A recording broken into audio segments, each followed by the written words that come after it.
Ain't no time to just play around. I couldn't stay around. Nobody waited for me. I had to pay it for me. Everyone hated on me. Look where I made it, homie. I got 10 toes down. I can't fold. You're not built like this. I got soul. You got hours done. I can't go. I'ma make you reap what you sow. Hey, look, I'm out with the beam again. Look at the scene again. Come through, we gon' beat again. Can't be serious.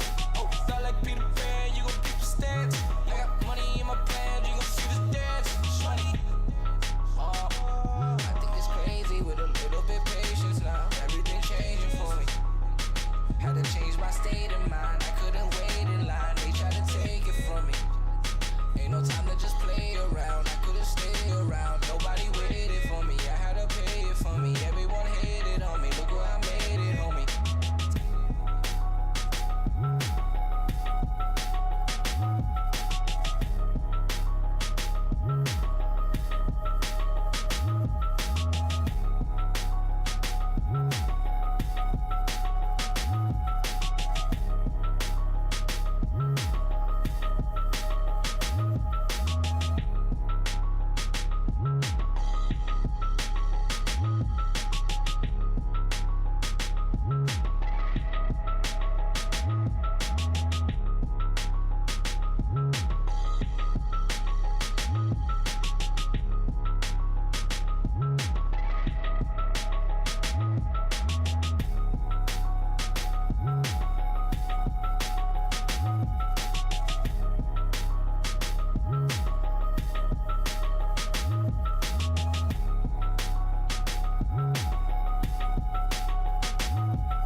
Day one of the 2022 E-Champions League is upon us. We're live inside our fantastic virtual set in which 32 players from Western Europe will be battling to secure their place in the knockout stages of the competition. But only 16 will make it, so stay with us throughout the day. The matches will come thick and fast, and there's plenty to look forward to.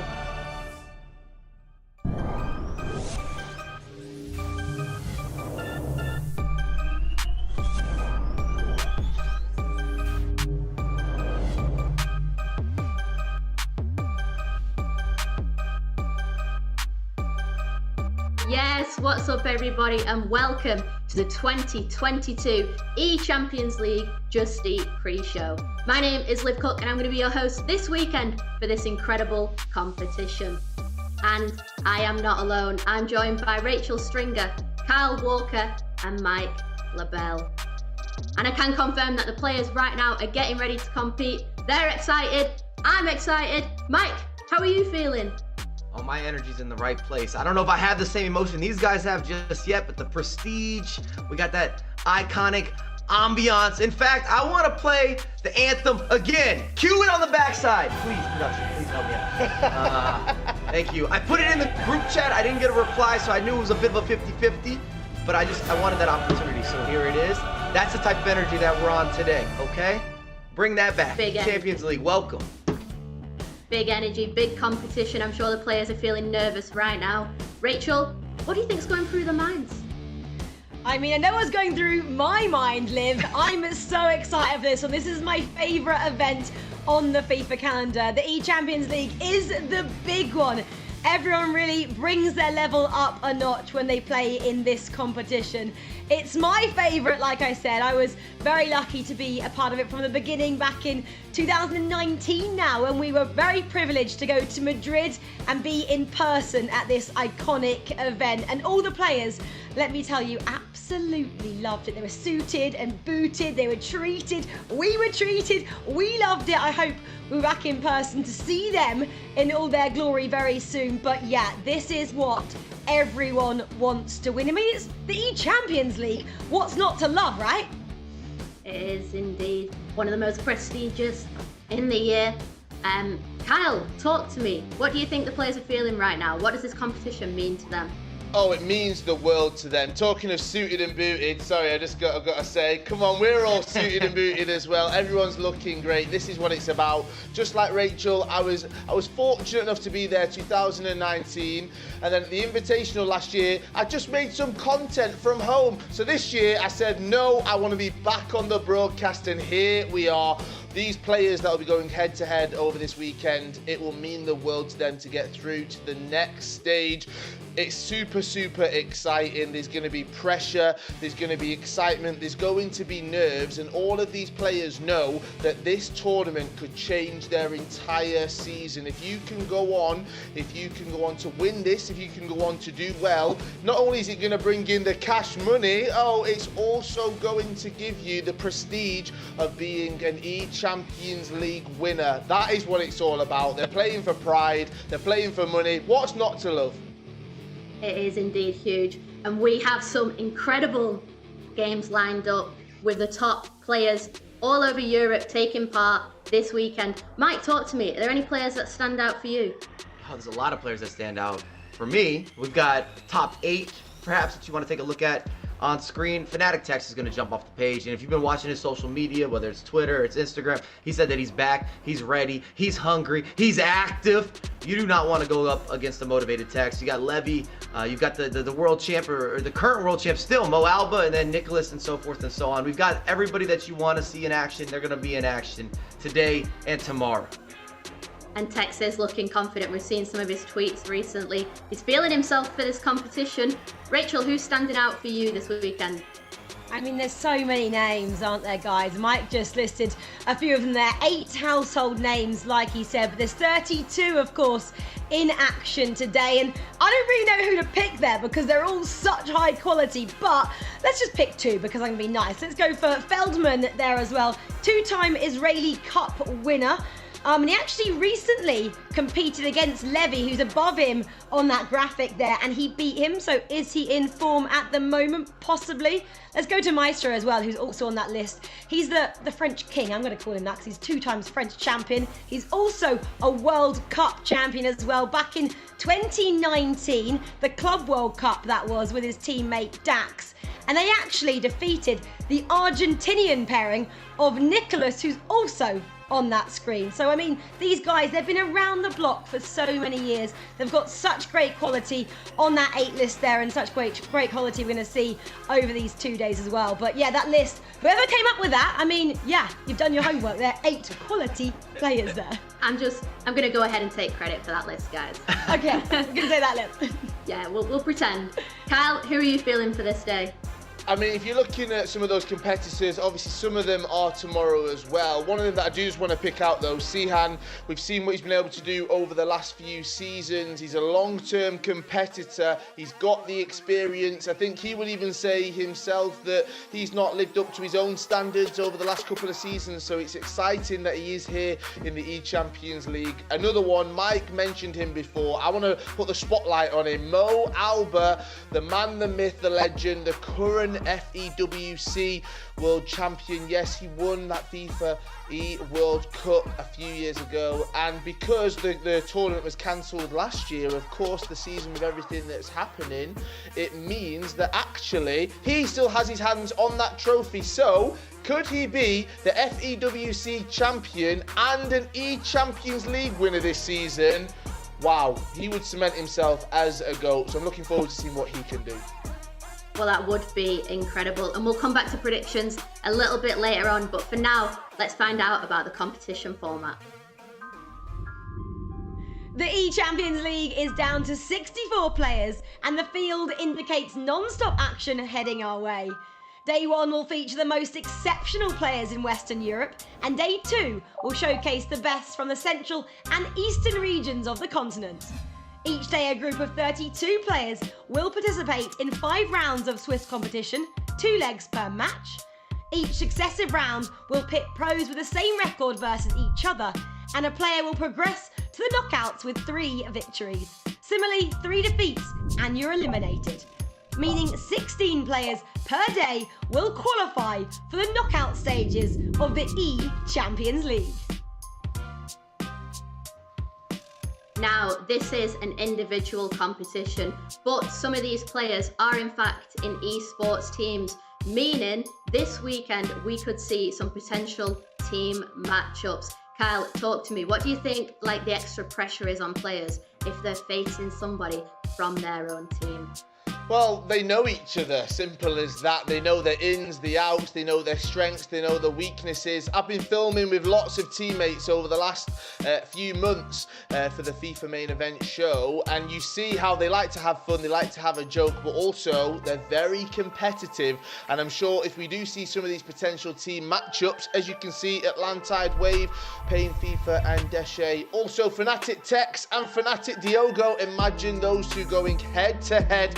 I'm sure, well, Rachel, if these guys were to go head-to-head against each other, they're going to be feeling the pressure against their teammates. Yeah, I mean, it's tough, isn't it? Especially when you know each other so well, like these guys do. A lot of these teams, will have headquarters somewhere around the world, like Fnatic, they're based in London. So we could even see the 2 players in the same room. I mean, that would add another layer of pressure. The coach being, which one do I coach in this situation? I don't know what happens there. Maybe Mike can shed some light on that, but obviously it does make things a little bit tricky. Of course, we've got an Israeli pairing there as well. That is Feldman and Yovel, and the Israeli community, they're actually super supportive with each other. So I'm going to say that's more of a friendly rivalry really than they're trying to get one over on each other. But I remember when I used to compete back in the day, you used to relish the chance to go up against someone you trained with day in, day out. You had to put that friendship to the side and say, yeah, we'll be friends afterwards, but right now it is about who's going to get the better of each other, and obviously that competitive side obviously comes out. These guys are pros, so I can't wait to see what happens.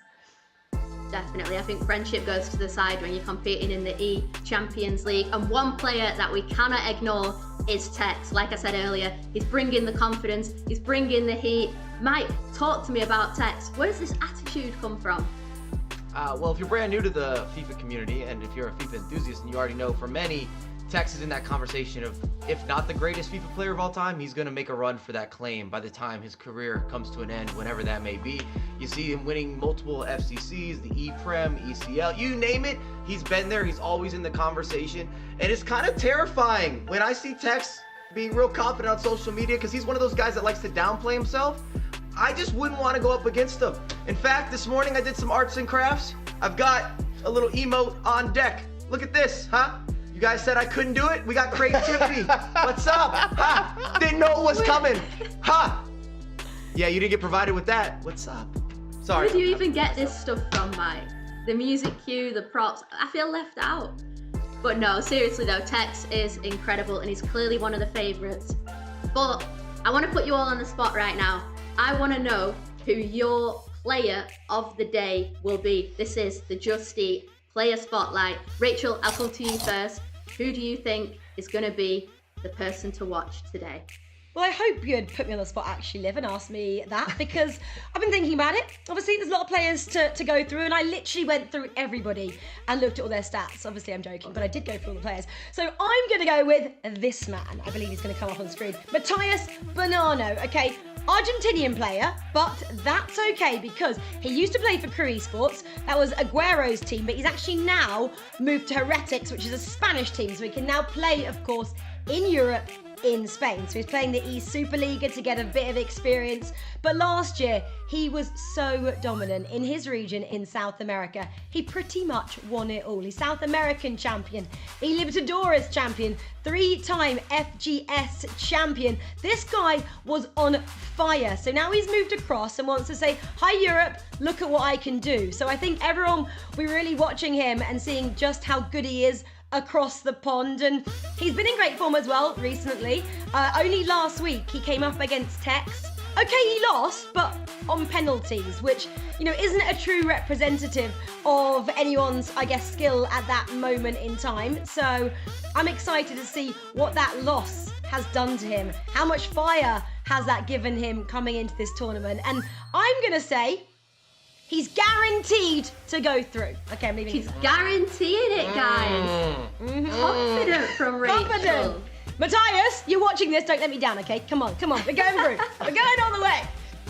I like it a lot. Kyle, Rachel's guaranteeing her spotlight player. Who are you going for? And are you guaranteeing them? Wow, that's a lot of pressure, isn't it? Because if it doesn't come in, or if I don't guarantee them, it looks like I'm being negative about them. But there's only one man that I want to talk about right now. He's a veteran. I've spoke to him plenty of times, win or lose. He's happy to give an interview. It's this man on your screens right now. It is Maestro Squad. Yes, this guy, he's been there, he's done it. E-Nations Cup winner with Dax in France. He's been there, he's done that. 2 times French champion, he's been there, he's done that. FCC 6 PS4 winner in FIFA 2019. He's been there, he's done it. He was top 2 in FIFA 19, top 4 in FIFA 20. This guy has been around. It's not his first rodeo, and I'm sure that he will be coming into this competition hot. Obviously, he's competing in the E La Liga as well with Levante. I've been working across that. I've seen that he is ready to go. It's the E-Champions League. I'm guaranteeing, just like Rachel has, that he will be making it through to the next stage. Don't hold me to that one though, Liv. Don't hold me to it, okay? The pressure's on! Kyle, of course I'm going to hold you to it. 2 very confident, very passionate predictions. Mike, who are you feeling? I don't know if I'm gonna give a guarantee, but I am prepared for what Rachel was doing. I have more arts and crafts. We're not done. Oh, the wow. Vamos is on deck. The Vamos is on deck. You didn't know that was happening. So my heart says I want to see Nicholas make a run. I want the Iceman back in his home, you know, making moves, seeing him in finals of tournaments. We've had a lot of success stories with Nicholas. However, I can't not talk about Levy. I really think it's Levy's time. I've been talking to a lot of the pro players, when diving deep.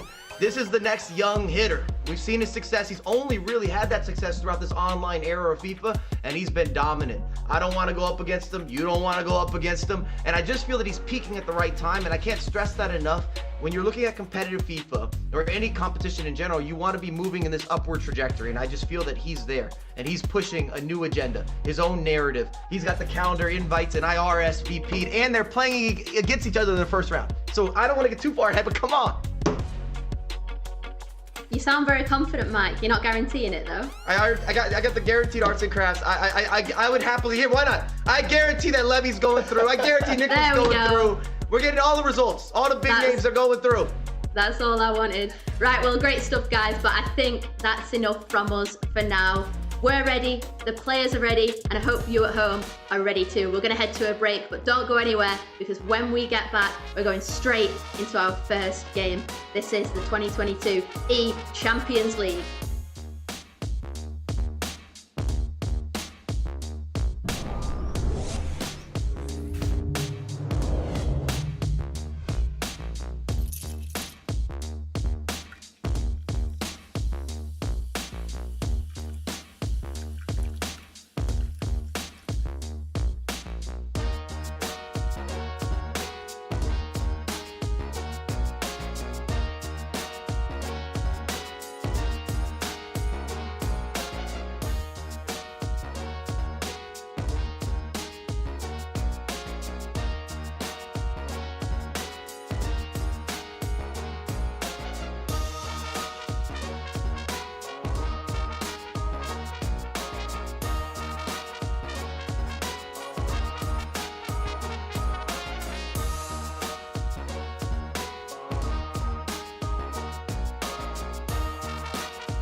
What's up and welcome back to the 2022 E-Champions League, and as promised we're going to get straight into some gameplay. Mike, let's take a look at the round one matchups. There's some pretty spectacular matchups. I don't even have to build it. I don't have to do any additional storytelling. I talked about it earlier. We got the Iceman when you're looking at Nicholas facing off against Levy. I think that's got to be the game to watch right off the rip. I also like what we have going on with just Stefano Pina kind of making a resurgence, a player that we always expect to see in the running, but the last couple of years maybe been a little more quiet for his own personal expectation. Of course, Tex, you can't not see what's happening there. Same with Maestro. We've built up a lot of these players because they've earned that type of build, that backstory. I love this Nyx Neb and Diogo. That should be a very attacking matchup. Both guys that I'm always interested to see what's going to happen. Also, Tuga versus Matthias is a huge opening matchup.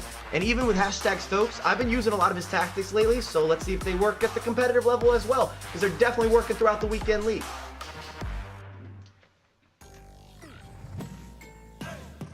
Absolutely. Incredible. Well, fantastic. And without further ado, let's get straight into the game. Brandon and Gravson, take it away. Thank you very much, Liv and Mike. And yes, welcome to the E-Champions League. It's back again for a fourth consecutive year in the FIFA esports landscape. And I'm very grateful to be joined by that man next to me in Jaime Alvarez. Many will know him as Gravison, someone that's played in this tournament back in FIFA 19, and someone had the opportunity of basically commentating over the tournament last year. Gravison, welcome to the E-Champions League for this year as part of the FIFA 22 Global Series. How are you, and are you looking forward to this weekend? Thank you, Brandon. I'm good, doing good. Looking forward to many games. Even the start of this game, Levy against Nicolas, that's amazing. But as Michael said before, we have another crazy matches. Tuga against Matthias, Andoni against Michael Fisher. So that's amazing, man. Like, it's gonna be really good matches. But let's focus on Nicolas against Levy because, man, it's gonna be a tough match. It is indeed. This is the Champions League. This is sort of part 2 of 4 of what will be a lengthy process over the next couple of months for a handful of players. I mean, Gravison, you were involved back in, what was it, December? Early December, the 4th and 5th, I believe it was, when the online qualification took place for this tournament, split across all of Europe in general. And just to the outside viewer, how difficult is it to even get to this stage? We're looking at the top 64 players here. Of course, Nicolas against Levy de Weed will be our opening matchup here. Will bring you the action across the 2 legs. But how difficult is it to even get to the group stage that we are today? It is really difficult because you have to win 5 matches in the Swiss format, and then you have to win another 3 matches in the bracket system. So it's obviously hard. You're not playing against regular guys. You're playing against professional guys. So it's obviously tough. And then the thing is, you make it to the E-Champions League, and in the first, imagine you get to the Champions League and it's fun, but in the first match, you match up against Nicolas or Levy. That's even tougher. So it's obviously hard, man, obviously hard. I'm loving these camera angles as well. I mean, this is your typical FIFA esports starts in the nicest possible way. Every FIFA player has their own way of sort of getting into the zone, but these two look no further than 2 players that are full in the mode here. There's a massive prize put on the line of this. Here comes Levy de Weed with his first chance and sniff in the game. It's defended well by Gravenberch, who will unfold that, Gravison, because there's a bit of a story to this one. Obviously, Champions League tournament will follow Champions League rule sets, which do include some of the team of the group stage. Of course, a team of the knockouts we've seen, or the road to knockouts, I should say, promo players, mixed in with a couple of icons there. Maybe explain to those at home how these FIFA Ultimate teams have been built. Yeah, it's basically 3 icons, then 7 UCL cards, items, and then you can pick any keeper you like. And I like this kind of squad restrictions because you can see Gravenberch, he's I think 20k on the market right now, and you're gonna see Nicolas using him, and probably as well Matthias. So that's the good thing about ECL. Like, you can have many different picks, and I want to see about that Gravenberch because I think it's gonna be about crosses. Like, Levy's really good with the wide formations, crossing from the wings, and I think that's the main reason why Nicolas is using him. We're going to see the first chance from the Iceman now. Great to see him back in action. Nicolas 99, who needs no real introduction. I mean, either of these 2 players need no introduction. They have been absolutely dominating the FIFA esports scene. Levy de Weed coming out of the woodwork last year in a online and different season, but nevertheless, he won tournament after tournament, and he was the biggest name to come out of Europe last year. Someone that you know very well, Gravison. You matched up against him, I think, in the FGS Qualifier 4 last year. He gave you a 4-3 game across 2 legs, and yes, we might be on a different game, but what is it about this young Dutch player that is just so good? He's really... The thing is, many people talk about Anders, and obviously Anders is going to be such a huge player in the future, but Levy, when he was 15, was absolutely crashing the FUT Champions leaderboard starts. So it's not just like from many years ago. Oh, he will have a chance. No. Well, in the end. Yeah, many years ago, even when he wasn't competing, he was on the spotlight. So the thing is, he's a really good possession player. He kind of analyzes the game so much, and he's just so well rounded up. Like when you play against him, he doesn't make any mistakes. He always green time finesse the shots. He's always creating runs and everything with them strikers. So he's just a complete player, man. Goes to the box now. Nicholas headed away. Interesting to look at his icons of choice in this one. He's gone for Cruyff, Hullet, and R9. I mean, R9's pretty much going to be a pick for everybody. He's not even a player to question in that. I think Hullet will be number 2 in that selection process. On the flip side, let's see a couple of players lean into Pele. Here comes Levi Steele, Ronaldo. A couple of ball rolls, Vinicius Junior. He's going to be a player to watch out for. A little inject pace and that little bit of trickery into the final third. Here comes Vinicius Hullet. He's on a bit of a half volley there, isn't it? An odd angle to go from, but that's the first and probably the best chance that we've seen so far in this opening game. Yeah, that's amazing, man. Like the double tap into the shot. You can't control the ball there with a double tap because the attacking player is gonna mess it up. So he did well. He shot it, first time shot, and it was a good chance from Hullet. Nicholas looking to bite back, could be a chance. It wasn't even timed. It was a chance, to be honest, that didn't really even need to be timed. It was R9 Ronaldo in the right place. Just could not get the right conviction on the shot. But that's just how open this game is going to be. It might be slow in periods and it might be very well thought out every single attacking move, but we know how FIFA 22 can move and play attack after attack, counter-attack FIFA. And very nearly there. Nicholas was able to find the backline there. It was R9 in no man's land, had so much space, a lifeline for Levy as he looks to bring us into half-time with the last 4 minutes, maybe the last roll of the dice within the opening game here. You join us for the Champions League. We haven't just got going. This is Swiss round 1. We'll be providing you 5 rounds of action today. By the end of play, 16 players will book their spot in the knockouts, which will take place later in April, and 16 players will leave the tournament and go back to the drawing board for next year's E-Champions League. Show the big one. Here's R9 off the woodwork. And this similar from Nicholas again, Gravison. He's looked to coming off the byline, get down that really dangerous area where you can't dive in as a defender. And Nicholas so close to breaking the deadlock, literally the last kick of the game. That was amazing. I'm sure Mike is going to analyze it later, because in slow-mo, if you just see what Nicholas did there, he faked the player lock. The thing is, when you player lock, you obviously expect to be changing for many players like in an instant. And the thing is, Nicholas is so smart. He player locked, but he didn't change with the stick. So in the last moment, when Cristiano Ronaldo didn't have any more space, he switched up to Nazario. He passed the ball to him, and he first time shot it to the post. So yeah, man, Nicholas is so smart. And just a word on Nicholas, the outside viewer that might not know, you know, born in Argentina, lived in Argentina his whole life, but made a huge commitment this summer to actually move over to England. He's in London. I say back in London. He's competed there quite a lot, but he's actually living in London now. Put pen to paper in the summer for Guild Esports. I mean, we'll talk about his teammate Nicholas Razak, I'm sure, at a different occasion later this year in the FGS Masters. But as a FIFA player, that's a huge commitment to make, but also goes to show how serious he is about his competitive career.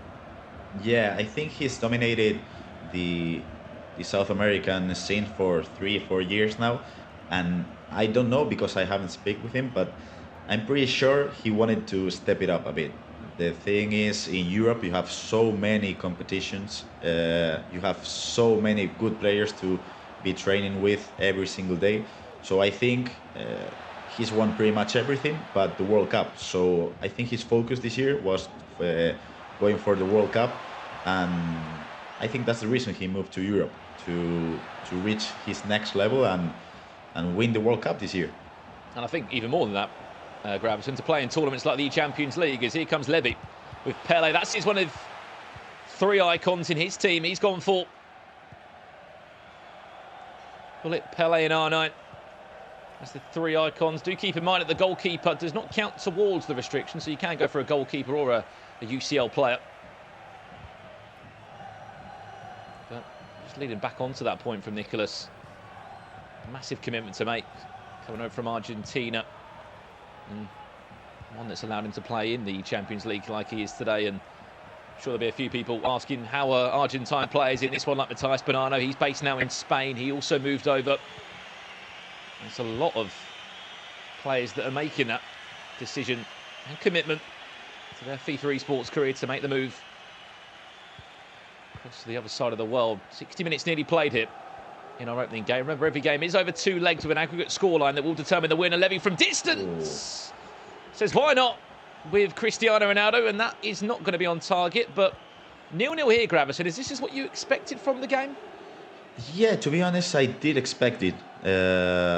Like it was gonna be a mirror match, 4-3-1 against 4-3-1, because Levy used it in the FGS tournament last weekend, and I think when you play against this formation, you have to mirror it. Like there's no other chance. You can't put 5 defenders in the back. You can't use a 4-4-2 because there's just so many players in the center of the pitch. So I think it was going to be like this, like short chances, like this, trying to attack from the wings because you have 3 midfielders, and yeah, it's going to be about who takes his chances best, because Nicolas has missed twice now with R9, and I don't think Levy is going to miss when he reaches the target.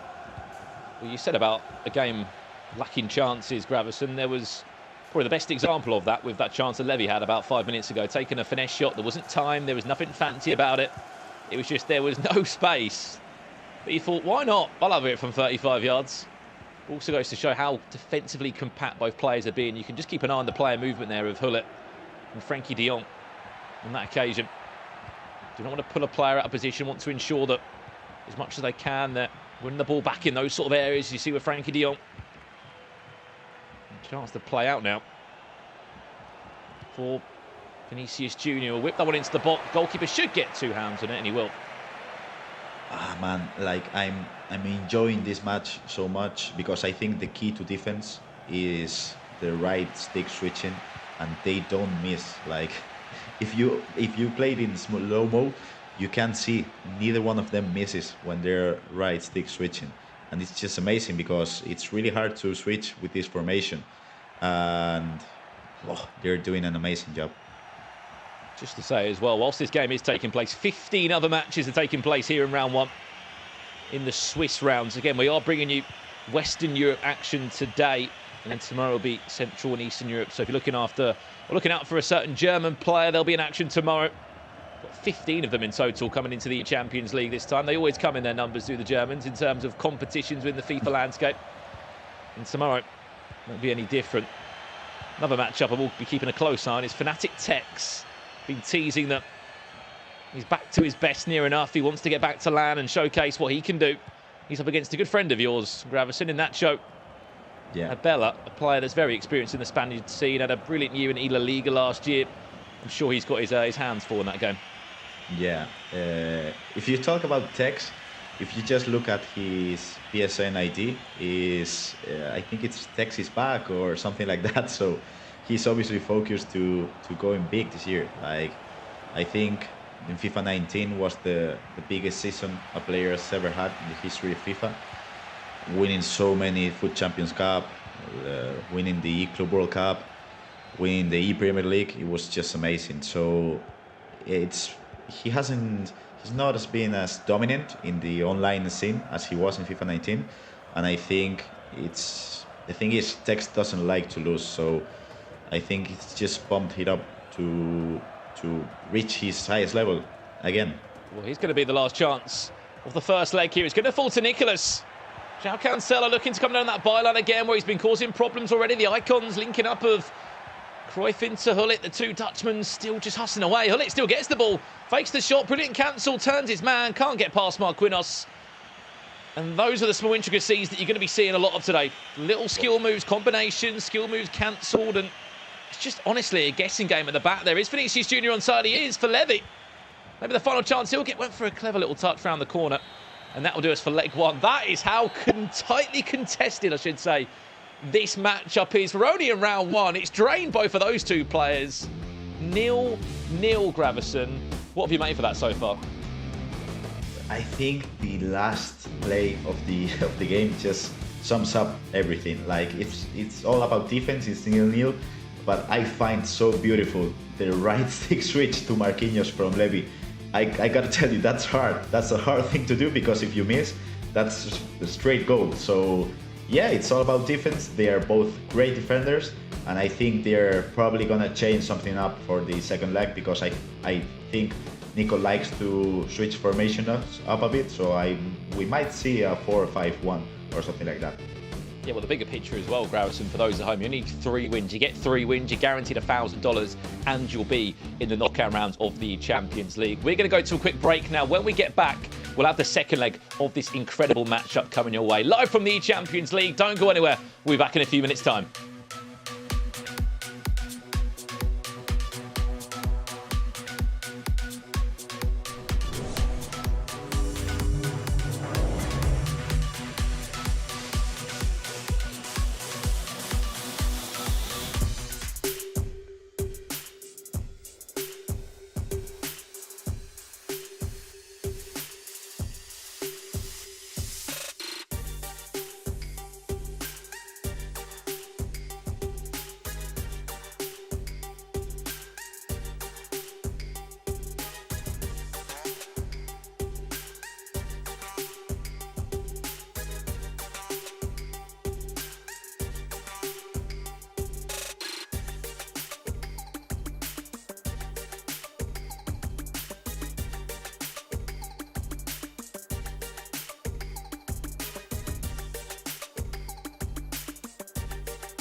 Well, welcome back to the E-Champions League. We bring you day one here of the group stages as 64 players will battle out over the next 2 days to try and find the top 16 from day 1 and day 2 to go to the E-Champions League knockout stages. You join myself, Brandon Smith, and Gravison for what has been quite a quiet and slow first game here, Gravison, but you expect this from two juggernauts in the European scene. 0-0 in leg one.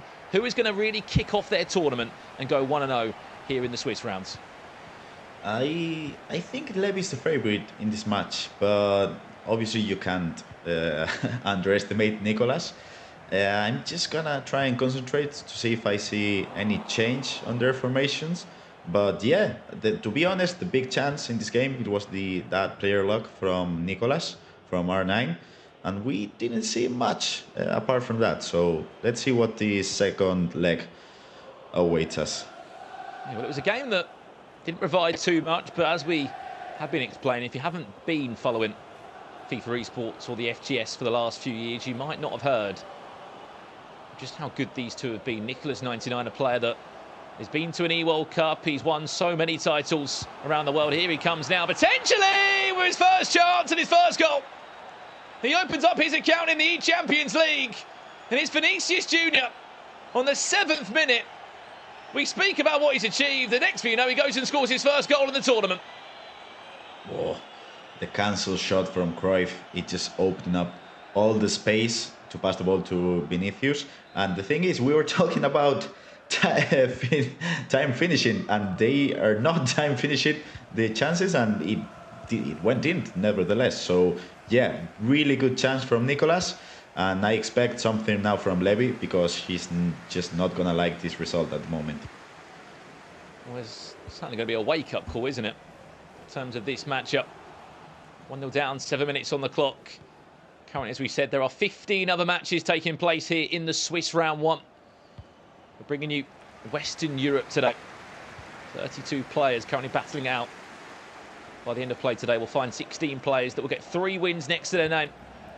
Which doesn't sound like a lot, 3 wins, Gravison, but in hindsight, when you look how stacked this tournament is and how long it potentially can be. Levi, this is nice. R9. Oh, wow. Went for the cancel. Nearly worked out for him.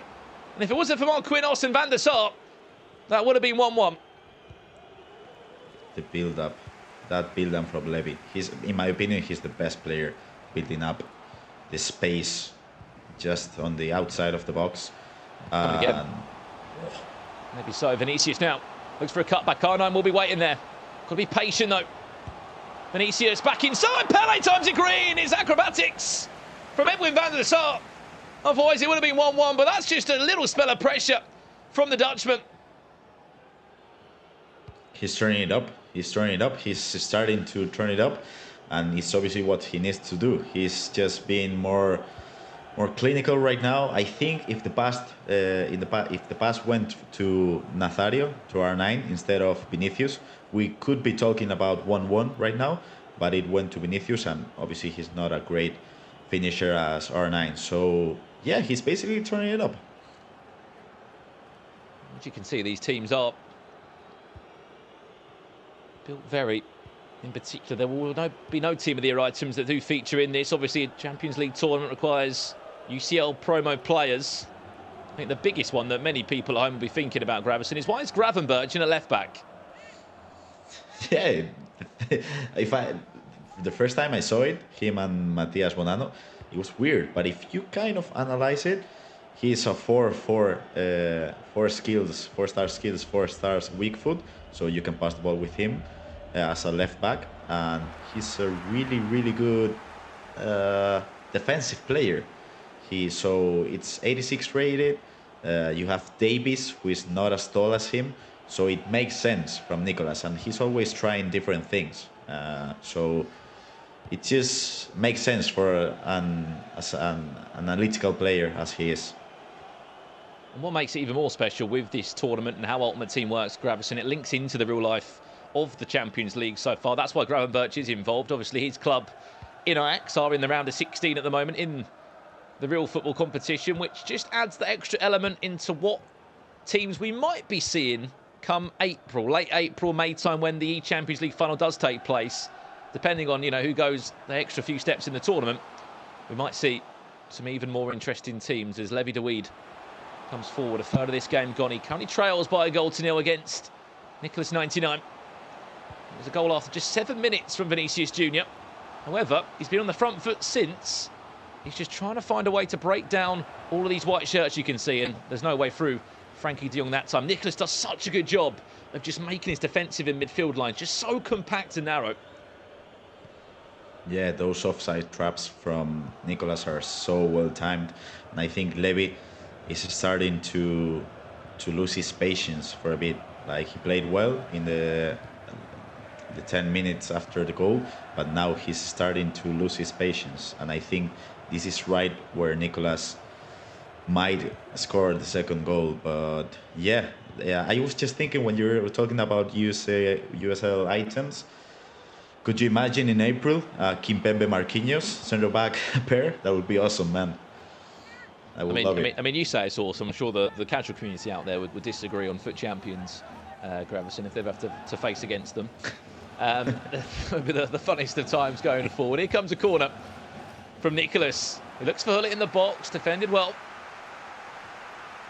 by Levy. Interesting you say, though, you look at how Levy might be getting a bit frustrated now. Nicholas is a player that doesn't give you any emotion, let alone when he's winning tournaments. He's a very cool and calm, collected character. That certainly comes across in his play style. I don't think I've ever seen Nicholas rage. I don't think you ever will. Yeah. Was it you who called him the Iceman? Unfortunately, I can't take the claim of that. Otherwise, my stock price, I think, would be through the roof. Here's João Cancelo coming on from fullback.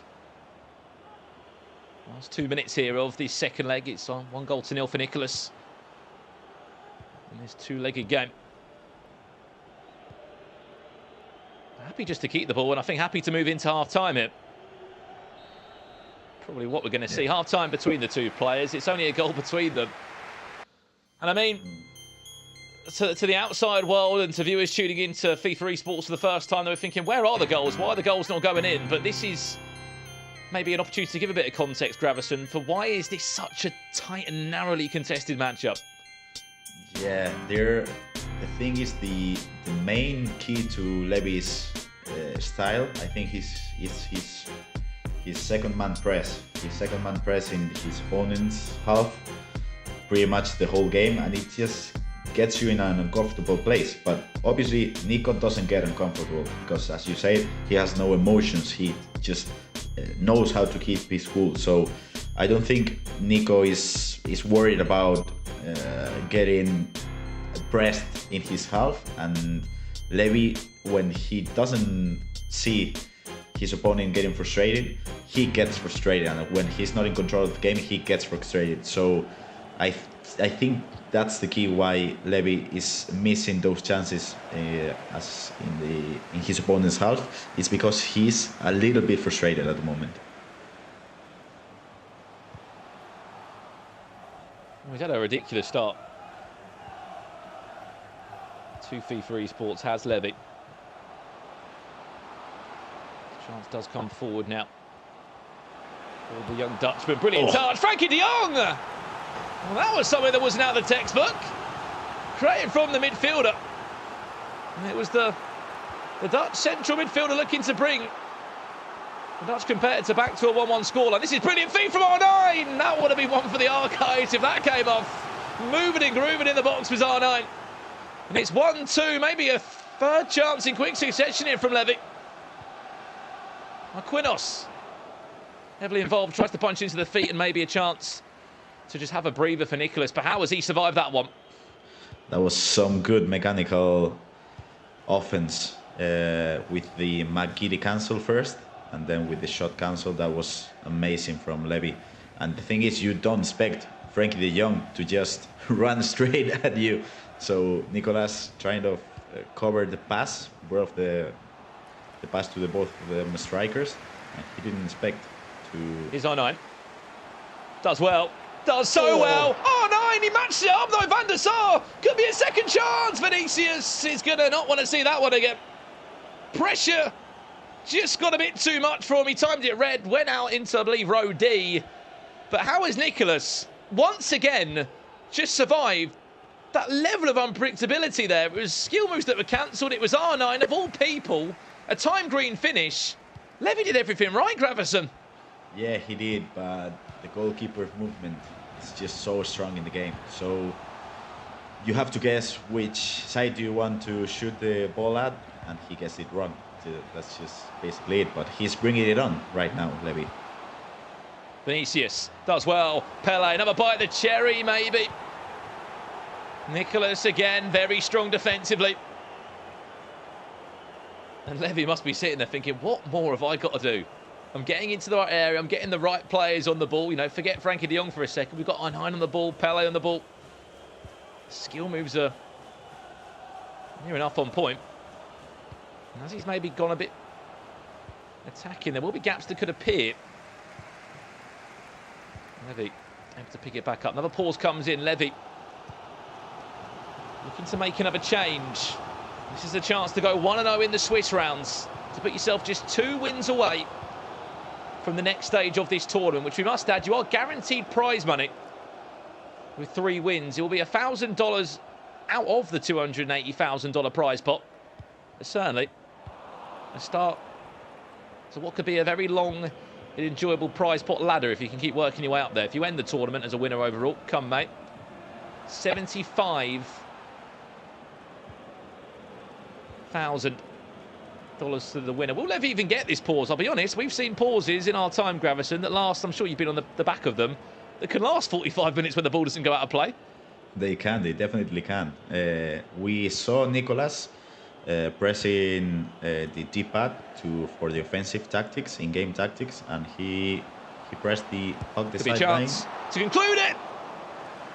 I'm surprised he didn't look for a cup out there. He, as I was saying, he pressed the hugged sideline tactics, sorry, to see if he could get out of Levy's pressure, and I think it worked out fine for him because he got 2 chances back to back. So we're seeing a lot of good tactic things we could use in our Foot Champions squads and players. Another big win there. João Cancelo's coming all the way from fullback. That just shows how much of an overload Levy is trying to add into his attack. Wins it back now. R9 punch it back to de Jong. Nicely done to CR7. Is there another man in the line? Pele runs into João Cancelo. Just could not get the ball down in his feet. And there are gaps appearing. That would have been potentially a 3-on-3 there if that ball just about got past João Cancelo. Levy probably getting to get to the stage now where he's going to have to steamroll forward, get extra bodies forward. There's only 10 minutes left of this game.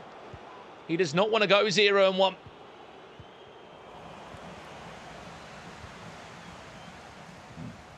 4 players. 5 of them running forward. Rush wins it back again. Nicolas. It's in his hands really now, Gravison. He's got 8 minutes to just weather these storms that are going to be coming at him from Levy. Attack after attack. Here's another one. Pulls kindly. Vinicius back to R9. Defended well again. I think it's time for Nicolas to put 5 defenders on the back because I don't think he's going to be able to weather the storm right now. Levy obviously going with all bodies forward. Probably going to be using 4-2-4 with 4 strikers, even that, or 3 defenders at the back. And Nicolas, I know he loves that 5-3-2 formation with 3 midfielders. And it's just 10 minutes. You just gotta put it all on the field. If you're Nicolas, obviously he's gonna be composed. But the thing is, I think Levy's gonna have at least 1 or 2 chances to equalize the game. So just let's go for it. Well, 6 minutes to send us into extra time potentially. And that is what will happen if Levy was to get a goal. Numbers are forward. You can see how many blue shirts. We're in the final third now. Team Hullet / Ninjas in Pyjamas coming together. Here's R9. Nicely done, Pele! He's been waiting a long time for that one. But finally, his patience has paid off. In the 88th minute, Pele will strike him back into this game. That's the issue when you have so many bodies forward. He didn't do anything extra particularly hard. He just passed the ball with simple X passes. And obviously, when you have so many bodies forward, you're gonna have to. You can't cover all those passes. So Pelé was in front of the goal. He just shot it with his left foot, and it's 1-1. So I think Nicolas is gonna be playing his last attack now, and hopefully he doesn't send the match to the extra time. Well, I looked into your crystal ball, Gravison. You said 1 or 2 chances coming up for Levy in the last 6 minutes. There's a goal on top of that.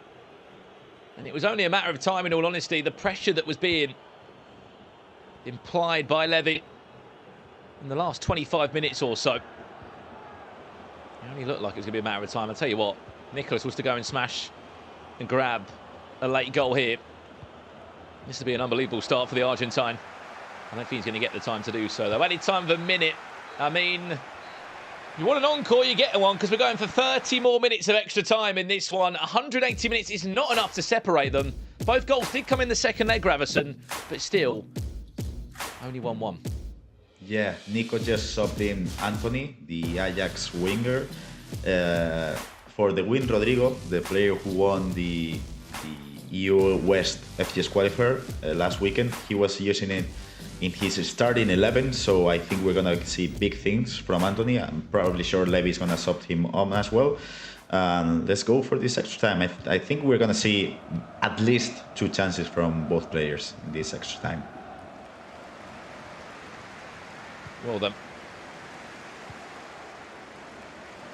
Chance to go 1-0. 2 wins away from qualifying for the Champions League knockout stages. They take place later in April. Only 32 players will be there. 16 of them will be found today, and 16 of them tomorrow.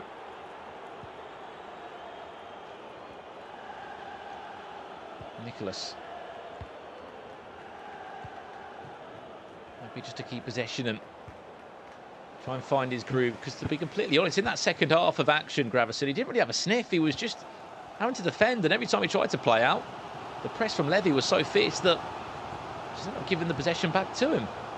Yeah, he didn't have any chances apart from that Vinicius right time shot. Nicolas must be fuming right now because he can't defend Levy's attack. Chance again, Pelé. He's the goal scorer for Levy. What's the bigger picture here, Gravison? To go 1-0, how big is that as a FIFA competitor in any Swiss tournament? You want to make a statement when you're playing against one of the favorites. You want to make a statement, and you want to just go 1-0, because if you lose your first match, it's a nightmare. Nicolas doing well, takes to pull it. Timed it green. Van der Sar to the rescue once again. Corner taken quickly into Cristiano Ronaldo, and easy to handle for Edwin van der Sar. But no, just to back on that point, I think, let alone who you're playing in your first round, you want to win, but a game like this, massive statement to make. This is our first sort of live broadcast of a 1v1 tournament this year too, so no one's really been able to see how good some players are in a 1v1 environment. And this is their opportunity to do so. First time we've seen Levy sort of, and Nicolas, back in broadcast in a 1v1 setup since last year in the Global Series. Andy Robertson into the book. The first card of the game. Cristiano Ronaldo would have been completely off. And a tactical foul with no time left in this first 15. Is he going to even play it? He will. What can we see from Nicolas from this far out? What's that little yellow cursor on your screen, the manual player switching?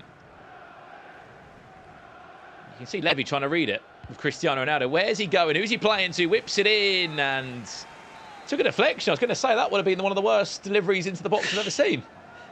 The worst. Same again. Just watch the battle here. Cristiano Ronaldo and Hullert. It's been manually managed in the box.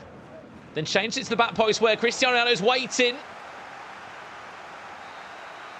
Sort of mind games in those moments, isn't it, Gravison, of what player you're aiming it for in the box, and as a defender, who do you gamble on to try and save you there? It looks like Cristiano Ronaldo is a makeshift defender in those moments. Yeah, definitely. we just saw on our screen before, Nico had 0.4 expected goals in the second leg, and Levy had 3.7. That's a massive difference, and I think that's the reason why Levy is 1-1 right now against Nicolas. But in my opinion, he deserves to be winning this game right now because he got so many chances in the second half or the second leg. But the thing is, they're 1-1 now, and just last 15 minutes, either penalty kicks and winner takes all. Moments like that that are very Nicolas like there. Just runs the ball out of possession. As you said, the stats say that offensively Levy has been better. He brings on more fresh legs with Bruno Fernandes also long added into the mix of things. Mohamed Salah, his Champions League in-game item, makes the 11-man squad now with just 10 minutes left. Well, they make the all-important difference. The two subs linking up there. Bruno back to Mohamed Salah. João Cancelo from full-back, trying to just break down this puzzle. Wins it back again. He's been really good at that, Levy. The pressure, man. It's on. Every single white shirt, near enough, back behind the ball. Trying to do their best to conclude every pass and angle finesse from distance. Mohamed Salah. Nicolas taking not too much care of that. It flies over the bar. How good is it, and why do pro players do that in terms of they're just mixing up that shot type, Gravesen? You just gotta mix up every single shot you can get. I think it's the second time Levy has shot it from outside the box, and if you saw Nicolas' D-pad tactics, he was using overload. He activated for the last 10 minutes, so obviously if you try to attack from the center, you're not gonna have any chances because all the players, because of the overload tactic, are gonna be on the box. So you just gotta hope for the best, aim and shoot from outside, and pray it goes in. Here we go. We might be on our way to penalties, Gravesen. How about this for an introduction to the Champions League? Well, well, well.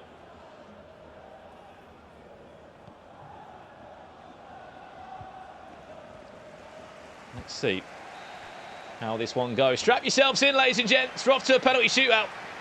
And up steps Levy first. With Pele. Which way will he go? It's saved from Nicolas. And up next will be Cruyff to try and get Nicolas underway in the shootout. He will.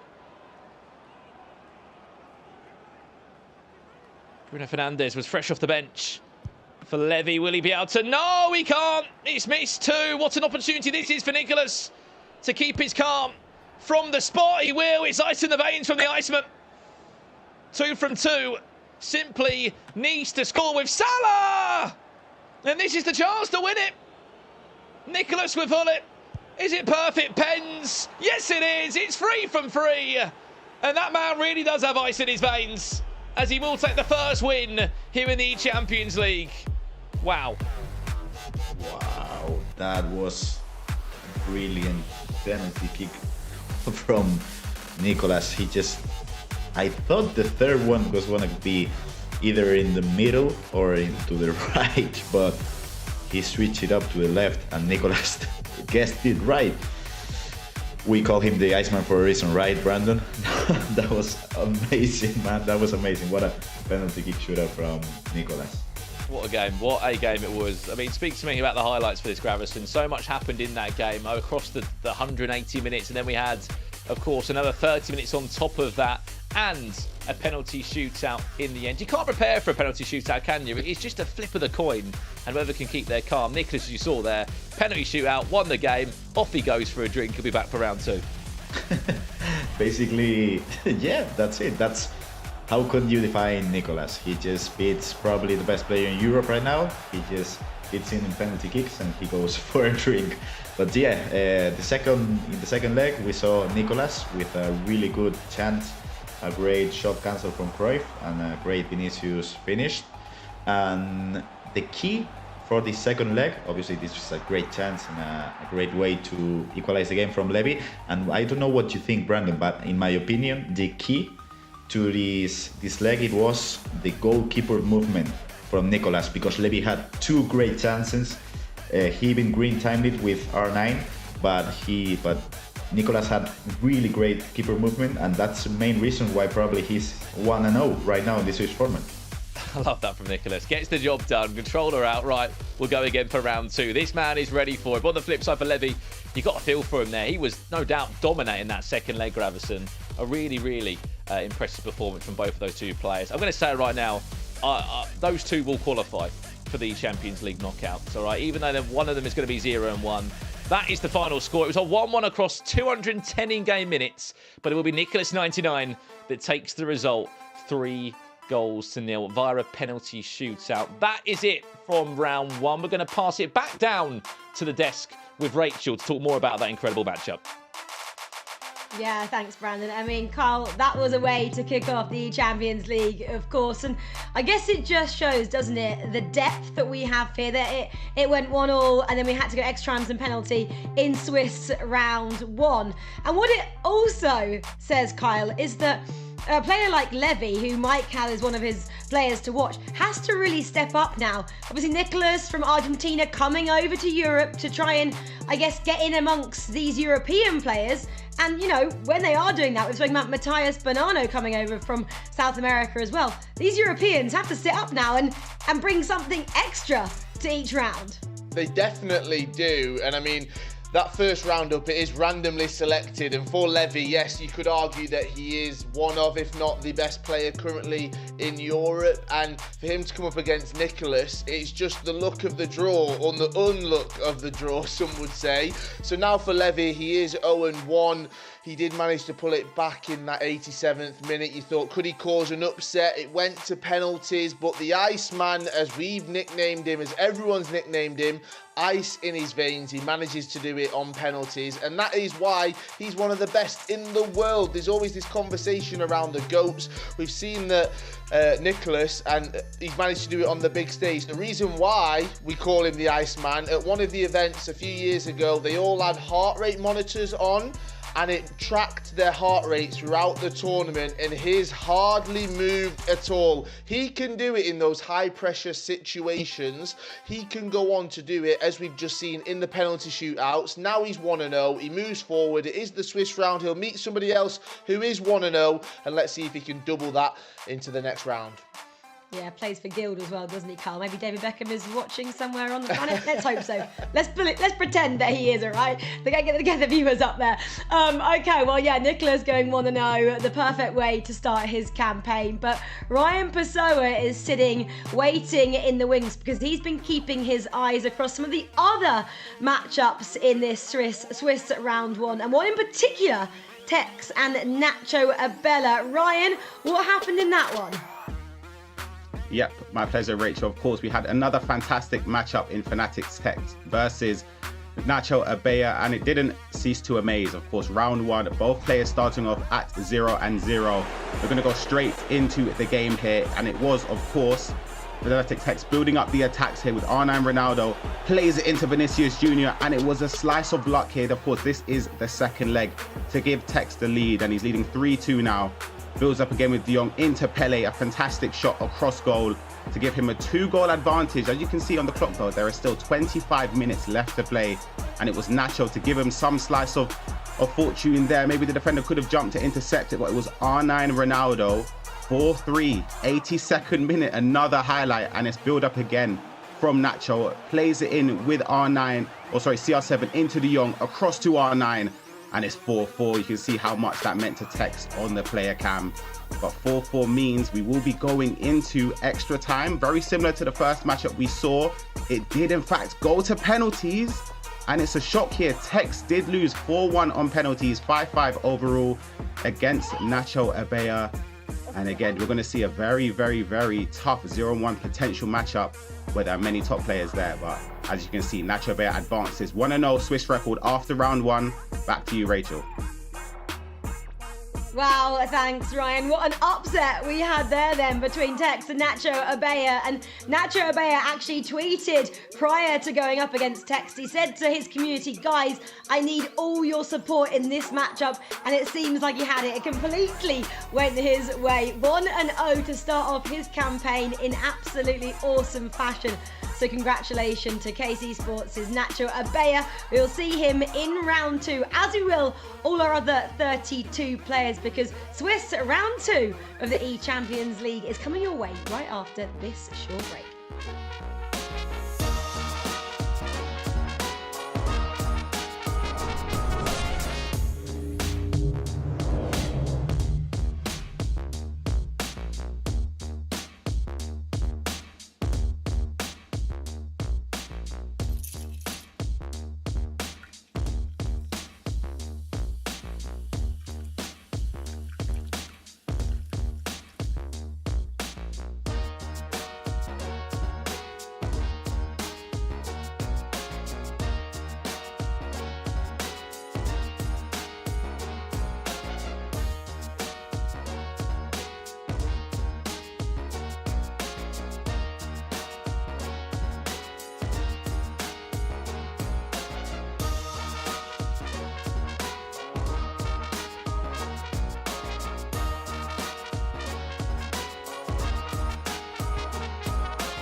Welcome back to the E-Champions League. We have had loads taking place so far with an upset for Tex in his first loss. But Mike, I'll stop talking and let you talk us through the results, the losses, the wins, and the next round. It's getting kind of crazy. That's what I'm here for. I like drama. I like the unexpected. And if we're talking about round 2 matchups as well, oh my goodness. You can see the records, of course, next to all these players. Maestro and Diogo, I'm just itching for that game. This is going to be brilliant. It pops out right off the page. Same with Stefano Pina and Peixoto, 2 household names. And again, we kind of been building a little bit with that Pina narrative again, that he's coming back into the scene. Hasn't been as successful during the online era, so to speak. He's really been an in-person player. And then Nicholas and #Stokes. Are you kidding me? Andoni, Danny Visser, are you kidding me? These are the types of matches you're used to seeing in the semifinals, or even going into a grand final, and we're getting them early on. People are gonna have to prove their worth. So I can't wait to get into a lot of the round 2. You see some of the games that are coming up as well. You got Nix Neb, 0-1 versus Diogo, the second Diogo we could say. We've seen a lot of Portuguese players really making a push. Tex needs a result. It has to happen for him here. Same with Levy. You don't want to go down early here, but the way it works, of course, if you're new to the Swiss format, you just play people at the same record as you. So even if you were to start off really well or to struggle, it's still anyone's game.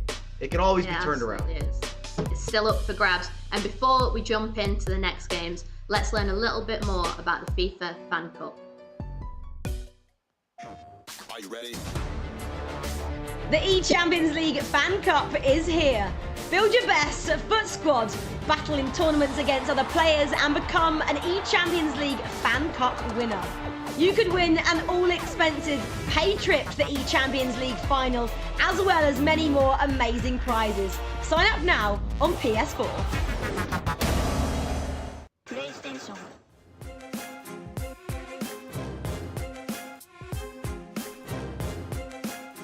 And without further ado, I will throw straight up to again, it's Richard like and Ryan, the casters, ready for the next game.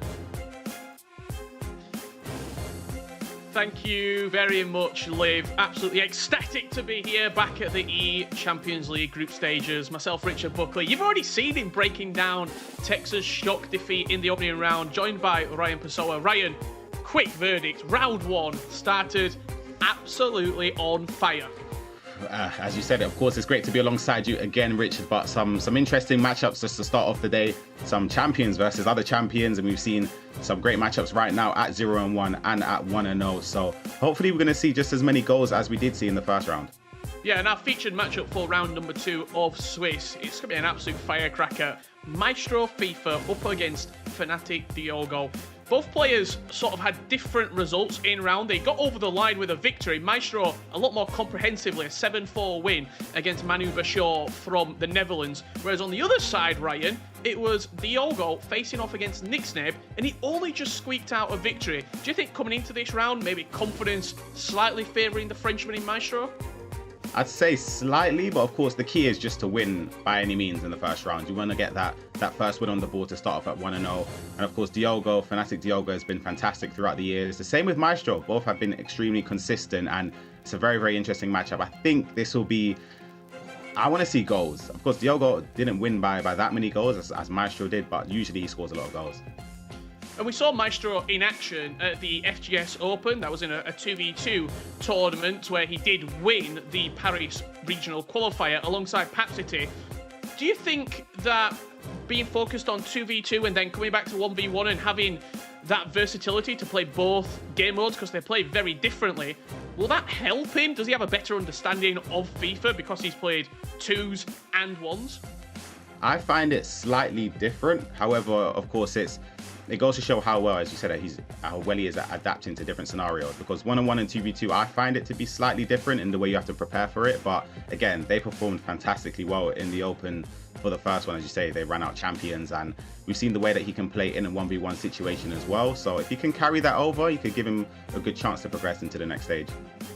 I just want to pick up from where Brandon and Gravison were talking about earlier as well, Ryan. While we've got you before this game sort of gets ready and the players get finalised to go into it, the squad restrictions and the squads that we were seeing, one thing that we picked up on straight away was the inclusion of Johan Cruyff instead of Pele, but then we sort of had the opportunity to look at a number of different matches, and Pele was featuring heavily in those games.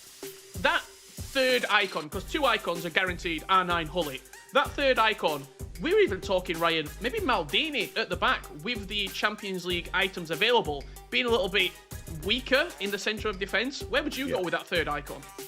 I think it's a tough one. I probably would lean slightly towards an attacker. I don't think it would have been Cruyff, like Nicholas did. Of course, it ended up working for him, but I would have gone with Pele, as we saw him score many, many important goals. I think Pele, for me, is the best dribbler on the game in terms of the icons that you can choose. R9, of course, offers the 5-star, 5-star weak foot, 5-star skill moves, whereas Pele does have the 5-star skill moves, but the 4-star weak foot.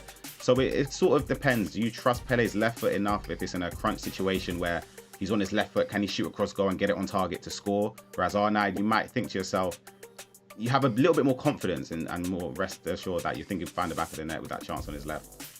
Coming into this tournament, there's been a lot of hype about it. It's one of the biggest events that we do all season. I want to talk about pressure, because this year we've not had numerous different FUT Cups, we've not had loads of opportunities. For a number of these players, Ryan, this is their one opportunity. They maybe missed out on the FGS Open, there might not be a FGS Masters team, so they're not playing in the Team of the Year Cup, Club World Cup, E-Nations Cup, they might not have picked up a team, or they might not have been selected for their national squad. This is pressure right now, because this is potentially your one opportunity to have a successful FIFA 22 season. Yep, it is, and no better event, of course, the E-Champions League, the stature that it brings alongside it as well, to be known as the champion. We saw Didi Kuzlito win the first one, so be hoping now that there is a new champion from Europe who can win and go out victorious. And of course, as you say, there is pressure coming into it, because it is, well, it definitely, in my opinion, is the biggest event we've had so far this year. So you just want to perform, especially in a 1v1 situation. You want to get later into the tournament where, of course, the prize money increases, you get that stature to progress, well, as far as you can. And yeah, hopefully we see one of the deserving champions reign victorious. I just want to talk 0-1 for a little bit, because there was so many sort of shock results. There was narrow wins, there was big losses. In that 0-1 category, like straight off the rip, Tex, Levy, huge names. But then also Michael Fisher, he's had a really good season this year. Nixneb from the United Kingdom as well, from FUTWIZ, a great player. And then you've got a lot of sort of outside players who maybe aren't known to the more mainstream audience when it comes to competitive FIFA, but Jafonso, outstanding talent from Portugal. There's a couple of different French players as well. Risaf, I believe it is, was outstanding in his qualifying. He beat Tom, Tex, and Diogo on his road to a 9-1 qualifying stage back when the Open qualifying was for this E-Champions League. So if you're coming in at 0-1, it might sound cliche, but no game is easy. How do you bounce back after losing your first game and now knowing that if I go down to 0-2, it's pretty much curtains? Very rarely do you see a 0-2 to 3-2. Yeah, I'd say what sort of helps these competitors is that they know that every game is going to be challenging. So it's sort of, there's no shame if you lose round one or if you lose the second round, because everyone who's reached this stage has reached there on merit. They're very, very good players. But as you said, the matchups could prove to be difficult as the tournament progresses. Maybe you reach 0-2 and there could be a further upset at 0-1. So you might even see Tex or Levy potentially even lose another round and end up at 0-2. But of course, you've got so many top players that are there at that stage. You've got Jacob, FUTWIZ Nixneb, who was my player to watch actually. He did lose slightly to Fnatic Diogo, who we'll be watching in this matchup against Maestro. But yeah, anything can happen when you have top players playing against each other. Yeah, it certainly can. The mechanics everybody knows, but maybe it's that extra edge, that extra competitive mental side of the game that can take you into the next stage of the ECL qualifying campaign. We spoke to a number of our players before the tournament started to get their thoughts on how to prepare mentally.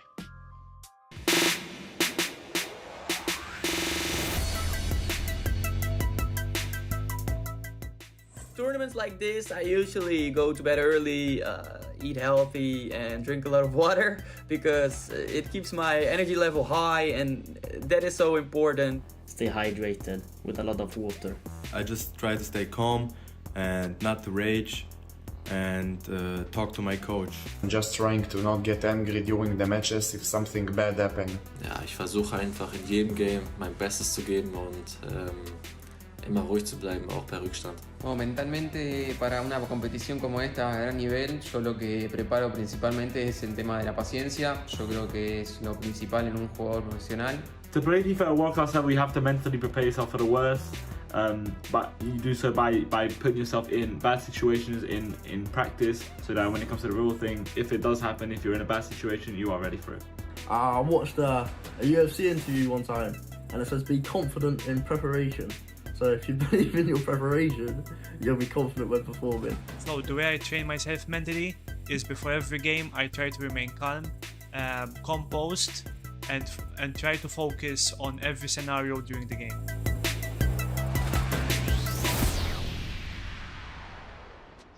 Well, it's all about being confident in preparation right there. They're the best players in Europe right now. Ryan, interesting, because you said something earlier to me when we were sort of just chatting, watching the first round, talking about preparing and getting ready for games. you don't really play a lot of warm-up matches before the start of a tournament now. Talk me through that. Like, why do you not play those, like, loads of warm-up games, and what forced the change? Yeah, well, I used to play a lot of warm-up games. I used to wake up several hours before the first Swiss round would start. And in all honesty, playing at the top level against top players is draining. It's not as easy as it looks. Of course, you have to perform for several hours, several rounds in a row.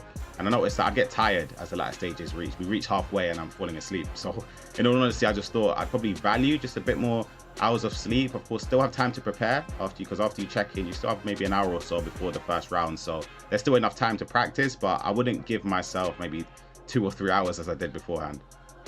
So what you're saying is sleep in, don't miss check-in qualifying, yes. and then just rock up 15 minutes before you've got to play your first game. You can see the top players for Tex as well, for example. You can see he doesn't play too many warm-ups and he always performs well. Yeah, I think we were watching before the tournament started. I don't think Nicholas played one game. Like, he was just looking at his squad. He was maybe just relaxing. He's been here so often as well. You tend to see that it's typically the players who are more sort of, this might be their first event or the first couple of events, or even not played on LAN, because players like Levi de Weed and even Matthias Bonanno, we've never really seen them on a LAN event because it's been in this sort of pandemic era where everything's been remote. Where do you see potentially those, does it help having played on LAN when it is an online tournament? Because that's a conversation that typically comes up. I'll be honest, I think it's completely different, if I'm being completely honest. But that doesn't necessarily mean the players performing well online won't perform well, in person. It's sort of a thing where how can you adapt to being in a different scenario, being used to playing maybe in your team's headquarters, or you're at the comfort in your own bedroom at home, playing in a situation where you're literally opposite your opponent and there's cameras around you, there's potentially a crowd, you've got camera crews. It's tough to keep that level of focus and concentration and calmness as you would if you're at home. But again, it's yet to be seen, and hopefully we'll be able to have some more LAN events in the future to see how these players fare. Well, you were speaking there, sort of the mental preparation, performing, getting ready for tournaments. We caught up with Tex sort of a couple of days beforehand, and he gave us a few quotes, Ryan. I just want you to have a look through this and tell me, are we reading into these, or what do you take from some of his quotes beforehand? He says he lives for it. When he's good, when I am scared. What do you read into the word scared? Because that for me, like, he's not coming in thinking, I hope I'm good enough, or I hope I'm lose. Is that more pressure? Is that more preparation? What we reading into him? I say some people perform better when it's like backs against the wall, or they know that they have to perform in order to advance into the next stages. So they know that, I don't know how to describe this the best way. When you're scared or when you're nervous, some people anyway are less likely to make those errors because they are concentrated 100% of the time. They don't drop any level of concentration throughout the game. They're always focused. The adrenaline's pumping through constantly. So they're just aware throughout the whole game and throughout the whole tournament. Whereas some people, where the pressure gets a bit overwhelming and they start to make more mistakes. So again, it kind of depends on the person you are. And I want to speak to another player who we've seen sort of blowing up recently in the content creation side of it, and that's #Stokes. He won his first game, 3-2, Ryan. Do you think when you have that content and you are sort of more than just a FIFA esports player, does that help you, or does that bring more pressure on yourself? Because you've got people that you're not only wanting not to disappoint yourself or your team, but also all your fans out there who are backing you. Does that help you, or does that hinder you?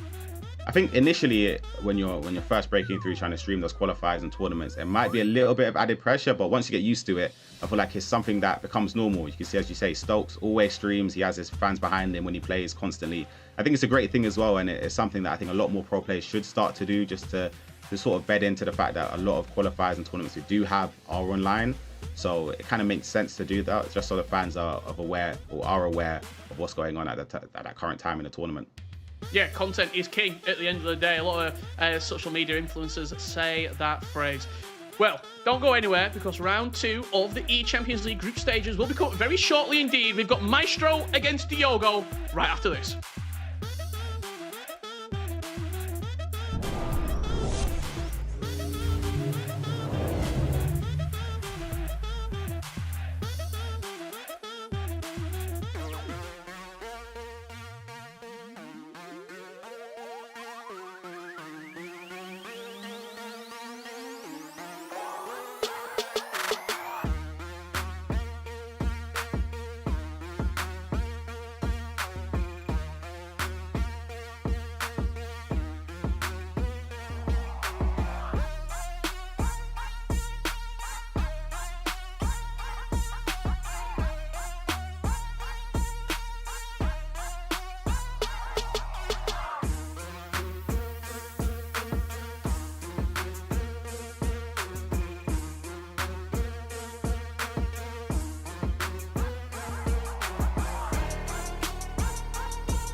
Welcome back to the E-Champions League group stages, where we'll find 16 players from West Europe and 16 players from East and Central to go through to the next round of the E-Champions League, the knockouts. You're joined by myself, Richard Buckley, and Ryan Pessoa for round 2 of Swiss action here. Ryan, we've got a great game coming up. Apologies for the delay at home. It's going to be Maestro against Diogo. Before we jump into it, Ryan, quick prediction. Where do you see this game going and what's going to be the decisive elements of it? Oh, this is a tough one. I'm going to say Diogo. Just because I know Maestro scored a lot of goals, but Diogo, the fact he managed to keep Jacob to only 1 goal, I'm going to stick with Diogo as the winner. Well, here we are. Underway. It's going to be Maestro from left to right, representing his club Levante in that black strip, and from right to left, Diogo in the Liverpool kit and Fnatic badge. Just having a quick look straight away, Ryan, at the squads.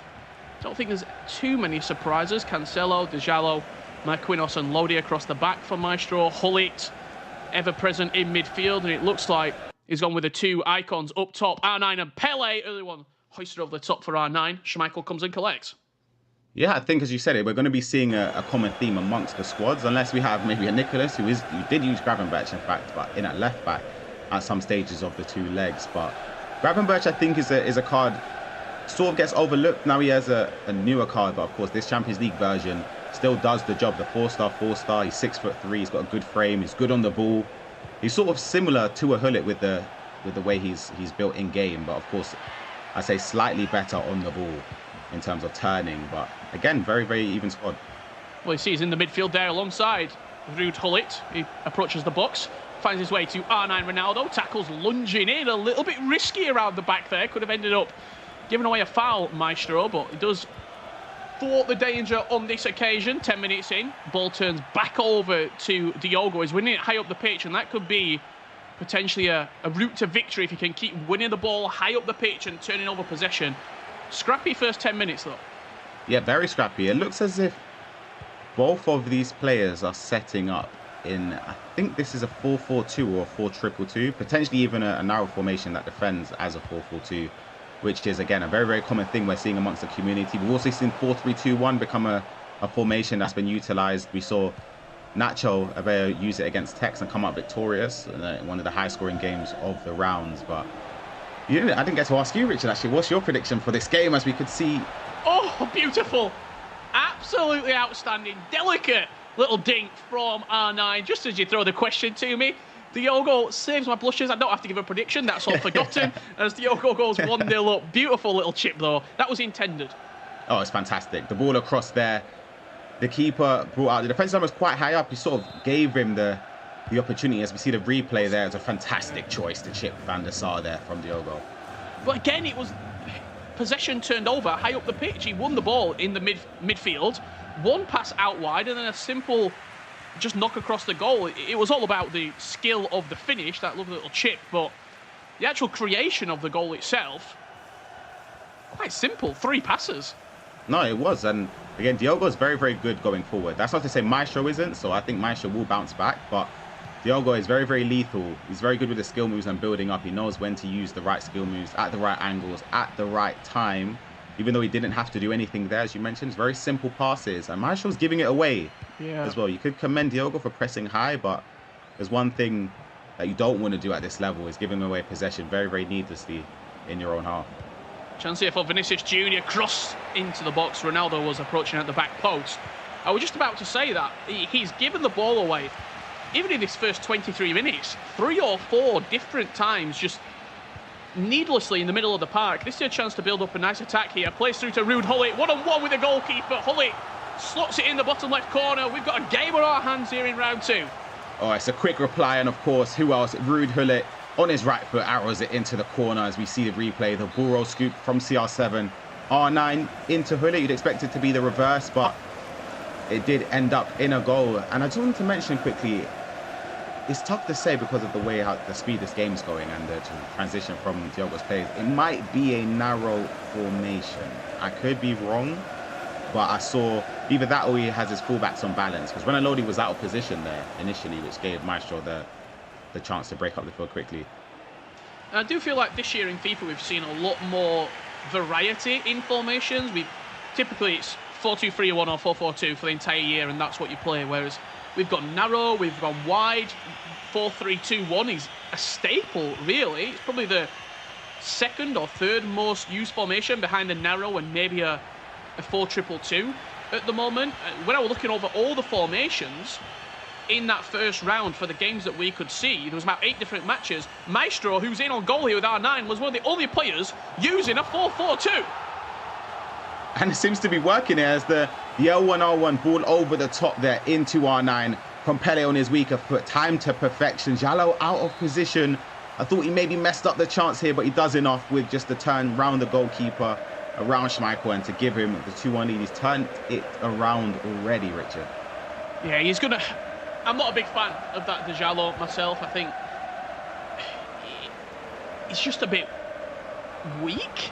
Like when you think about the centre back alongside Marquinhos, there's a target when you look at that back four on Jallo, and that's where I think a lot of goals are going to come from, because in the pool of players available, who are you going to go with? Maybe Christiansen, but again, he's not ticking all the boxes. Or you risk it with an icon over the top. Gravenberch was the player making the run. We're going to see that a lot. It's come to fruition. It's that out wide and then whipped around the defence. For people at home, what I've just seen right there, how has Gravenberch got that much room? Ryan, talk me through that particular move right there and let everyone know it at home. I really want it to reach the public, but it's too late now. But you saw just a triggered run there. You play it out wide and it's just a whip ball across. And Gravenberch, if he could have got a better touch there onto it, could have led to the equaliser for Diogo. As we see Maestro still building up, but of course Gravenberch steps in with his long legs. The interception, and you can see a pass over the top here. Pele. Pele could be in. Gets past Marquinhos. He's strong, he's quick. He's done well though, has the Brazilian centre-half to get back and just get a thigh on the ball, send it out for a corner. Those type of passes, because the attackers that we've got available, R9, Pele, CR7, are much better than the defenders. Minus that first game that we saw on the featured match between Levy and Nicholas, which ended in a very low-scoring affair. I think that's an anomaly. I think a lot of the games that we're going to see throughout the course of today and tomorrow are going to be high-scoring affairs because the attacks are better than a lot of the defenders. However, to counteract that, Ryan, defensively, the AI is very strong at the moment. So it's sort of that 50-50. Yeah, there is. I kind of like it, though. I like the fact that, well, hopefully, if it all goes to plan, we'll be seeing a lot more goals. But 3 goals in this first half between these two players. We can't complain. And it is Maestro with the 2-1 lead. But again, still a long way to go between these two players. Diogo getting us back underway here. Hullet firing the ball into R9 Ronaldo. Jallo steps out, and I'll keep a little tally chart for his mistakes and his positives. And I'll let you know by the end of today which side comes out on top. This could be a good chance here. Pele with a awful touch to get away from his defender, just knocked it right into his path. It looked like a 2 against 3 at the back if he could have played his cards right, Maestro. Yeah, I thought he was in there, especially with the player in the left. I think it was Vinicius Junior breaking free there. If he managed to see him and just sort of threw ball him in, it would have been a chance at goal. But there is another chance. I think that's onside. R9, simple pass across. Pele will slot it in. How on earth has he got that much room at the back? Oh, it's a shocking offside trap. I'll be honest, it's a shocking offside trap from Diogo. You want to watch that back again. It's very easy. It's a tough one to concede, but again, you have to make use of those chances when they come your way. You don't want to make a mistake, and Maestro didn't make a mistake. It's a simple pass across, and he's never going to miss an open goal. 3-1 lead, turn it around from being 1-0 down, Maestro. So he'll be hoping he can just be a bit more disciplined, keep possession, force Diogo into mistakes, and try and pick him apart. When you look at Diogo's first game, he only conceded 1 goal, and that was against Nixneb. 2-1 victory for himself. Maestro had a much more end-to-end affair in his opening game. He won 7 goals to 4, so this is typically, and you would say, playing into Maestro's hands, these high-scoring affairs where he can come out on top as Pele slots it in the back of the net, and the Frenchman is firing here at the E-Champions League. Did I say for that Diogo prediction? I think I meant Maestro. I might have to change that. It seems like an open buffet at the back there, I'll be honest. I don't know what's going on with Diogo. It feels like Maestro has so many options, whether it's to play it down the line, to play it over the top, The pass across the goal is there. The chip to the back post is also there, which he hasn't made use of yet. But again, it's a simple goal there. It's a pass across, and it's Pele again on the end of it to make it 4-1. And Diogo will have a lot to do now. Still a lot of time, but a lot to do just to turn it around. Especially when Maestro doesn't look like stopping. He's got his foot very much on the accelerator in 5th gear, and he's thinking, if I can get 6 or 7 in this first leg, it's game over. It's job done. 2-0 and 1 win away from being at the ECL knockouts. Yeah, exactly. And that's the key thing. He doesn't want to be in a position where he gives it away. That's the thing about Maestro over the years. CR7. CR7. Ooh, shallow. There we go. You've got to give him one tick there. it's just... Talk to me, Ryan. Maybe go into a bit more detail, maybe when a post comes in from one of these two players. How and why is there so much room for Maestro to attack into it? I don't know if it's maybe a formation, how they're matching up against each other, maybe a tactical thing, but he's got so much room, does Maestro. Diogo looking to turn inside the box. Ronaldo turns into 3 or 4 black shirts and won't be able to swivel out of that one. Yeah, I think Diogo's using a 4-3-2-1. And the way you use that, well, a lot of players tend to have their fullbacks unbalanced. It's definitely a narrow formation the way it looks as if. It's either a 4-3-2-1 or a 4-3-1-2 or a 4-1-2-1-2 narrow, but he's having the fullbacks contribute, and I think he's caught in a trap where you're 4-1 down and you kind of feel like you want to get something from one of the attacks. You're trying to build up, trying to get a goal back just to give you that slither of hope, but he's breaking forward way too soon as we saw the green time finish and the pause. Maestro, you can see, is using the 4-4-2, but we've yet to see many crosses though. CR7 on the wing, maybe that could be something that Maestro could use, not even just to attack, but use as an out ball. If you're getting pressured in, you're getting pressed in, you can trust him to win the header. Well, I would say as well, talking about the crosses, Ryan, he's not needed to. All 4 goals that he scored, maybe minus the first one, but even then there was a lot of space for Hullet to get in behind and shoot. They've all sort of been relatively rudimental 3-4 passes and then a goal. Back post was player looked. It's going to fall to R9 on the edge. There's one man you don't want to turn and shoot. It's R9 Ronaldo. Elastico onto that 5-star weak foot and rifles it into the top of the net. It's lovely. It's an Elastico, as you said. Maybe a slice of fortune. Diogo didn't look like he could select the right player. There was a little bit of a bump there with his defenders, but nonetheless, you've got to create the chance there with the Elastico to finish it as well on R9's left foot. That's what I spoke about with R9. You sort of would favour Pele in the initial situation when dribbling, but when it comes to the shot on the weaker foot, you have to trust R9 with the 5-star weak foot.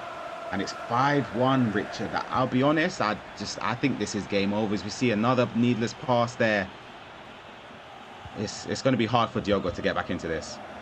I'll tell you what, Maestro has come to play here at the Champions League group stages. He's probably in the mindset right now. He can get this job done. He can be off by clock off mentally, 7 p.m. his time.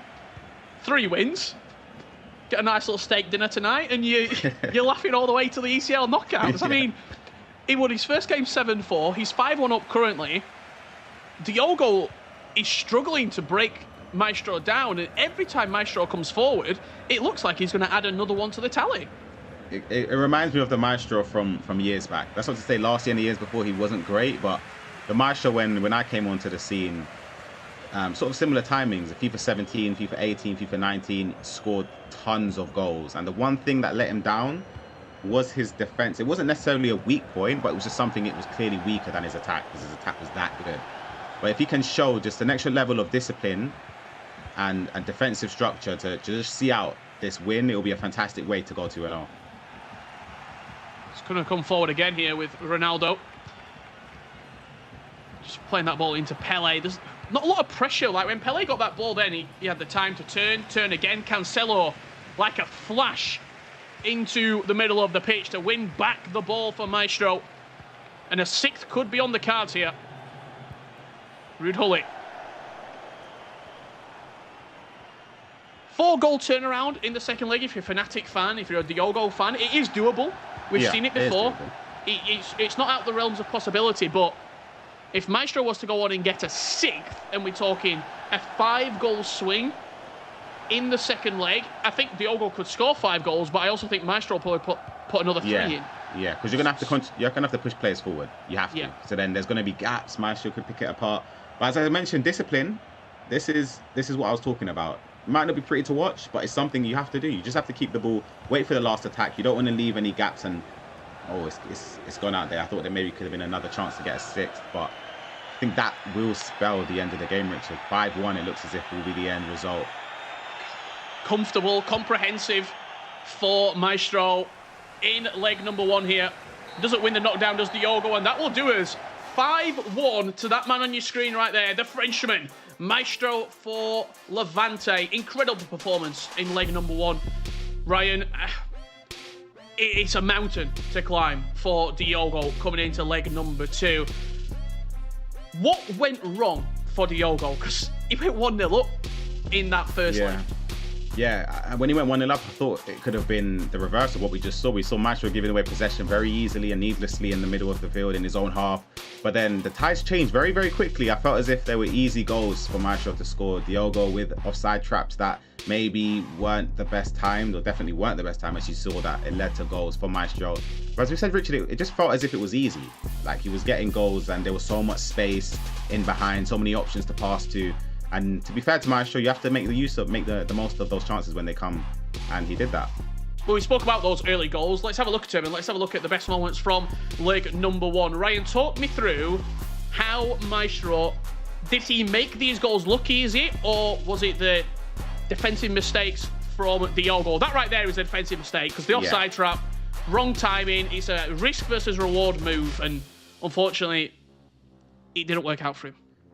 It's a tough one to concede that when you do the offside trap wrong. This one here, again, it was a pass back. It was a good choice.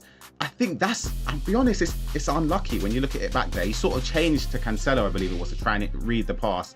And then the Elastico here, he stuck onto Jallo to try and defend it. Didn't change cursor. And R9 puts it into the top corner. You could argue that there are there's a slice of an element of luck, but there always is. But then, as I said, you have to take the chances when they come your way. Yeah, and Maestro did exactly that. 5-1 up currently at the halfway point in this Swiss round 2 fixture. Can Diogo pull something out of the bag? We'll find out on the other side of this break.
Welcome back to the E-Champions League group stages. Joined by myself, Richard Buckley, and Ryan Pessoa. Ryan, a fantastic first leg performance from Maestro. We're actually going to switch courses because we don't want to see that game, second leg, really play out. We already know that Maestro is in a dominant position. So let's go to a more competitive match. And I know that Nicholas and Stokes, they do play quite a lot. They've got a lot of reps against each other and they're matching up here in the second round of fixtures. We're joining you in the second leg, in fact, and it's going to be Stokes kicking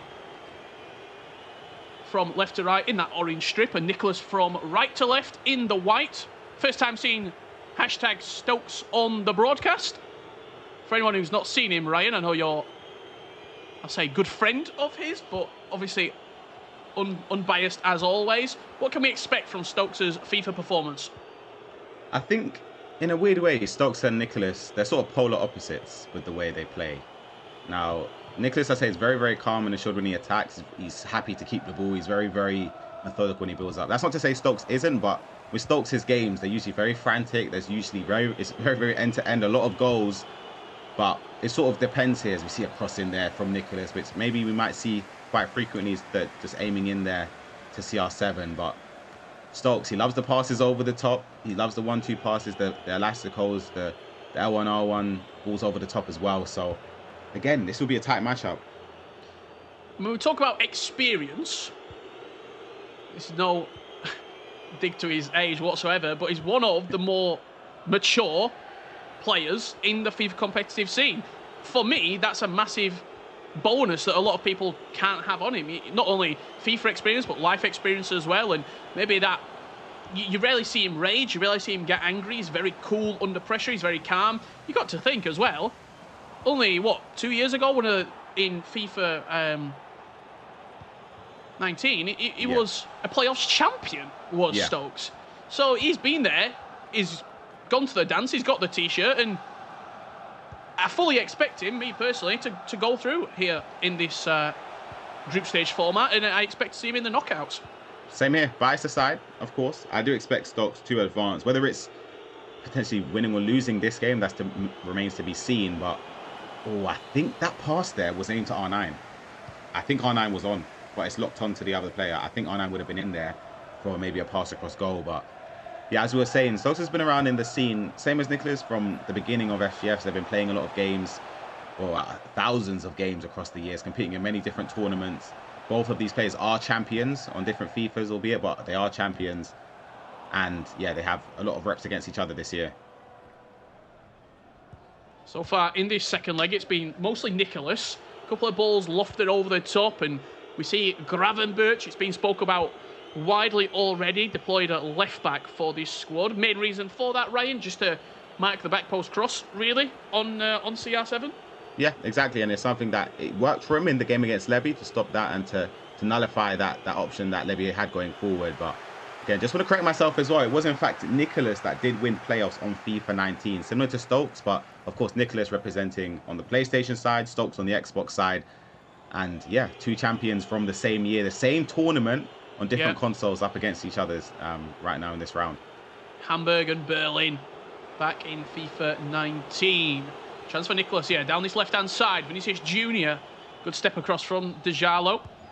I'm seeing Anthony in this team for Stokes. He's a big fan of the narrow. Is that as maybe a centre mid? I think it is. I think it is going to be as a centre mid. You see Bruno Fernandes, you see Hullet, R9. Yes, I believe it is. I think it is going to be R9. And this is hard to say. It might be a 4-3-2-1 or an arrow. It's really hard to tell with the way the players are very high up the pitch. You see a slight mistake there. Is he going to be able to keep it on? He's not. So Stokes does have a corner. I mean, no corners, they can lead to goals, of course. Maybe I can work a chance here with Anthony. Does well into Marquinhos. Now across to Vinicius Junior. Not the player that you want on it there is the centre half. He pops it off to Ruud Hullet. Approaching the box. Hullet runs into the opposing dominant midfielder. And a chance for Nicholas to play out here. It's quite poignant, really, that Hullet's in the team so much. Last time that we had the E-Champions League in person in Madrid, Ruud Hullet was on the broadcast. He was there. Maybe he's presence will be enough to guide one of these two players to a 2-0 Swiss format result. Not a lot at all so far to separate these two. No, nothing. I think both of these players are defending well. They're sort of nullifying each opponent or each other from creating clear-cut opportunities. But it is Stokes here. It does give it away there. Back to Nicholas, the interception from Frankie de Jong. But we're approaching a stage now. Maybe I think it's too early to keep possession for a last attack. So maybe Nicholas will try and see if Stokes pulls out a defender, if there's a clear-cut opportunity for him to break through. Vinicius Junior here for Nicholas. Plays into Gravenberch, bombing on from left back. Maybe not the most agile of players you want inside the box. But a goalkeeper movement there for Stokes. He's just marking that near post with his GK, but it is played short to Johan Cruyff. He floats into the box. Green-timed header from R9. It would have been a miraculous goal if R9 was able to get the power generated. He's on it again here. Now Johan Cruyff. Looking for that Lacroqueta pass straight away, and that's another skill move pass combination that's come more and more into the meta, so to say. I'll get your thoughts on that at half-time, Ryan, as Stokes comes forward with Vinicius Junior down the middle of the pitch. He's got a barrage of white shirts in front of him. Does offload it to Antony. Now Bruno Fernandes just runs into João Cancelo, and there's been a lot of moves like that from both of these two, where it's one too many defenders in the way. Feels as if they're cancelling each other out. And I notice here with Nicholas, albeit this attack is going to be different, but he seems to be building up attacks on the left side of the pitch. He's running low and he manages to intercept that, play a lock pass to potentially try and lead to the last attack. But 1-1 between these two players, it seems like they're just cancelling each other out. As we say, they played before in qualifiers this year, and yeah, nothing to split the two. Yeah, you said they've played a lot. You said they've been sort of in the ringer with each other, whether that's in qualifiers or even online cups and tournaments. And they're both coming off the back of a win, which does give them more confidence. And bear that in mind, they were both very narrow wins. Stokes, I think, by 1 goal, and Nicholas, we saw it. It was a penalty shootout victory against Levi de Weed. So that mental aspect will not be phased whatsoever as we go into the final 45 minutes here. Yep, exactly. And say Nicholas is prepared to go the distance, as we saw in the first game. He's not somebody that's gonna rush and attack like as we see in years that have gone by. He's known as the Iceman for a reason. He's very calm, he's composed, he knows he usually makes the right choices at the right moments, the right skill moves, the right shot choices. He's very good at keeping possession. But again, that's the same or similar level to Stokes in terms of both of these players can beat the best, and they are seen as one of the best players in the region. So again, it's a tough matchup at 1-0, and it'd be interesting to see who can take the lead in this game. Chance here, Johan Cruyff, even looking for a little dink into the box there was Nicholas. It looked like a shot could have been the go-to pass. Mo Salah hosts that over the top. Pele will run all the way back, but doesn't manage to find his way onto the ball. Nicholas there, good chance, and decided to dink it into the area from about 3 yards away from goal. Yeah, it was a weird one there. I felt like he had a little bit more time than he thought with Cruyff.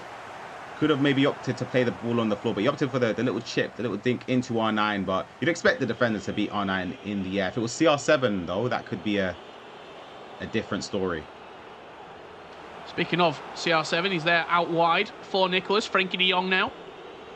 He'll be looking to offload it to Vinicius Junior, and he does. Johan Cruyff, he can go on left or right. Great work. Ronaldo out wide, time green for Cruyff. Nicholas carved him open there. Early corner into the box. Van der Sar's come a long way for that. And he's actually stuck behind Hullet, but manages just to get his hands on it. It's very nervy, Ryan. Yeah, took the words out of my mouth. Nervy moment there for Stokes. I thought that play from Nicholas to create the initial chance was very, very well played. He timed it green, as I say, to the near post. And of course, the corner there, Stokes stuck to his guns, brought the keeper the full distance to try and stop the cross or stop a potential header at goal. And fortunately, for his sake anyway, managed to get the ball with his goalkeeper. Stokes will come forward here. 2/3 of this game already concluded.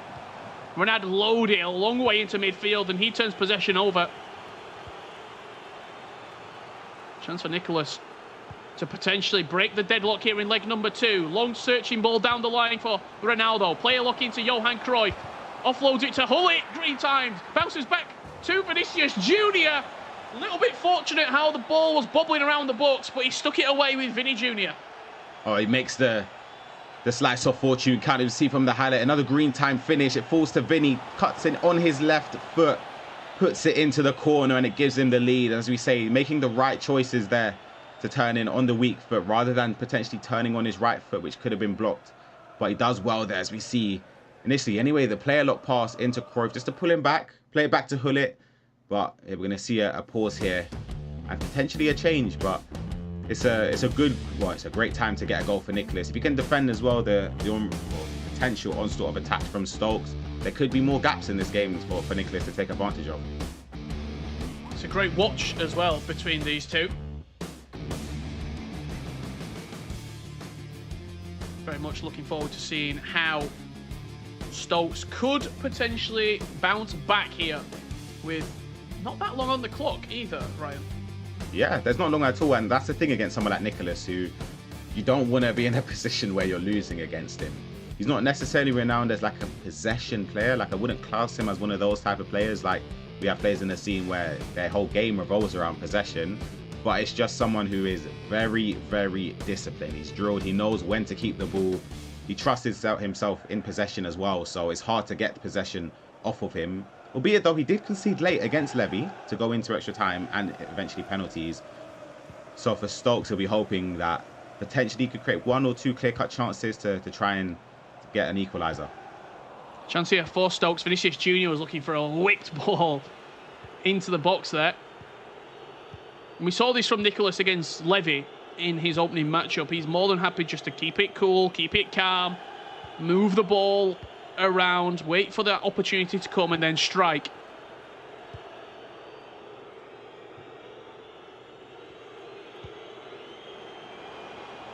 Player pulled out of position there for Stokes. Nicholas will capitalise. R9, what a save from Edwin van der Sar. Oh, that's incredible goalkeeper movement from Stokes there.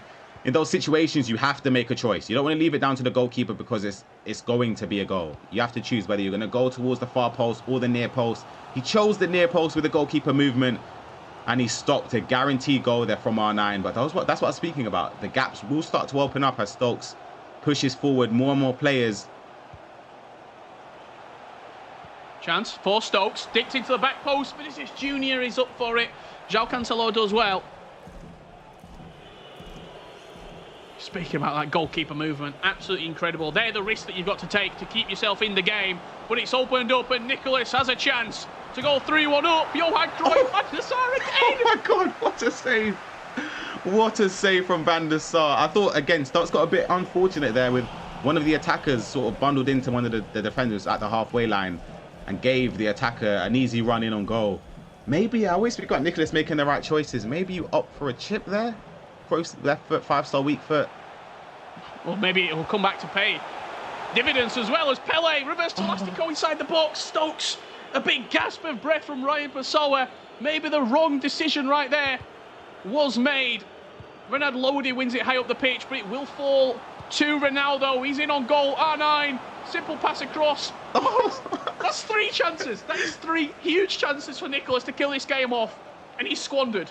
They usually come back to bite you. I'll be honest, that's one of those things where it feels as if you can't score.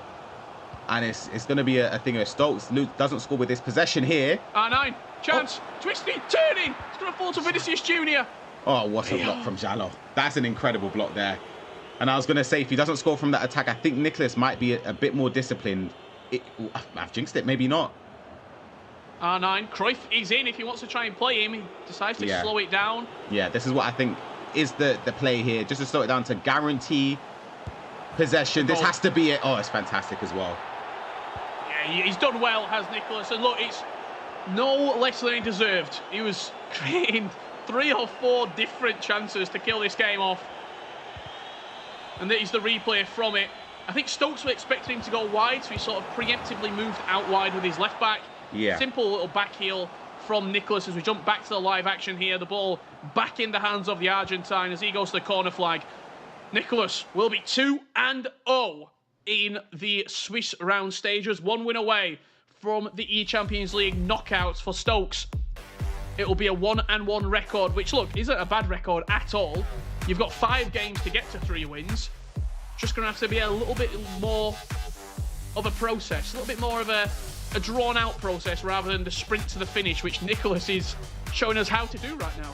Yep, exactly. I think he'll be disappointed with that chance he had with Pele there in the box. It's a tough one. It's a tough one because you can't say that he's made the wrong choice, because on another day, it could have been the right choice. He's done everything he needed to do skill-wise in the box to create the chance, but you can say it was great defending as well, that last ditch block from Jallo for Nicholas there.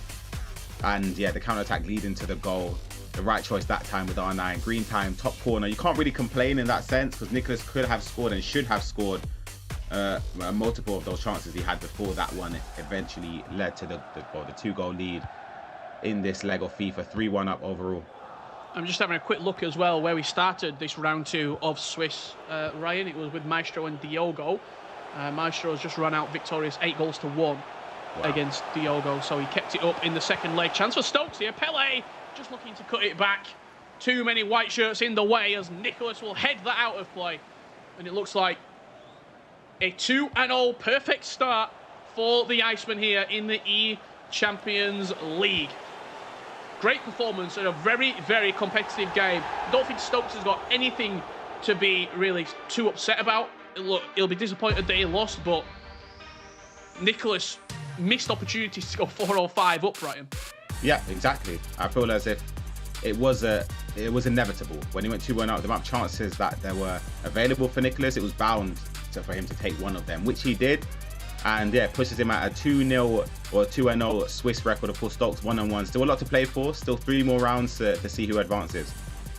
Incredible performance from Nicholas. We can see some of the best moments from that match right there. It was a good victory in the end for the Argentine. He ran out 3-1 in the end. Ryan, talk to me about some of the best moments from this matchup. We can actually see the first leg, which we did miss because we jumped into the game late.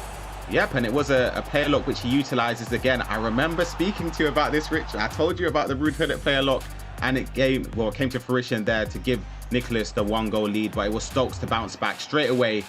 Pass across the goal from Bruno Fernandes into R9, and this is where we took over this game. We go into the second leg, 1-1 of course. Gullit with the block there from Marquinhos. Cruyff into Vinny on his left foot to give Nicholas the 2-1 lead. And as we saw, the barrage of attacks, it was sooner or later going to be a chance which would hit the back of the net. And hit the back of the net, it did do there. R9 Ronaldo to seal the win for Nicholas against Stokes. Incredible performance from Nicholas. The Argentine, the Iceman, will go through to a 2-0 record. Let's head down to Mike Labelle to break down the MasterCard moment of the match. Thank you so much, fellas. And we're going to be looking at the Maestro matchup where he had a completely dominant performance. Very impressive goal scoring. You wouldn't know these guys were even matched up against each other. And we're going to take a glance at freezing the defense and how to have some of those additional breakdowns. Here we go. Work with me here. That's why you didn't see the second leg, because Maestro's on fire. We should call him Maestro the Magician. It's Ronaldo from the top of the box, and he's able to utilize this Elastico. And what you want to do is you want to square yourself up in this position, and you can go left, you can go right. And that's why everybody wants that 5-star skill moves, 5-star attackers on the weak foot as well, because it makes it where you're more dynamic, you're more creative, and it puts you in a position where you can have this competitive expression. And at the highest levels, it's one of those things that all these players are going to be focused on. And Maestro is a fluid player, completely fluid, in fact. And it was just so impressive, and it really was a moment that told you he was confident, he was ready, and he sent a message to the rest of the competition. And that wrapped up that game against Diogo. Once again, you wouldn't have known he was even going up against Fnatic Diogo. Those guys were both on an upward trajectory, so I'm looking forward to his next matchup. But we're going to send it back to Rachel and Kyle at the desk. Thanks, Mike. Yeah, Maestro the Magician for sure. Another 8 goals added to his name there. That adds on top of the 7 that he scored in his first round matchup. 15 now in total, which is something special, Carl, considering he's only played 2 rounds of Swiss, 3 still more to go. It's just a case of how many more goals he can score. And Kyle, I'm going to ask you, do you think we're now seeing the Maestro of old? The aura that he usually used to bring around, I guess, any of the FUT Champions Cups when we used to be there in person. He had this swagger, and I feel like that's back. He tweeted, Kyle, are we going to bring Prime Maestro back? I'm saying he's back. After those 2 rounds, he's back. All I'm going to say, Rachel, I said it was a guarantee, didn't I? And he's 1 game away from doing it. That's all I'm going to say for now. But on that point that you did mention, when I was talking about him, I talked about all the interviews that I've done with Maestro. I feel like he is one of the most confident, one of the most open competitors. He's so relaxed, and you can see that this is obviously coming into play. He's got into his rhythm, he's got into the swing of things, and he's free-flowing, he's scoring. He looks like he's so confident coming into this tournament right here. And as you said, the Maestro of old, we've seen what he can do, we've seen all his achievements, we can wax lyrical about those, we've done that, and he's still managing to do it right here on the big stage. I remember all the way back in 2019, let's say Bucharest. How many times did we go to Bucharest? How many times did we see Maestro squad? And we always used to see him walking around, talking, smiling, laughing, and when it was time to step up, he also managed to do that. That's what I'm guessing he's doing here right now. He's managed to transfer everything we saw at the LAN events, everything we saw in person. He managed to transfer that across to all of these online events as well, and we are seeing that time and time again with Maestro's squad. Yes, at times it's not gone his way. Yes, at times he probably has been very frustrated, but he's gone back to the drawing board. He's put the work in, and like you said, 8 goals, 7 goals. We're seeing the results of that hard work right now. I think that he will ease through this 2-0 going into that next one. It's going to be very difficult. Obviously, the way the Swiss rounds work is you match up with someone with the same score as you. So he's going to match up with someone who's got the exact same 2-0 record that he has. So somebody's O has got to go to steal that phrase right there. But if he can get that win, it means that, as Richard Buckley said, to quote him, he can put his feet up, he can relax, he can kind of not switch off because he wants to continue and make sure that he is staying focused, but he knows that the job he came here to do is done and dusted. I'm not sure if he will get the steak dinner that Richard Buckley said he'll be doing, but I'm sure he'll be celebrating in some way if he can get it done. Yeah, I mean, it's a much smaller mountain to climb now, isn't it? Just 1 more win opposed to the 3 that he obviously had to come here and get at the beginning of the day. But I'm pretty sure he's probably up there in terms of goals scored now. Conceded only 1 in that matchup. But let's have a look then at a couple of the goals that he did score in that second Swiss round there. 8 in total. And remember, he actually went 1 goal down. Diogo got first blood, didn't he? And then it was all the way of Maestro squad. This is his 7th going in there.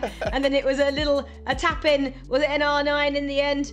No, just went to Ronaldo in the end to make it 8. And yeah, like Mike was saying, 5-star is exactly what you need, and Ronaldo gives you all the skills, and that's what you get when you have a player like him on your virtual pitch, and that's what Maestro managed to do there. But you talk about, or tell us a little bit. I know you're not a pro, Kyle, but you get to speak to a lot of the pros all the time. He did go, didn't he, a goal down, and we thought, oh wow, Diogo is going to bring out something special here. Obviously, we know he's a great player, recently signed to Fnatic alongside Tex. And I kind of think when you're signed to a team where you have such a high quality player as Tex, your level's just going to go up a notch as well. You're going to be playing day in, day out, aren't you, alongside each other and learning all the tricks of the trade. But I don't know, maybe that just shows the level that Maestro's operating at now, just a level above everyone else. Well, like I mentioned before, with Maestro squad, he is obviously playing for Levante right now, so he's competing in that La Liga. We've seen what he's managed to do in that competition over the last season, and he's a player that he's combining improving on the meta and knowing exactly what to do when it's needed, and that experience that he's got. Yes, he did come up against Fnatic, Diogo, and again, we can talk about him. His level has definitely raised. He's joined Fnatic, a team that we know, and we know that they can do some incredible things. The resource that they've got is amazing, and he's going to step up if he's teammates with Tex as well. So coming into that matchup against Maestro squad, I'm sure both of those were full of confidence and both of those thought they could go into that matchup actually looking to get the W, looking to get the win. But we just saw the dominance there from Maestro squad, and actually on his day, I do think that he is one of the best players in Europe, if not one of the best players in the world. We've not seen that from him recently, but I think if he can get back to it, like he tweeted, like he put on social media, then maybe, just maybe, I think he could have such an incredible season. Over the last few years, we've seen with Maestro squad that he's managed to always make it to these huge events. He's been successful in some of them when teaming up. He's been successful actually when he's been with his national team. Can he do it in an individual tournament once again? Maybe we'll see.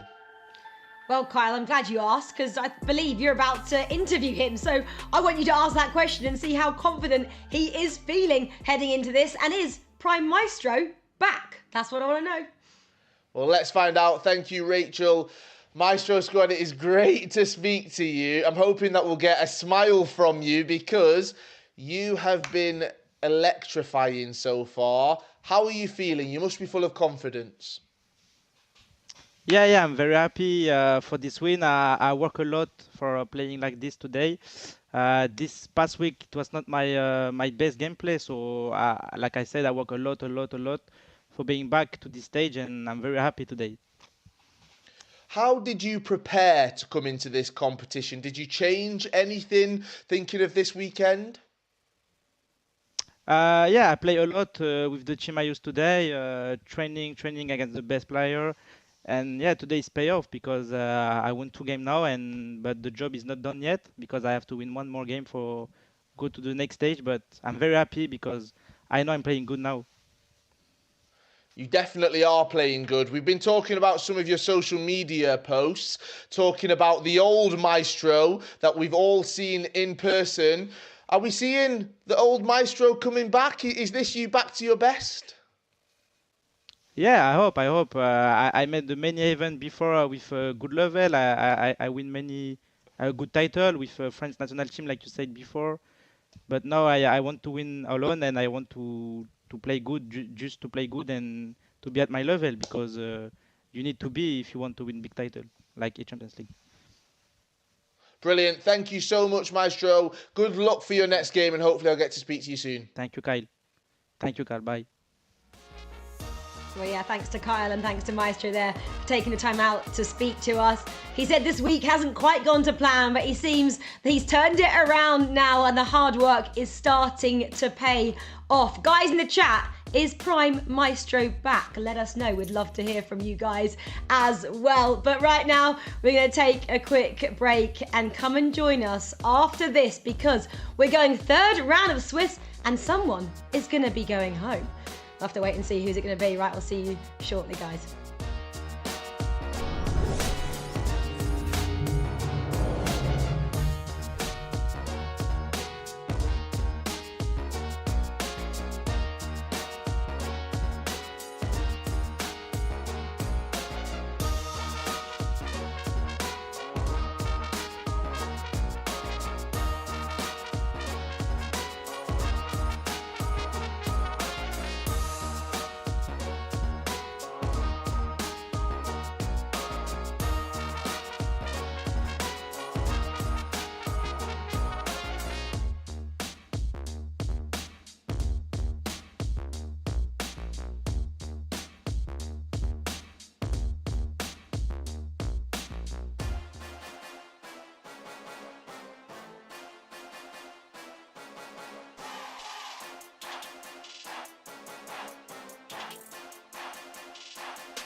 Well, hello guys, and welcome back to the E-Champions League 2022. Hey, I mean, if you're just joining us, what a start to the competition we have had on day one. 2 rounds of Swiss already been played, 3 still to come. We're now into the 3rd round of Swiss, and that means players are going home. 8 players at the moment already have 2 losses next to their names. They'll obviously be going head to head with each other, so we have 4 vital matches coming your way right now. If you don't believe me, let's have a quick look at the competition format and see exactly how these 2 days are playing out. The E-Champions League is down to 64 players, and the field indicates non-stop action heading our way. Day 1 will feature the most exceptional players in Western Europe, and Day 2 will showcase the best from the central and eastern regions of the continent. Each day, a group of 32 players will participate in 5 rounds of Swiss competition, 2 legs per match. Each successive round will pit pros with the same record versus each other, and a player will progress to the knockouts with 3 victories. Similarly, 3 defeats, and you're eliminated, meaning 16 players per day will qualify for the knockout stages of the E-Champions League. Yeah, that's how these 2 days look, of course, and then we'll progress to the knockouts in April, and then the finals a couple of weeks after that as well. I just mentioned it. Some players are about to be eliminated, and I cannot believe I'm saying this. One of them could be Fnatic Tex. He's about to take on 22 eSport Diogo. I mean, Brandon and Gravison, I can't believe what we're about to see, especially because Tex reckons he is back to business. Guys, take this away. This is going to be super exciting. Thank you very much, Rachel. And yeah, I mean, this is a predicament that I don't think many of us expected to be in. You join myself, Brandon Smith, and Jaime Alvarez for the call of this game, known as, of course, Gravison.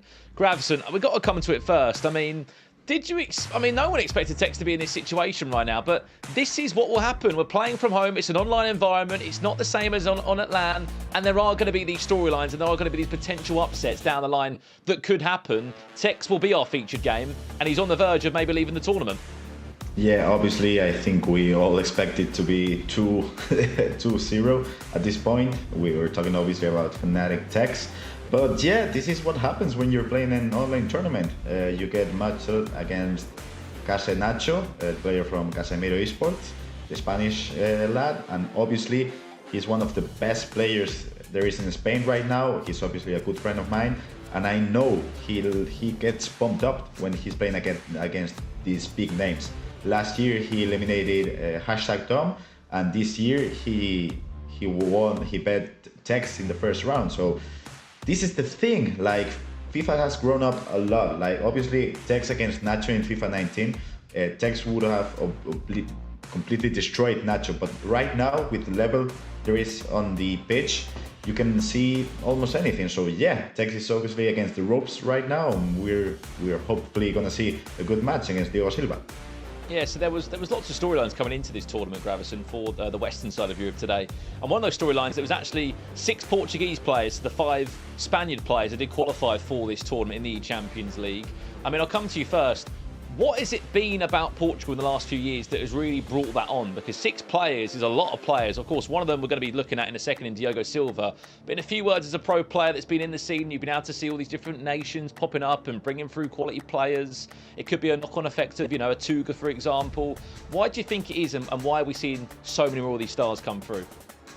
I think there are 3 reasons behind that. The first reason is the Portuguese Federation is a really good federation. I went there for a friendly with Spain's national team, and you could see the kind of professional guys that were there. So that's the main first reason, in my opinion. The second one, they have a really good regular league there with the La Liga Portuguese. So that's they get their level going really onto another steps, because they kind of practice against each other so much, and they're reaching new heights. And the third reason, I think it's because of Tuga. Tuga is such a great standard for them. You can see many top players from other nations who don't represent their nation as well as Tuga does. He really feels like he has to take Portugal to another level. So I think Tuga is one of the main reasons why Portuguese players are doing such good results here in this tournament. Yeah, you can't obviously forget the legends as well. Quinas back in the day, former FIWC world champion. If you cast your mind back all those years ago. Just to give the audience a bit of clarity at home as well, this is a massive round because at the end of it, we're going to say goodbye to 4 players. 4 players will crash out the Champions League.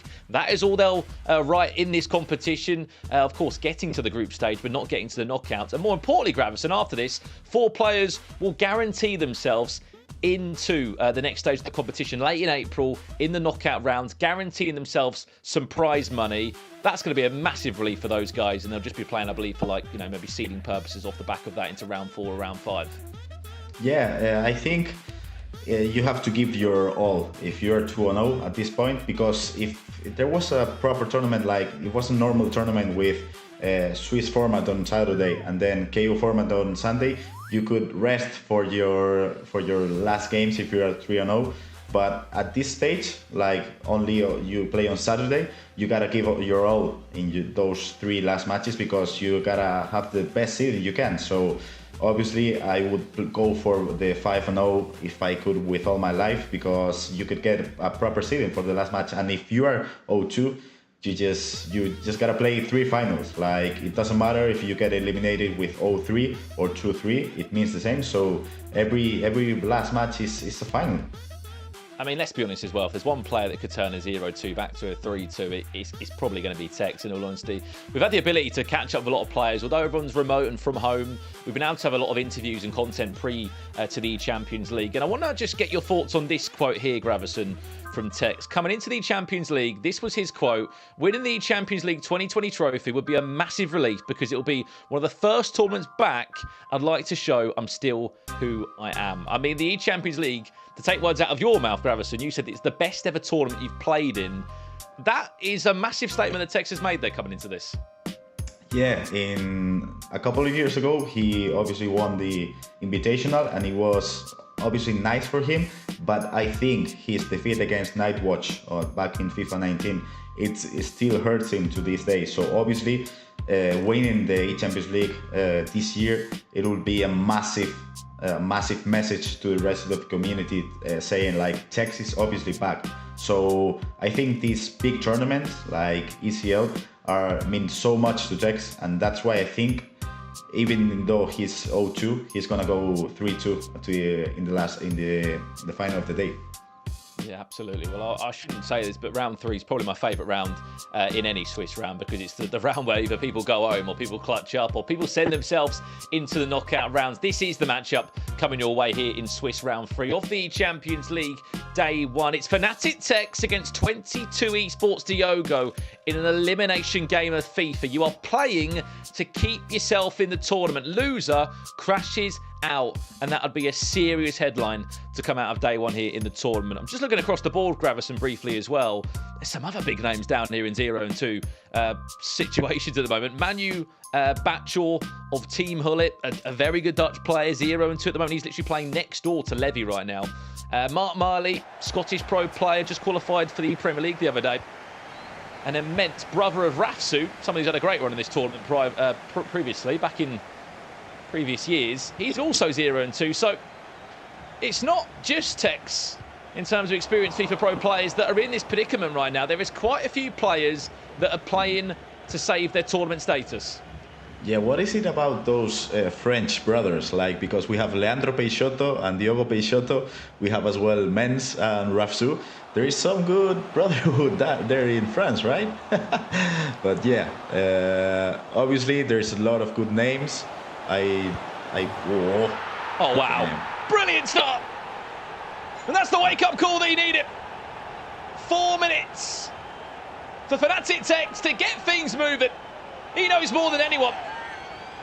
There's a big crowd watching him, and he knows what he's got to do. Game per game, it's the long road now.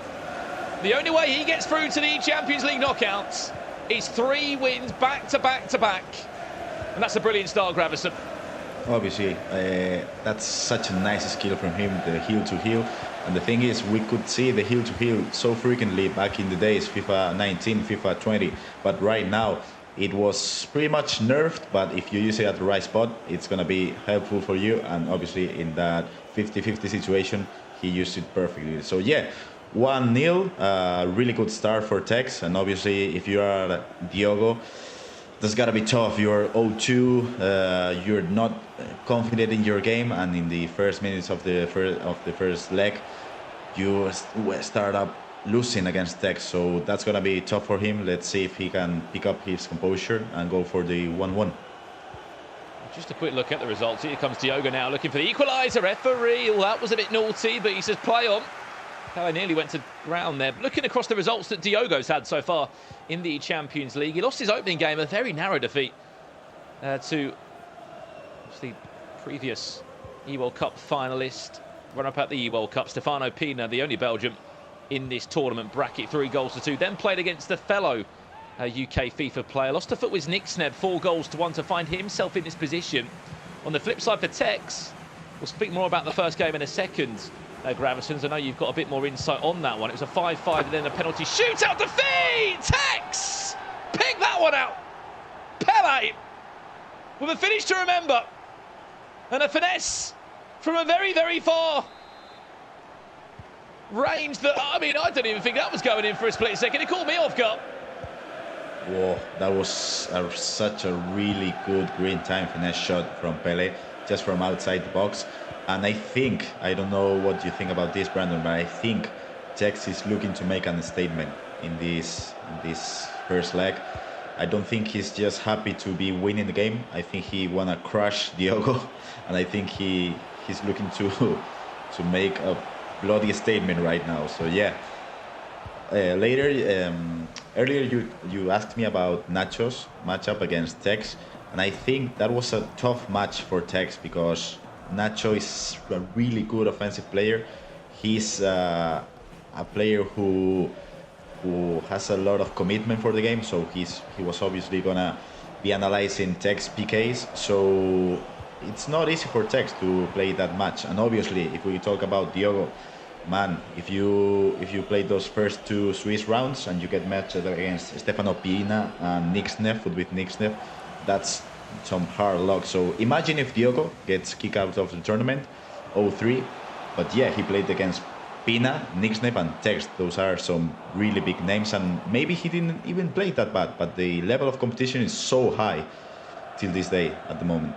So well, that's the beauty of having you on the broadcast, Gravis, and obviously fellow Spaniard yourself. You've played in the La Liga, you've won the La Liga. Last year you did compete in the tournament where Nacho had an unbelievable run. He obviously was near enough a runner-up, representing Sevilla at the time, went by the name of Pepe Botelho. Some will know him more as that. A very emotional FIFA player, but an unbelievable FIFA year. I mean, I know you had a few messages when he saw that Tex matchup, but you said he was going to be up for it, whatever happened, and then he went and won on a penalty shootout after a 5-5 draw. So that was a perfect start for him, and I know he's currently on his way to maybe sending himself into knockout rounds. So we're off the training ground now, maybe from Tex. Does well, Elastico dancing, Pele says hello, let's see what he can do from here. Cristiano Ronaldo tries to La Croqueta his way back into the box, but nothing able to happen there. It's amazing what Tex can do, even though there is not just much skills as there was in FIFA 19. It's amazing what Tex can do even with 3-4 skill moves. It's just amazing. Yeah, obviously, I think Diogo is playing a good game at the moment. Even though he's losing 2-0, he's still attacking.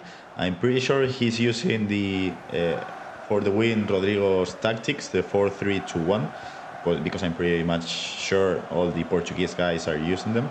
And he's still in the game. Like, maybe I think he's way in the stone. Pele, maybe for 3 here, Gravison. He's literally dancing his way to the box. Oh, stop it. One more, maybe a rebound. It doesn't matter how they all go in. That move deserved the goal. As he was moving and grooving in the box, Pele was trying to find the feet of Vinicius Junior. He'll be one to forget about in a hurry. For 22 Esports is Diogo. But he has to make more than a statement here, Gravison. He has to go and win the game, obviously, across 2 legs first and foremost. This is, no doubt, the best leg of FIFA we've seen, and he saved it to a live broadcast to show it.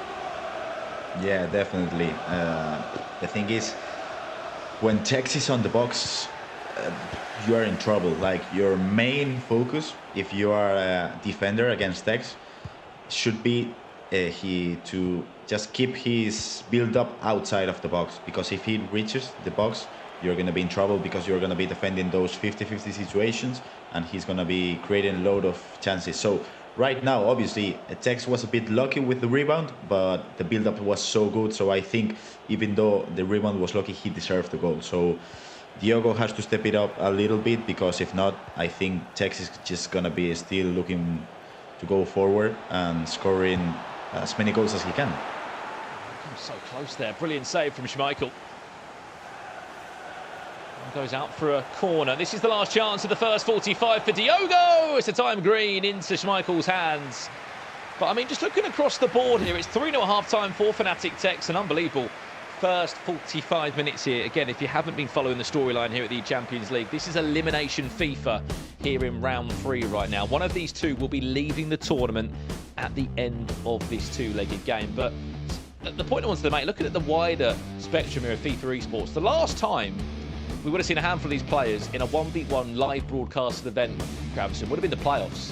You know, that was in summer last year. It's been a long time since then. And I think there is an extra element of pressure on the shoulder of a lot of these players that we're going to be seeing across this weekend.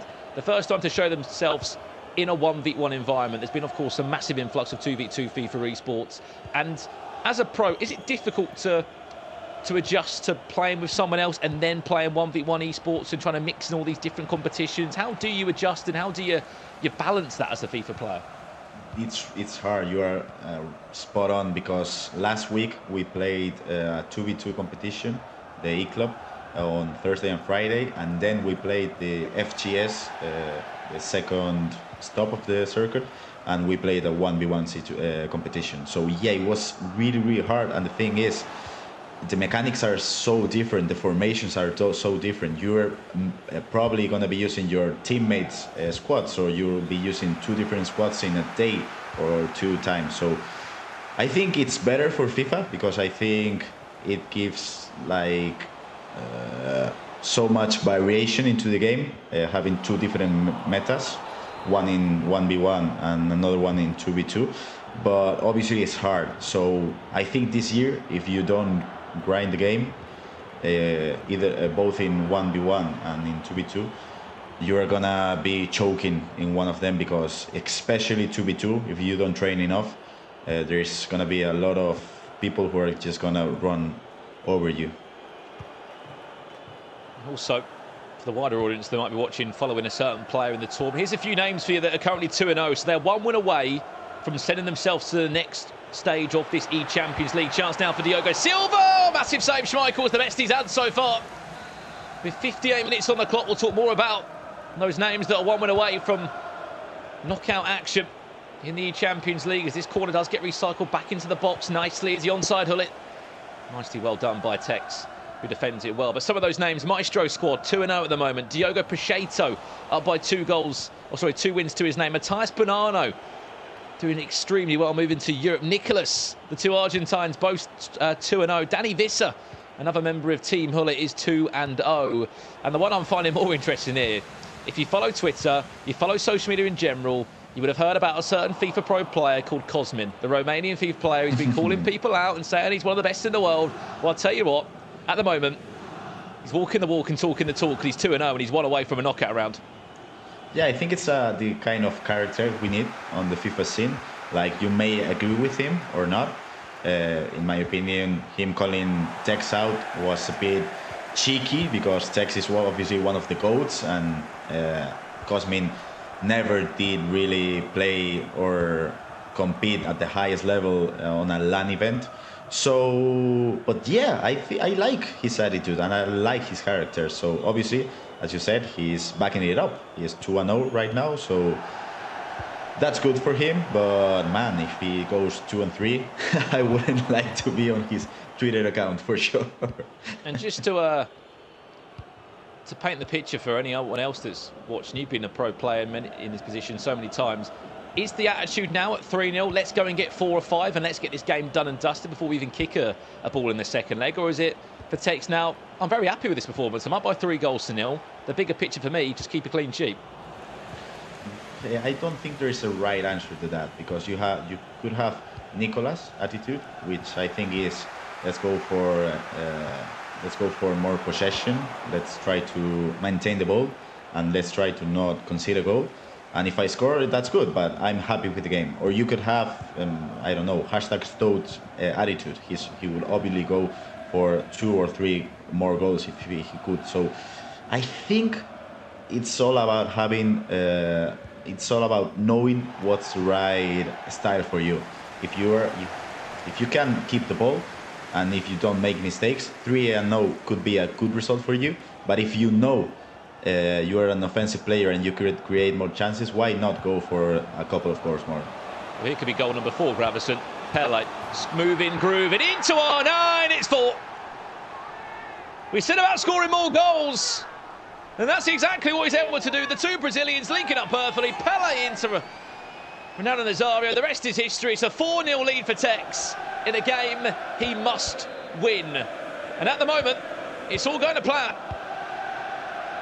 It definitely is 4-0, and I think I'm not going to say this is over, because it's FIFA and anything can happen at any moment, but I think if Diogo wants to be in this game, he at least have to score 1 goal before the end of the first leg, because if you finish 1 leg against an opponent as big as Tex and you don't earn your respect with at least 1 goal, he's going to be so comfortable in the second leg. So I think at least if I was in Diogo's place, I would be at least looking for a goal to earn some respect for the second leg. Just a 4 for you, Gravesen. I wouldn't say really an excuse as such, but these guys have been used to probably adjusting to Team of the Year items in the last couple of weeks, and the best players in the game. Obviously, there are so many good players, including these 3 icons that are being seen, and Champions League players that have had upgrades, but not all of them are going to be in the 95+ range. Is there a time needed to adjust to these different squads, that some players might just be doing better than others? Yeah, definitely. There is some players who adjust better in short amount of space. So obviously it's a big difference between using Team of the Year CR7 or USL CR7. So it's all about adjust at the right time. And obviously if you don't adjust in time, you're going to be living in the Swiss. So you don't want that. So yeah, that's a big point, and there is some players who never adjust to the right items on game. Well, that will do us for half time. In this round 3 of Swiss, 4-0. Yes, you're hearing that right. 4-0. Fnatic Tex leads in a game that he simply must win if he wants to stay in the E-Champions League. He's left it late, just for the wider context here. He's currently 0-2 in the Swiss round. So is Diogo Silva. But at the moment, Gravesen, Diogo does not look to be like he'll be staying in the competition, because he's 4-0 down. He needs more than a miracle if there's any way for him to claw this back in the second game. Yeah, I don't know what he's gonna do, because I don't know if he's gonna be able to change up some formation, maybe go into constant pressure or anything, but you gotta play the stamina game as well. Like, it's important to reach the second half of the second leg and still be able to pressure your opponent. So obviously Diogo is in a tough spot, but he has to do something. Like, if he keeps playing like this, he's gonna get completely destroyed. So he gotta change something up.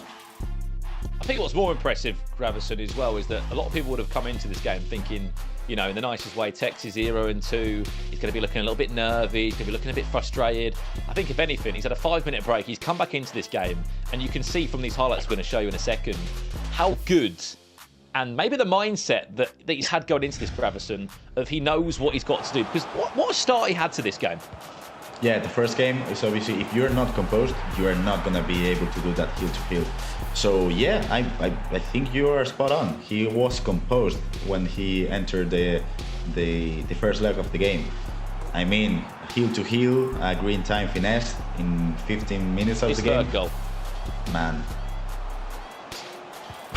that cancel was something else, was it? Obviously, he was a bit lucky, but I think he deserved this goal just because of that cancel shot on the chance with Pelé. So obviously, Tex is stepping it up, and he is doing what's necessary to be alive on the competition. So I think this is a fair result for Tex, going 4-0 to the second leg, and I think Diogo's gotta change something up. Yeah, he's going to have to change something up. It needs more than a miracle. This is an event that Tex has said before that he would love to win the Champions League. Will he be able to continue his tournament streak, though? He's left it pretty late here. We're off to a quick break. When we return, we'll have that second leg for you as Tex is up by 4-0 in an elimination matchup here in the Champions League.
Well, welcome back to the E-Champions League. We're here for day one in our group stages, and also we are currently in round 3 of the Swiss rounds. Today we'll play 5 rounds of Swiss, and at the end of play today we will say goodbye to 16 players and we will keep 16 players in this tournament that will go through to the knockout stages. Join myself, Brandon Smith and Gravison for the call of a player that we didn't expect to be in this situation, Gravison. It's Fnatic Tex, who went 0-2 in the tournament, but he's up by 4-0 at the end of leg 1, which was a very impressive performance from Tex. Yeah, Mike's just said that the beast might be unleashed, and that could be a good statement right now for Tex. And I don't think that's a good thing for either one of his opponents, because I wouldn't like to be in a position where I'm 1-2 or 2-2 and I play against Tex. So yeah, definitely a tough spot for Diogo right now. And as you said before, there's another good match with O2, and I think that's Marley against Manuel Bachore, the Team Hullet guy. So yeah, definitely really good matches with O2, and so big names may drop out of the competition at this stage of the tournament. Well, this is the round where it does get exciting in this tournament. 4 players leave after round 3. 4 players will hit 3 wins. 3 is the magic number. It could be the horrid number if you do go 0-3. But currently, it's all to do for Diogo. I mean, as a pro player in this situation, Gravison, do you just throw plan A out the window? We're too late for plan B. We need a plan D of what on earth we're going to do to try and turn this game around. Yeah, definitely. No plan A, no plan B. You just got to switch it up, try something. If you lose, I don't know, 0-10, it doesn't matter. You're going to be out of the competition. So I think that's just the right attitude to have. If I could be in the game with all my strikers going forward, that's good. And if I lose by 8, 9, 10 goals, I don't care, because I'm going to be out of the competition either way. So I have that attitude in this kind of tournaments. Just go for it, and whatever happens, have a clean mind, you know, a clean state of mind. I think the biggest goal will be the next one. Tex gets it, he's up by 5. I don't see any way back for the Portuguese player. Obviously, it is Diogo in the white strip from left to right in this game. He had a good early chance, whipped that one all the way back to centre-back. I doubt that meant to go that far. It missed Young on the way through. The first goal he needs. Referee pulls that one back for a free kick. This is in a dangerous area from 20 yards out. Pullits over it, so's R9. Something off the training ground maybe. Pele, ball roll. Where's he going to go? Looks for the shot, takes a deflection. And in the end, Schmeichel just has to kick his right boot and say, get that away from my goal. It's still, though, not fully dealt with. Now it is. Yeah, that was a big chance. I think it was near enough to shoot it directly, either with Gullit or Cristiano Ronaldo, so I wouldn't have passed it to the second player. But nevertheless, I think Diogo is having the right attitude, and I love Tex. Like, he's 0-4 he's winning 4-0 at the moment, and he's still second man pressing, like he would be losing by 2 or 3 goals. So Tex is having the right attitude in defense and in offense. Very nearly, he made it 5 goals. It's no aggregate. Wins a corner, brilliant save there from Schmeichel. Obviously, Tex does represent Fnatic, but also represents his home country in England. He is part of sort of the FIFA landscape. We've been able to sort of commentate over his gameplay a little bit this year, myself and Richard. And in a sort of couple of interviews we've had, we said, what's the best, you know, what's got better about you this year? And he said, you know, I've always been a great attacking player, but defensively this year I've just become more sound. And I think you've been able to see that across this game so far. All the questions that have been asked him defensively, he's had an answer. Yeah, if you look at the Texas squad right now, if you can look at the green kind of arrow, it's happening, and some of his players, he's just second man pressing every single time. It doesn't matter if it is as his opponent's half, at his half. He doesn't care. He's just second man pressing in all parts of the pitch, and I think that's the good attitude you gotta have if you wanna just not win the game but destroy your opponent. And I think that's what Tex is looking to do at the moment. No doubt, this is a very, very difficult situation for Diogo Silva to be in. One of 6 Portuguese players that did qualify for the Champions League. Believe it or not, one of the most represented nations here. Yeah, it's western side of the bracket. Sorry, Gravison. Yeah, sorry, Brandon. It's amazing what, like Portugal, if you talk about Portugal 3 years ago, maybe Rasta Artur and Tuga were on top, but there weren't many other players. And right now we're watching 6 different Portuguese players playing at the highest level. So if I would be a Portuguese fan, I would be really happy with my team, with my players' performance, because they are currently one of the top countries right now at the moment. There's another great chance there, and it's another brilliant save from Schmeichel. Trying to pile on the pressure is Diogo. He needs a goal before half-time. He needs the first goal. That's literally the first part of this action plan if he is to turn the game around. But just back to your point, the top 3 represented nations on this western side of Europe. It is France. They've got 8 players in the bracket. Then it's Portugal with 6. And then it's your own country with Spain and 5 players. A few of those have had an interesting run in the bracket, Gravison. There's a few that are on their potential way out of the tournament. But on the flip side, there's been some really impressive performances from the top side of the bracket. Yeah, vamos España. I think Nacho is 1-1 at the moment. David is 2-0 at the moment. And we have... Ooh! And there's a goal back. It's been coming, certainly has. And it was R9 eventually. It comes down the byline. Little double tap pass from CR7 into R9. And there's just the seed of doubt. We've all been there as FIFA players, professional or very casual like me, maybe even lower than that. You just have that seed of doubt that's planted in your mind. And the best thing you can do, I'm sure you'll, back me up on this, Gravison, is go and score again if you text. Go and get that 4-goal cushion back as soon as possible. Yeah, definitely. Well, I think if you're the player who is 1-4 at the moment, if you just score a goal and your opponent scores right in the kickoff, it just crushes what little hope you had. So obviously Tex knows this. He's been at this spot so many times. So obviously he's going to be looking to score 1 goal before the half-time.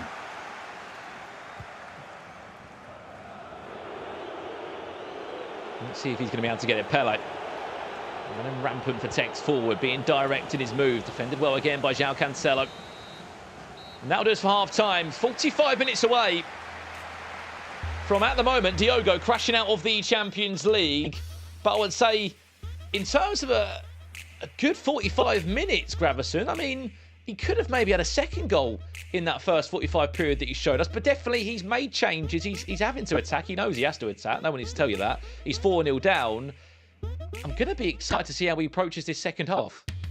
Yeah, I think he team pressed with the T-pad tactics a couple of times.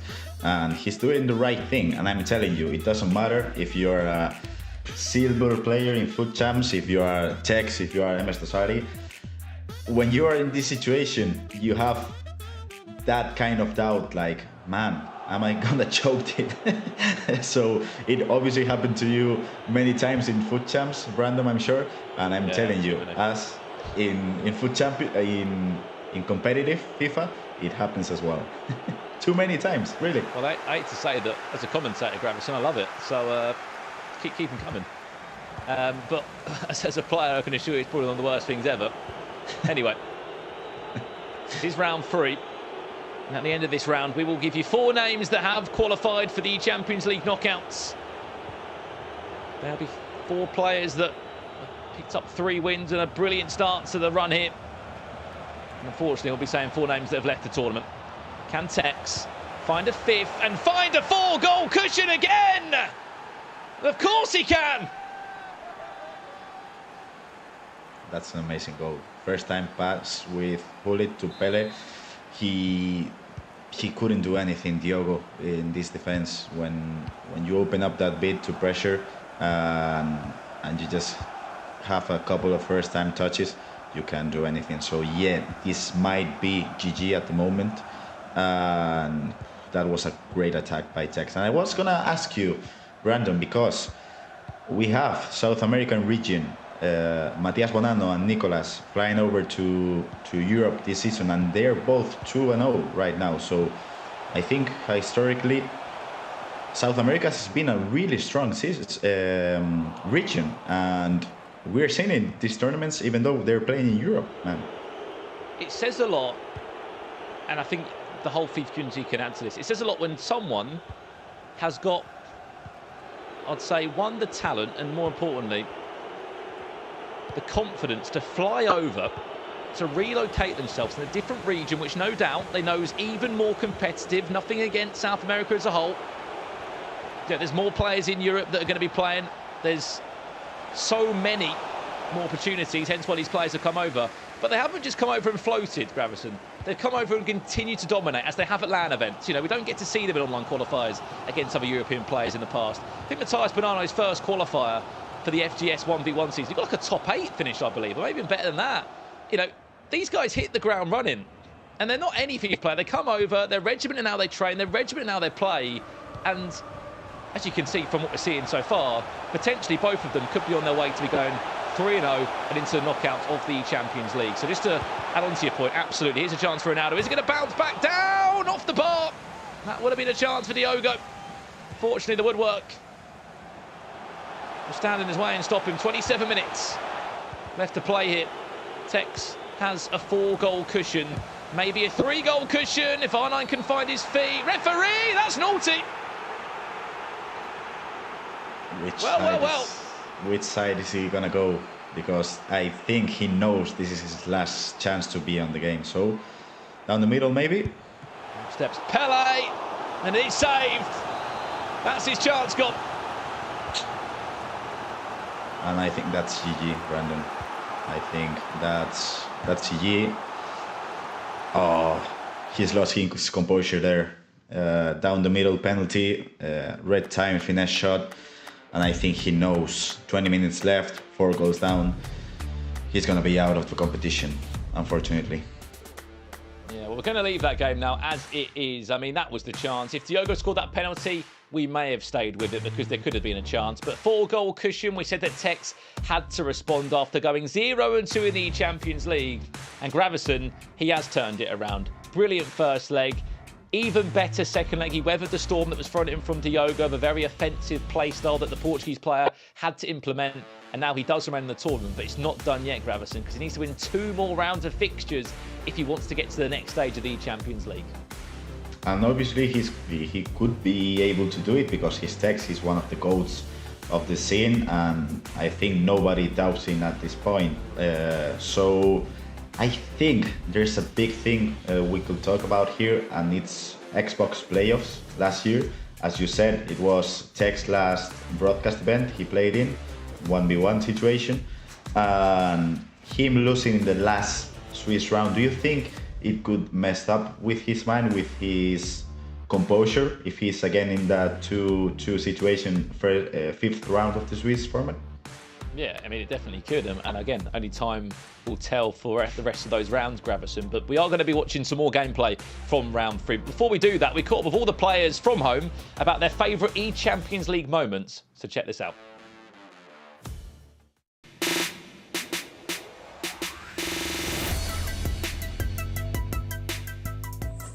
The best ECL moment I can remember was in FIFA 19 Grand Final between NYC Chris and Nightwatch. It was one hell of a game. En su primera edición pude vivir lo que es estar ahí en la primera fase en Manchester, y yo creo que esa fue lo mejor para mí por el hecho de estar ahí, de vivir y de participar dentro de lo que es la E-Champions League. It would have to be my last game to qualify for this tournament against Michael Fisher, a player who was on form, and it was a crazy game. I equalised 120th minute, won on penalties, but yeah, it was a very good viewing experience. I think the best moment in the Champions League is when Oliver, who is a professional footballer, won the Champions League last year. Oliver PN als professioneller Fußballer internationales FIFA-Turnier gewonnen hat, was halt einfach geisteskrank ist. The fact that he's also a professional football player and has won a trophy in FIFA eSports just shows how talented that he is. Probably me winning FIFA 20 E-Champions League, because yeah, I won.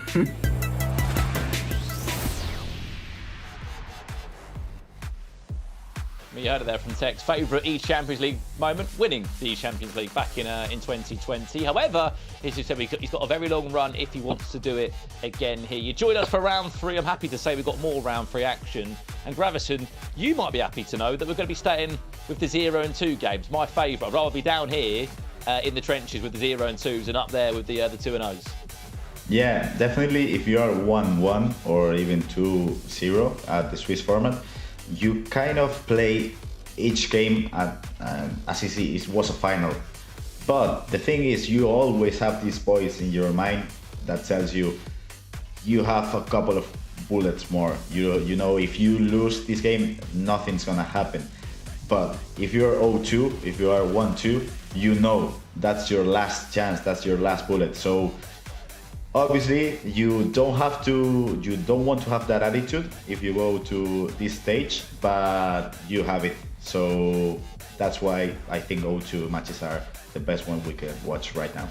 Yeah, well, we've got an absolute cracker on its way. It's another 0-2 match of this one. We're going to join it from the start of the second leg as we bring it to you live now. There's been 5 goals in it. Manu Bachor of Team Hull at the Dutchman up against 11's Marley, one of 2 Scottish players that are in the Champions League Western Europe side of the bracket. And I mean, we missed the first leg, Gravison, but looking at the score, it was certainly a bit of a thriller.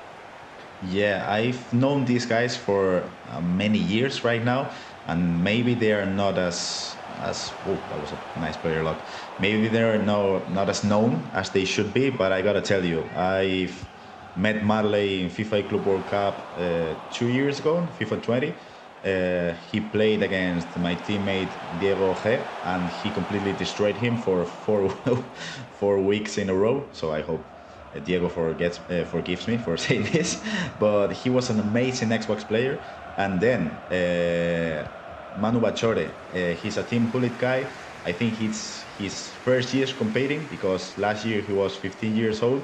And he's one of the top talents we have here in Europe. I've been training with him for a year now, and I gotta tell you, Team Hullet has a good eye to catch those young talents because he's a really, really good offensive player. So it's gonna be an awesome match, and I think we're gonna see not just one more goal, but many, many more goals to come because both their offense are really, really good. I mean, I'll ask you that now. I mean, about Team Hull, they are sort of a talent factory. The players that they produce, the stars they produce, they're currently on the books. They've got Danny Visser, Levi David, and Manu Bachor who are playing in this tournament as of yet. You are right. They find these players that are unbelievably talented, and they've just got the right infrastructure around them. They've got good coaches, good facilities. I believe they're all currently playing in the Netherlands right now, all literally in a HQ, not far away from each other. Here's a chance now for 11's Marley to maybe make it 4-3, defended well. But it's just the infrastructure. It's something that I can relate to Team Ducks. You guys are obviously part of. Ball comes into the box, 2 hands on it from Czech. It just seems the teams that are putting the infrastructure in, the investment in it, could be simple things like a HQ, nutritionists, coaches. They're really reaping the rewards. Definitely, it could take you to the next level. Like, obviously, the thing that matters the most is how you train, what your talents are, what your attitude is. But if you have mental coaches, if you have headquarters where you can train, it obviously matters a lot. So maybe if you are at the right club, it could be the right chance for you to, I don't know, being a good player internationally, to maybe qualify for World Cups, to reach the next level. So obviously Team Hullet is doing an amazing job with their players, and we are watching it with Manuel Bachor and Levi de Verde and Danny Visser. They are all amazing, and I think they're going to be one of the teams to look at when we're talking about Team of the Season Cup in a couple of months. Here comes that man right now. What a lovely finish that is. Nkunku, of all players, has just sent the goalkeeper packing. Petr fallen on the ground, and the French midfielder, Christopher Nkunku, goes right and left. See you later. We've got a game on our hands because it's 3-3. That was, I'm not sure because the animation was kind of weird, but I think that was a croqueta cancel into a shot. And the precision you gotta have to score that, I tell you, it's amazing. I'm an old guy, I can't do that anymore. That was a really, really good goal. Well, I sort of had to laugh to myself for a split second. I've just seen the bracket run and rounds that Manu has played. He lost to Maestro in round 1, 7-4. That's not a nice match. He could be on his way for another goal with Vinicius. Looks for the cut out, finds Pele. Great save from Czech. And then he played Tuga in round 2. Lost 5-2 to him. And now he's playing Mark Marley in round 3. These aren't easy games, but I know this is the Champions League. You don't get an easy game. But the first 2 games he's had, but, you know, forget this one because it's even more difficult now. They're not easy matches at all, are they? No, it's the same with Diogo. We said it before. you play right now. Diogo is out of the competition, 0-3, and obviously you gotta be feeling bad about yourself. Whoa, that was amazing. Well, Mark Marley with an instant reply. That was a good elastico, reverse elastico into the left shot of Pele. That was amazing. Sorry for interrupting you, Brandon, but as I was saying, you are Diogo, you're 0-3, you're obviously disappointing with yourself, but you've played against Stefano Pina, Footbith Nixnev, and Tex, Fnatic Tex. So obviously, let's imagine if Pachore gets kicked out of the tournament, you've played against 3 amazing players. So this is the thing with Swiss format. You could go home, you could be disappointed with yourself, but maybe you did play well, but just your opponents were just better than you. Here comes Manu again. R9, brilliant feet, wins a corner. Mark Marley. Speak more about him in a second after this attack comes in.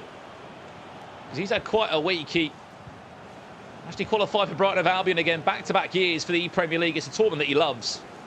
I'm sure those that might be watching this now, he's got a very loyal fan base as Mark Marley.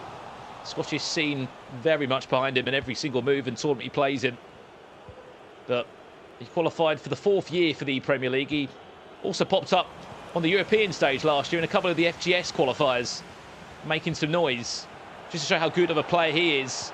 Put pen to paper with 11's Esports in the summer, teaming up with Jaden Groden, a fellow Scot, ensuring that their 2v2 roster was still intact. And just in the last 2 years, Gravison, he's just been getting better and better as a FIFA Pro player. We saw just a sprinkle of that with the goal he just scored. Having the confidence to pull that out of Pele, a little reverse elastico, see you later. He's really become a good FIFA player. Yeah, I don't know much about the Scottish team, to be honest, but I do know Jaden and Marley. I've trained with them for the World Cup last year, and they're mental players. They're really, really good. So I really think Marley can go. Obviously, he's gotta win this game against Pachore, who's a great player. But I think he's the kind of player and he has the kind of talent to go from 0-2 to 3-2 and qualify for tomorrow for the next stage. Christopher Nkunku is loving getting in these positions. Did he need the one more? He didn't. He did not need the one more. Pachore played the brilliant ball into R9. It was a simple, just tap circle. You scored a goal.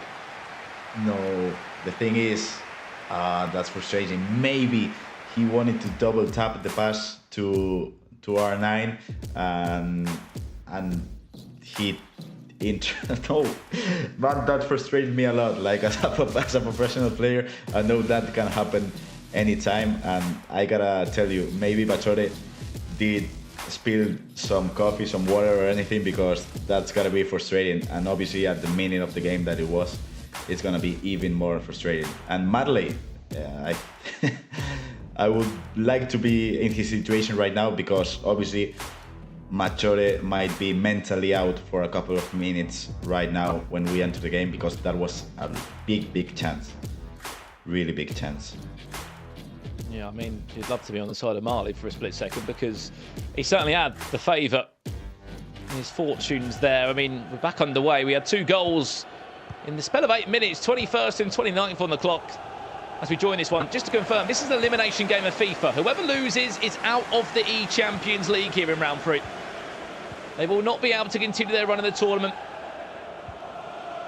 to get any closer to that grand prize of $75,000 that will be distributed to a winner come May. Around the time of the Champions League, sorry, the Champions League itself. The Champions League does follow suit.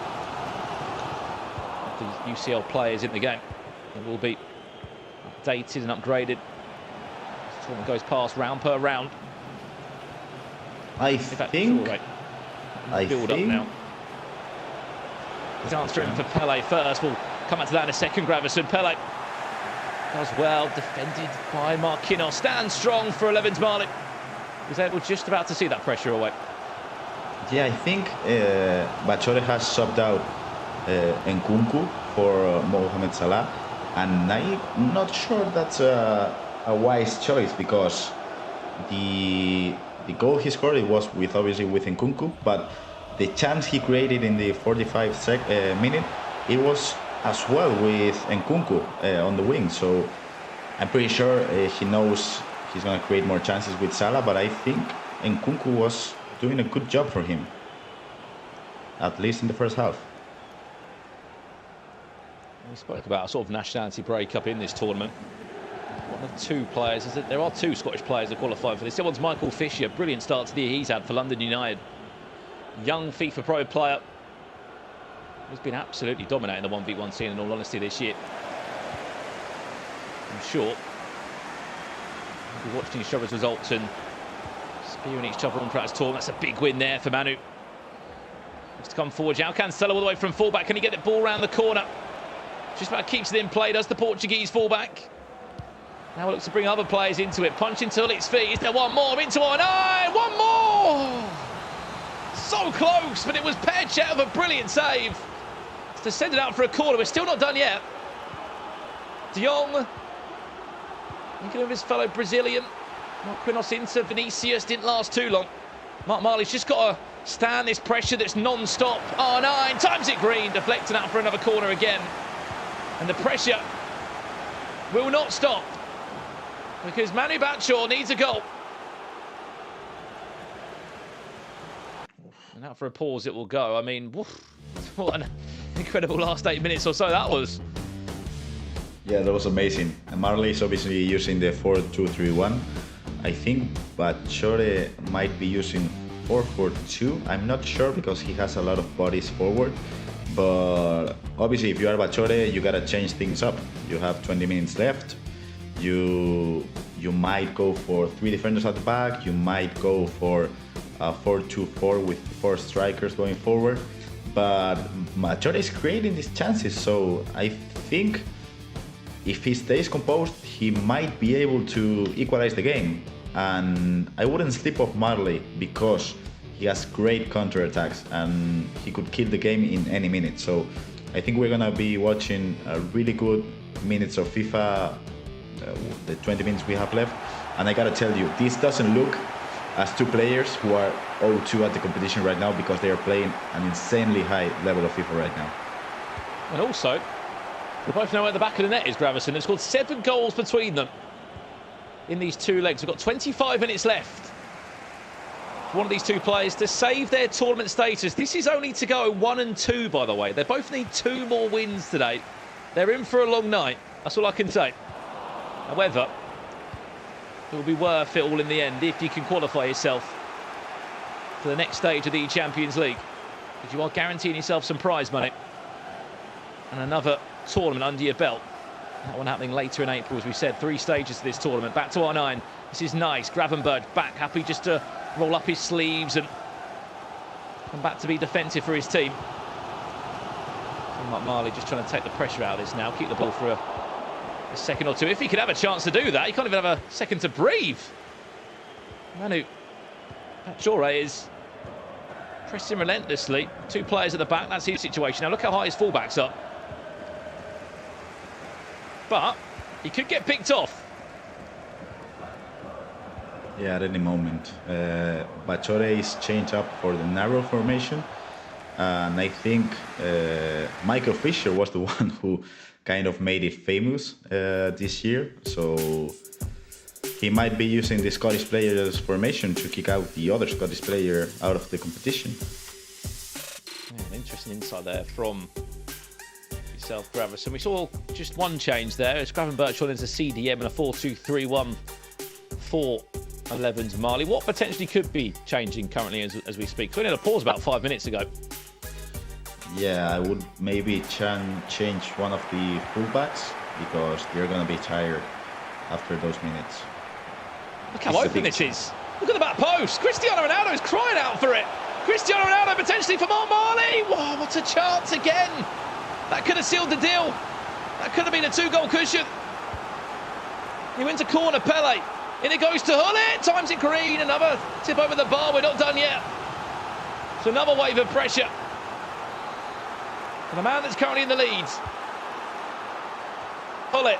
Chance again. Off target. Oh, man, it's going to be tough for for Marley to kind of resist all those bodies going forward. But if he keeps... Tell you what, watch the back post again, Gravison. Pass. Yeah, it was the back post. Yeah. But he's doing right stuff. He's pressuring up in his opponent's half. But yes, this is the kind of thing that can happen. This is end-to-end. This is end-to-end FIFA. Cristiano Ronaldo! It's a smash and grab. Quite literally. One bad pass, one bad decision. He was open at the back, Manu Batshuayi, but he had numbers going forwards. How about that for a counter-attack? Cristiano Ronaldo lurking at the back post. He even had time to take a touch, get it down, and then smash it into the back of the net. 4-4. We're only about 10 minutes away from extra time. That was some composure right there. And I gotta tell you, if you're Batshuayi right now, what do? Do you keep that narrow formation? Do you change it up a bit to 4-4-2? Maybe you have 3 midfielders on the pitch right now, and you just gotta stick with a 3 midfielder formation. So yeah, I think Marley has an easier decision right now because he was playing well with 4-2-3-1, so I wouldn't change anything up. But if you're Batshuayi, you've gotta have a difficult decision right now because I wouldn't know what to do with the formation right now. Tell you what a game. 8 goals between the two. 4-4. Again, this is elimination FIFA when the pressure is on both of these two. 1 goal can change it, or it can keep you in the tournament or knock you out. It's as simple as that as we jump back into the gameplay. With 10 minutes left to play. Seems like every time we commentate a game, Gravison, we end up in extra time. Maybe a penalty shootout. Yeah, maybe. Not complaining though. Yeah, minutes left. What's more interesting is that Cristiano Ronaldo has only just come onto the pitch for Mark Marley. He wasn't considered as a starter for him. But can CR7 beat the danger man now? Great feet from R9. Couple of ball rolls. Still Mark Marley looking just to go on a bit of a solo run with Ronaldo Nazario for a split second there. Chance to make yourself a hero. We'll be saying to one of those forwards. CR7's onside. He's fresh off the bench. Can he break down the walls and the shirts of Brutal players that will stand in the way? Final 5 minutes. Pele. Got to be patient. There's Ronaldo. He's got a leap on him. Oh. That was close. That was close. What a chance. You knew what he was looking for. You knew the perfect man for the job. There's a number 7 on his back. Cristiano Ronaldo. There's a leap that no one else does have on the virtual pitch. Are we going to see another counter-attack, smash and grab-esque? Manu Batshuayi. Potential finish to this game. It would be an unbelievable ending to proceedings. It added time of 2 minutes. He has one more chance. Yeah, he has time. He might be on our way to extra time unless there's one more roll of the dice for Mark Marley. Watch Ronaldo running into the box there. Finds R9. No, he can't. Djalo's there to save the day.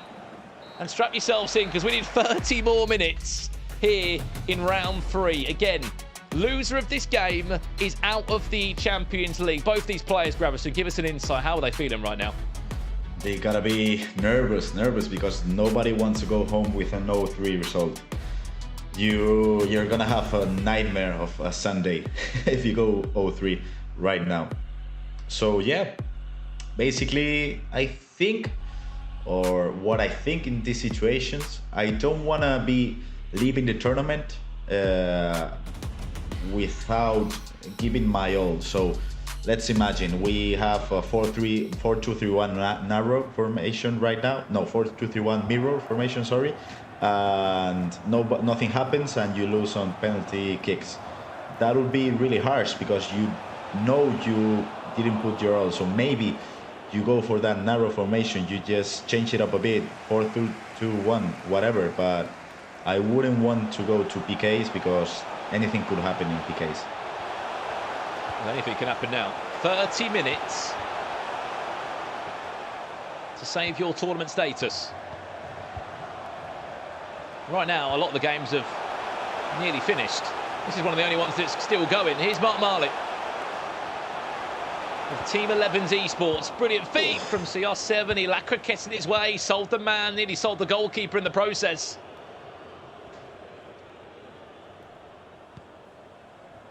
Well, that's what you've got to be doing in these sort of moments, Gravison. That element of unpredictability, that skill move your opponent doesn't expect, that combination, the cancel of a skill move that's timed to perfection could literally be the difference between you winning the game. Yeah, definitely, that's a good chance. Could be a chance for Salah. Defended well. Yeah, maybe an extra pass there. The thing is, he's done an extra pass in every chance, so I think he did good. Look how open this is. It's on now for Marley.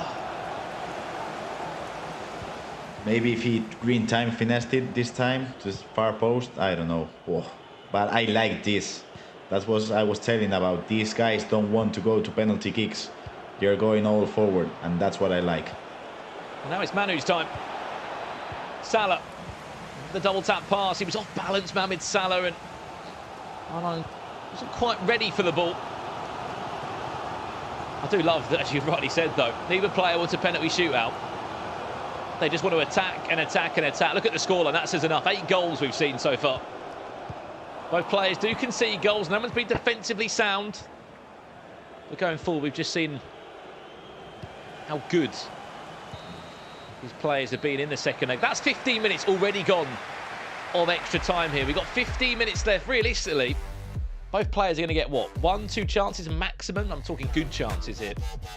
Maybe 3, because they're going all attack. So yeah, maybe 1-2, but I wouldn't count out 3 as well, because they're going attack mode.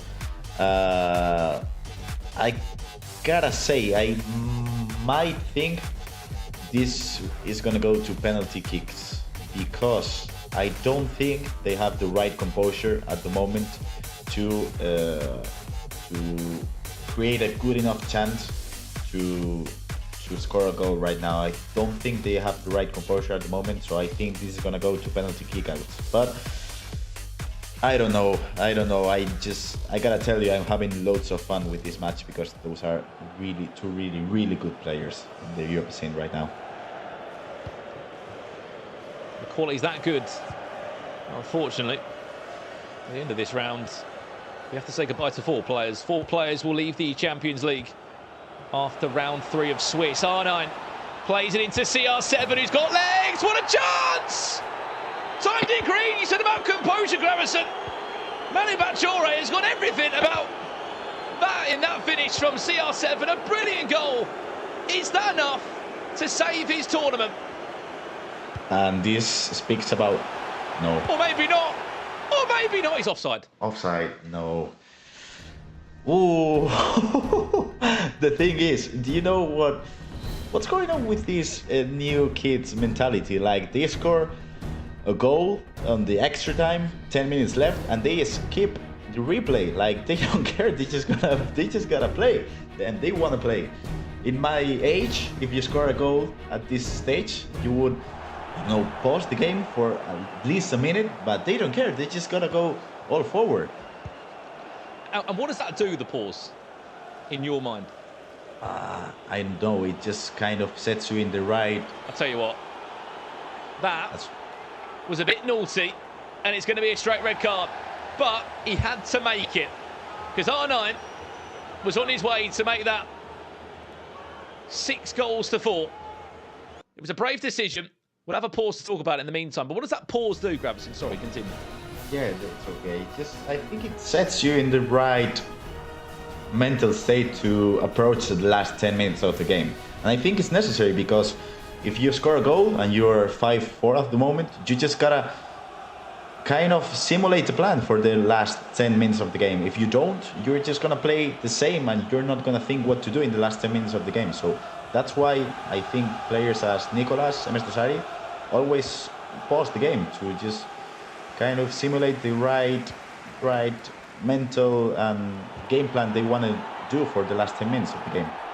Mark Marley pulls this off with 10 players on the pitch, bags an equaliser, goes to penalties, and then wins this game. This would be incredible. Pele can't find the cutback inside to R9. But on the flip side, for Manu, this should be a game he sees out. You'd like to think. Maybe not. He's offside. He's R9. He's got 3 minutes, Gravesen, to see this one out. Keep the ball. Keep possession in the right areas. Try and pick off your opponent on the high line he's going to be playing against you. And go and win the game. R9 nearly was through there for a split second. I don't think he's going to have any interest in that, to be honest. He's going to go from left back to right back. And he's going to keep himself in the tournament. As unfortunately, it looks like we're going to be saying goodbye to our first player in the E-Champions League, which looks to be Mark Marley, who will crash out the tournament with a record of 2-3. But by God, he's delivered an entertaining game of FIFA. Him and Manu Bachore. 5 goals to 4 it will finish. And that'll be a man that saves his tournament status, but he's not there as of yet of Team Hullet. 16 years of age, showing some serious composure in a very nervous situation. Levens Marley, though, unfortunately, crashes out the tournament with a record of 0-3. It's not been a great day for him, and it'll be a chance to go back and reflect, Gravesen, on what he can do better moving into the rest of the season. I think, obviously, he's going to be disappointing in himself, but I think he showed up some great FIFA skills and great FIFA attacking style in this game. So I don't think he should be as disappointing in himself as he's gonna be. But obviously, Manu Bachore, man, that was some composure. I was talking about composure at the half time of the extra time, and I was talking about the lack of composure. What does he do? Green time shot to the net, and even though Marley moved the keeper to the back post, it didn't mean a thing. So yeah, I think Bachore has the skills to go 3-2, but obviously step by step, 1-2, he just wanna win every match, game by game. Yeah, well, we have to speak about that. Obviously, Manu Bachore is his first year to compete. He's only just turned 16 years of age. Last year, he couldn't compete. He was another one of those players that was just getting weakening results in and posting about it on social media, bringing hype about himself. But I can tell you right now, he's playing with Danny Visser and Levi David. They're all in the same room in the Netherlands somewhere, coaching each other, pushing each other through the game. Speak to me through the highlights of this, Gravesen, because it was a game that gave us loads of goals.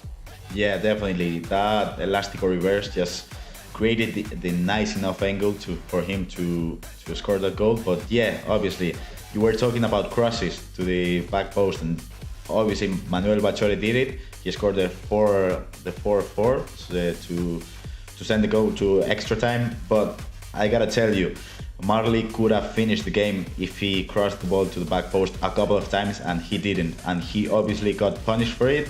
Green time shot to the back of the net, and it was just it. Obviously, he had the red card, and I think the game was over at that moment. But yeah, Bachore, he kept composed. He scored that last goal with Cristiano Ronaldo, and I think he deserves to go through. But anyways, I gotta clap for Marley because he did an amazing job. Nevertheless, he just didn't have the right decisions at the right time, and if you don't, you get punished. Yeah, you do it at the highest of levels, especially here in Western Europe. We are providing you still 2 more rounds of Swiss action, but that's round 3 concluded from the commentary desk. For now, it's back down, I believe, to Rachel and the rest of the team. Thanks, Brandon. Thanks, Gravesen. Yeah, well, that went all the way, didn't it, Carl? Extra time in the end to decide that one. Marley, though, let's have a quick word on him. He's had a great week. He's qualified for his 4th EPL finals with Brighton, so we'll see him in a couple of weeks' time there. Couldn't quite step up on the European stage today, Kyle, but yeah, a great outing for him in his European campaign, and I'm sure, again, I'll give him a lot of confidence going forward, especially taking it all the way there. 4 goals to 5 in the end it finished. Obviously, the athlete from Team Hullet coming out on top, Manu Bachore, this time out. And he's such a youngster. Like Brandon and Gravesen were saying, we're going to see a lot more of him as the season progresses, hopefully, and as he gets better and better year on year in the FIFA scene. Yeah, definitely. Just going back to Marley, I think that for him, he's going to be very frustrated. We can see the players that have been knocked out safe. 22 Esports, Diogo, Levens Marley and Mentz as well. But Marley, yeah, he has qualified for the E-Premier League. He will be happy with that. But his performance today, he's not going to be happy with that at all.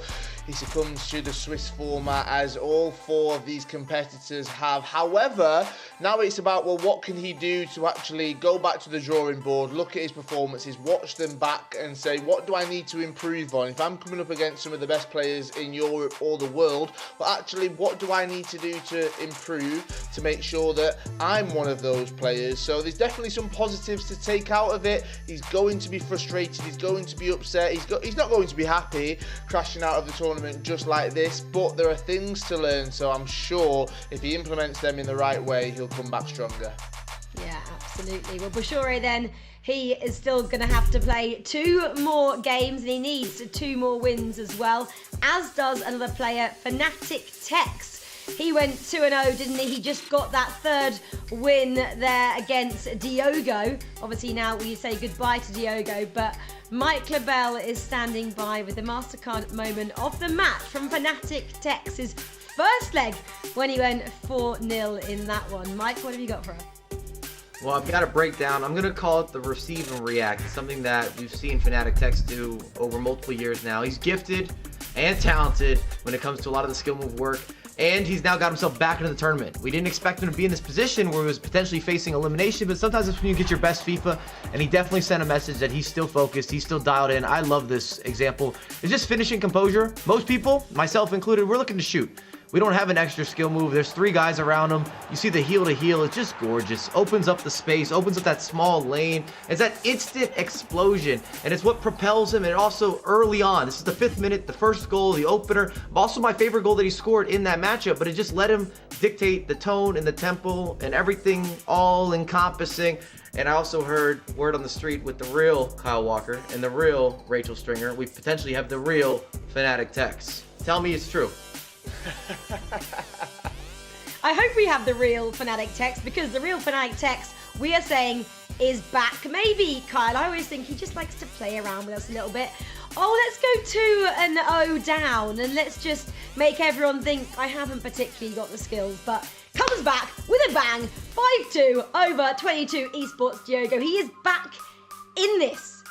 Kyle, have you got him standing by? Can we have a word with him and just understand his mindset? I'd love to hear from him. We can indeed. Yes, thank you so much, Rachel. Fnatic Tex, not the greatest of starts to the tournament, but it's all about what you've just done. You've got that W. It does save you here, the E-Champions League. What was your mindset going into that game, knowing that you were 0-2 and you had to win it? I started awful. Like, the first game of the day, I was winning by like 2 goals with 20 minutes left, and I choked it. So I lost in pens on that. Second game, I was tragic, and I was 0-2. I'm not playing well, so I just said to myself, I need to make every game a dogfight. Like, just keep it close, and then whoever like does the little things the best side can win the game. So yeah, my mindset is just to make every game a dogfight and come out on top.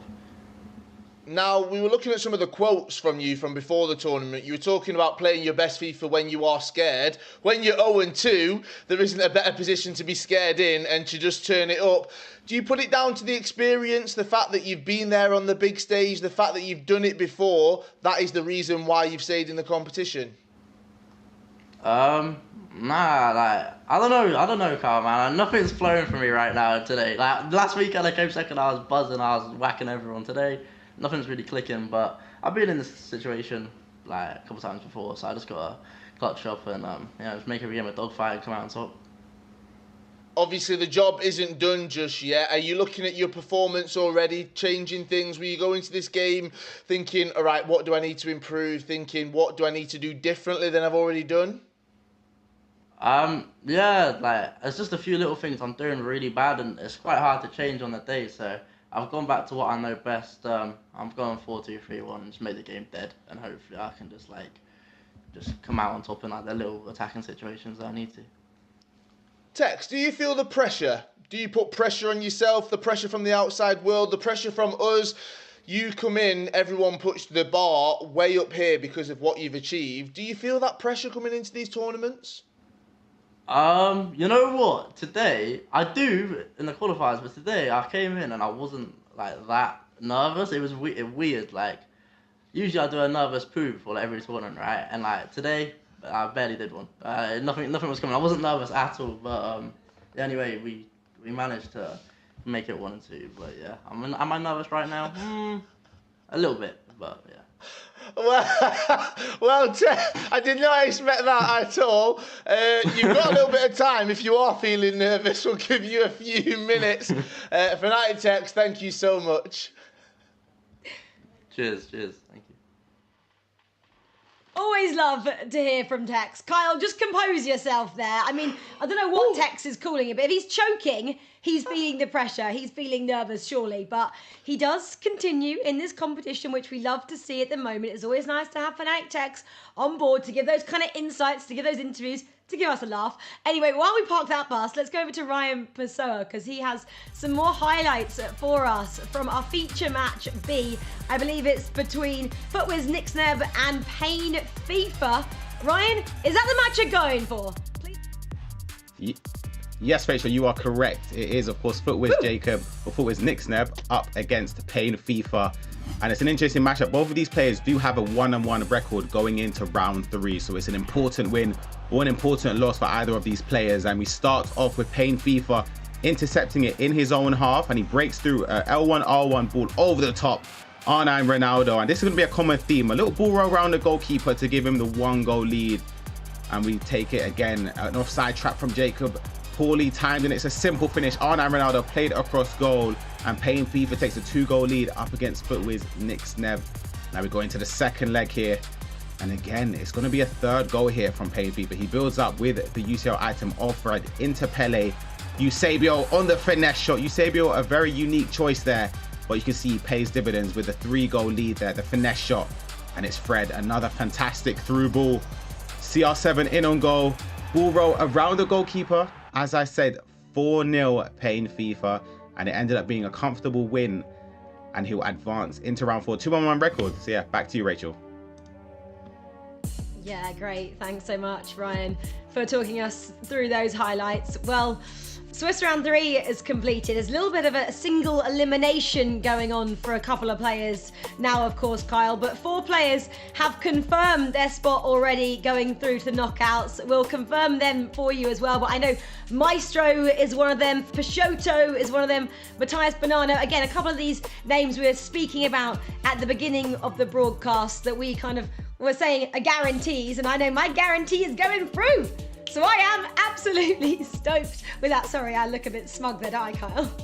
No, it's all right. Mine's going through as well, so it's all right. We can be smug together. It's completely fine. But if you look at it, 3 rounds out, this is crunch time now once again. That first early round is a bit of a free hit. You go in hoping to get the win. If you don't, it's not the end of the world. As the Swiss rounds progress, obviously we've lost 4 competitors already. The next round, we'll lose another set of competitors, and then we go into that 5th and final round where we will lose more competitors once again. This is, the excitement just builds, it gets more and more, the pressure builds as well, and I'm sure all of our competitors, they might be feeling nervous, just like Tex said he was.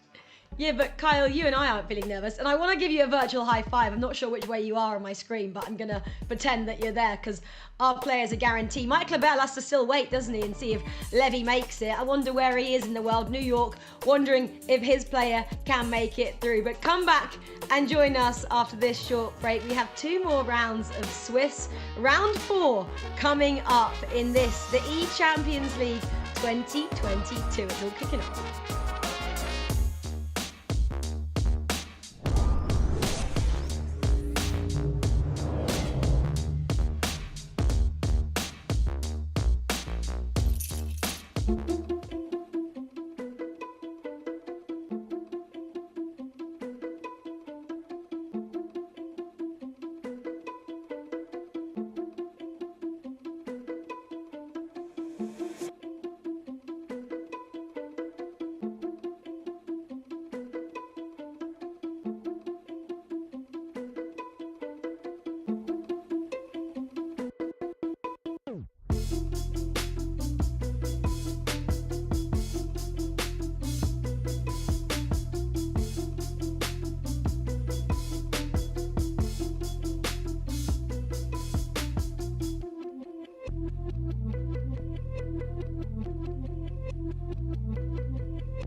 Welcome back to round 4 of the E-Champions League. We're well underway with this competition. And Mike, just before I hand to you to talk about the round matchups, I just need to say I'm not over Tex's pre-competition ritual of the nervous poo, but I'm not going to say any more on it.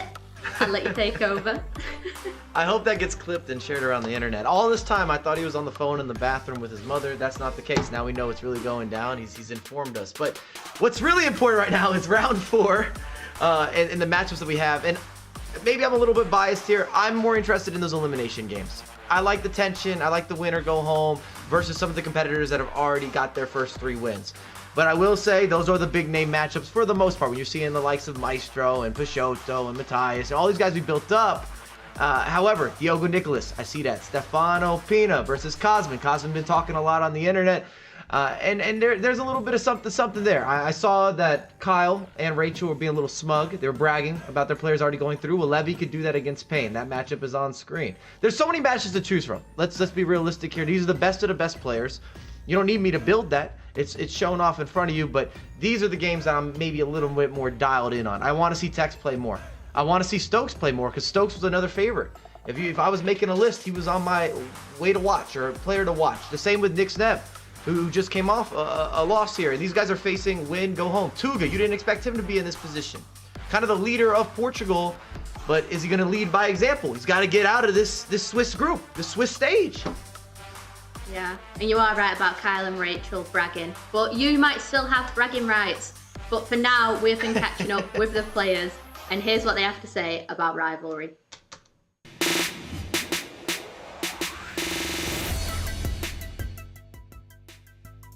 I think my biggest rival amongst the field of play has to be Jovi. It was the last game to qualify for ECL in the knockouts, and I was down by 3 goals, and I managed to turn the game back. I think he will definitely try to seek revenge on me. It would have to be #Stokes, and I think if we played, it would be a very eventful game with a lot of goals, and I'm going to go with a 6-4 to Fnatic Diogo as a score prediction. Ce serait Lévi de Weird.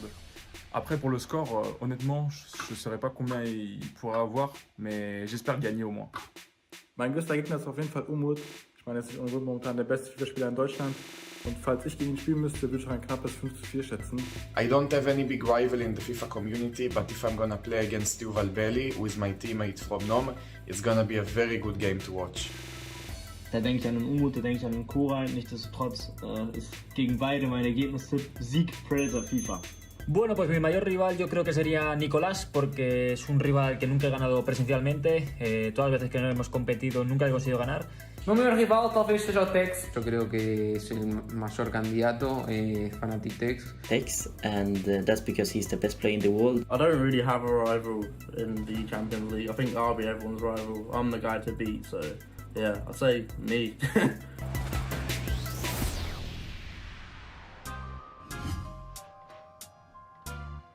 I love those rivalries. I love me some rivalry and confidence, and it is flowing. So let's get straight into the games. Richard and Ryan, take it away. Thank you very much, Liv and Mike. Great predictions and breakdowns of the games coming up here in the Swiss round 4. Joined by myself, Richard Buckley, and Ryan Pessoa to guide you through some all-important elimination matchups. Who'd have thought that we'd been here, Ryan, with Tex, with Tuga, with even Stokes, all in 1 and 2 matches. It's so unpredictable. Yeah, it really is. There's a lot of top players here, which obviously means there are top matches. As you say, it was unpredictable to predict that Tex, Tuga and Stokes will be in this position. So again, no guarantees on who you play. Everyone's good at this level, and whoever wins it will definitely deserve to be the winner. I've been doing a bit of digging because we've not had that many tournaments, we've not got that much data to go on coming in to the ECL group stages. I want to get your opinion on this, Ryan, because I find this absolutely fascinating. Okay, Yeah. Last weekend we had a qualifier. We had the FGS 1v1 second qualifier to progress into the playoffs, which will be taking place later on in the year. Maestro was in that tournament. Okay, we've been saying Maestro's back, it's peak Maestro. He got Swissed last week in that tournament. He went out, he didn't get through the group stages, he got eliminated in Swiss. This week, he scored 20 goals, he's 3-0, he has been the man to beat. How'd you go from 1 week getting Swiss to the next week being top of the pile? Like, What is that all about? I think it's tough. Of course, maybe a factor is a squad restriction in the ECL, and of course in the qualifiers we have different squads with different players at our disposal. And I guess maybe just looking back at that, when you have maybe a weekend that didn't go in your favour, you have a week to bounce back. You're sort of excited to redeem yourself in the next qualifier, and I think that will be the case for Maestro. He's used to competing at the top level. Again, scoring a lot of goals has been a common theme, and he's shown that this weekend by scoring, as you said, was it 20 goals already so far? He's scoring. It's unbelievable. So for him, it's sort of like a redemption arc. He wants to prove to himself and to everyone else that he's still got the level needed to compete at the top. Yeah, well, we know Maestro has got the levels to compete at the top, and we've seen in these squads as well, there's been a few interesting players, maybe a few players that have been underrated. We asked our pro players before the tournament who their #1 underrated FUT item is.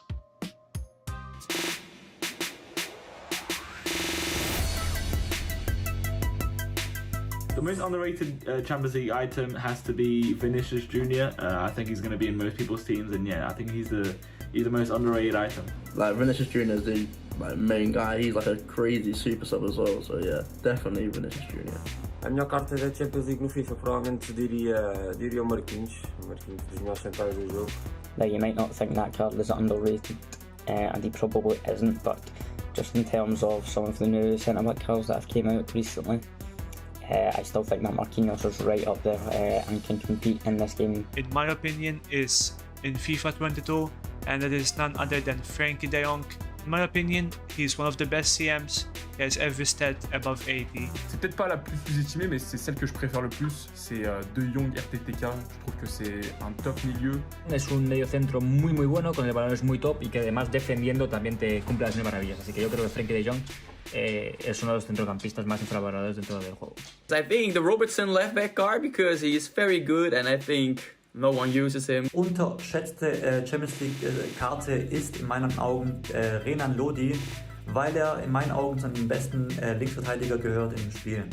La carta más subestimada de la Champions, yo creo que Cristiano Ronaldo 92 es un jugador que nadie usa por su movilidad, pero bueno, yo lo vengo usando desde ese bastante y sé que es una carta que me puede dar la Champions tranquilamente. La carta más infravalorada de la Champions League para mí es Thiago Jaló, porque es un central bastante rápido, muy completo. For me, the most underrated one is Mo Salah, because he got all what a winger needs. Salah, because he is exactly like Messi and really good with the ball and good long shots. Chiesa, because as I see it, most of the players are not gonna use him as a starter 11 player, but I'm gonna use him in my squad as a right midfielder in 4-4-2.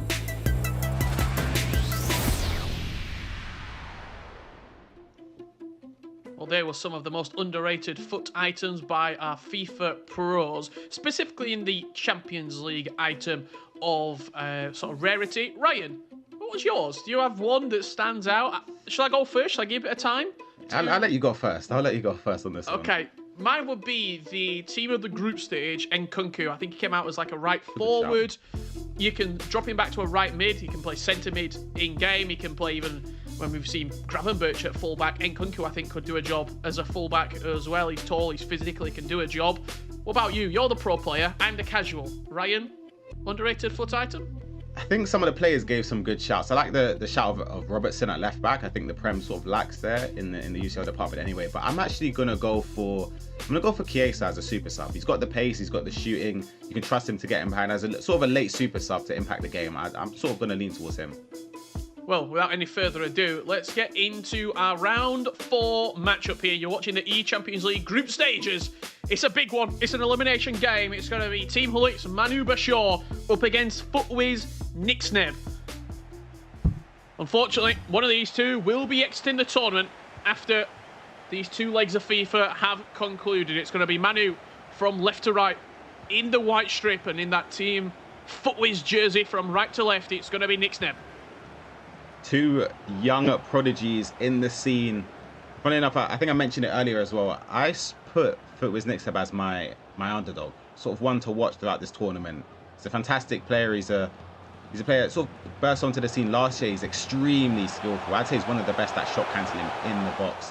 But he hasn't got off to the best of starts for his standards anyway. The same with Manu Bashar. He's seen as a young prodigy as well. They're both fantastic players. It'll be a shame that that one of them has to get eliminated. But again, there's just so much attacking quality between both of them. Unfortunately, when we've got the top 32 players from West Europe, we can only have 16 going through to the knockouts. 16 players have got to fall out. One of these two will be joining the 4 players who have already been eliminated here from the E Champions League group stages. R9 Ronaldo here for Nixneb. Finesse shot from range, just over the bar. It was an unconventional angle, and it nearly tested the goalkeeper. You always have to panic there, and you're defending someone that's got R9. You don't know what side he's going to turn onto, and he turns onto his right, pops off a finesse shot that's timed green. It's always nerve-wracking, but for Bashor's sake, it goes over the bar. But again, both of these players will be, I'd say, nervous, but I think they'll be full of adrenaline and they'll be backing themselves to create a lot of chances. Manu inside the box. Penalty? Yeah, penalty shout, but it's not, and it's fortunately for Jacob, or Nixneb as he's known as, he can escape with the ball, and another slice of fortune which gets the ball from Cancelo to CR7 as he can build up an attack. Could be an opportunity here as CR7 moves in field. He pops it into Pele. The ball falls to Ruud Gullit now. Twisting, turning, past De Jong. Lovely Lacroqueta pass into R9. Roulette inside the box, doesn't fall to, unfortunately, the feet of Pele, but a couple of opportunities there. Early doors here for Nixneb. Cancelo wins it high up the pitch. Pele pops it off back to João Cancelo. Now the Icons are going to take over as we see that Lacroqueta.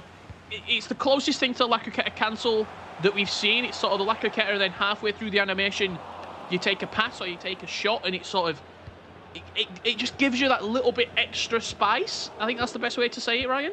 Yeah, it's starting to become a common theme now over the last couple of weeks, couple of months, to Lacroqueta cancel into the pass. It's not necessarily a cancel, but as you say, the animation is stopped halfway with the pass. But the Lacroqueta last year with the cancel was one of the go-to skill moves. As you see, he baits in there as if he was going to shoot. Oh, that's fantastic. It's a great bit of defending there from Bashor. But from Nixneb there, just to sort of bait Bashor to move the goalkeeper there. He knew that he was going to after the first attempt with the R9 finesse shot from within the first 10 minutes. He made sure that sort of keeps him on his toes. He doesn't know when he's going to have to move his goalkeeper now. Pele, outstanding! McGeady cancel into the box, just wide of the near post. Surprised that he actually went for the near post. I thought maybe across the goalkeeper could have been the better option, but we watched that last game where Nixneb was playing against Pain FIFA.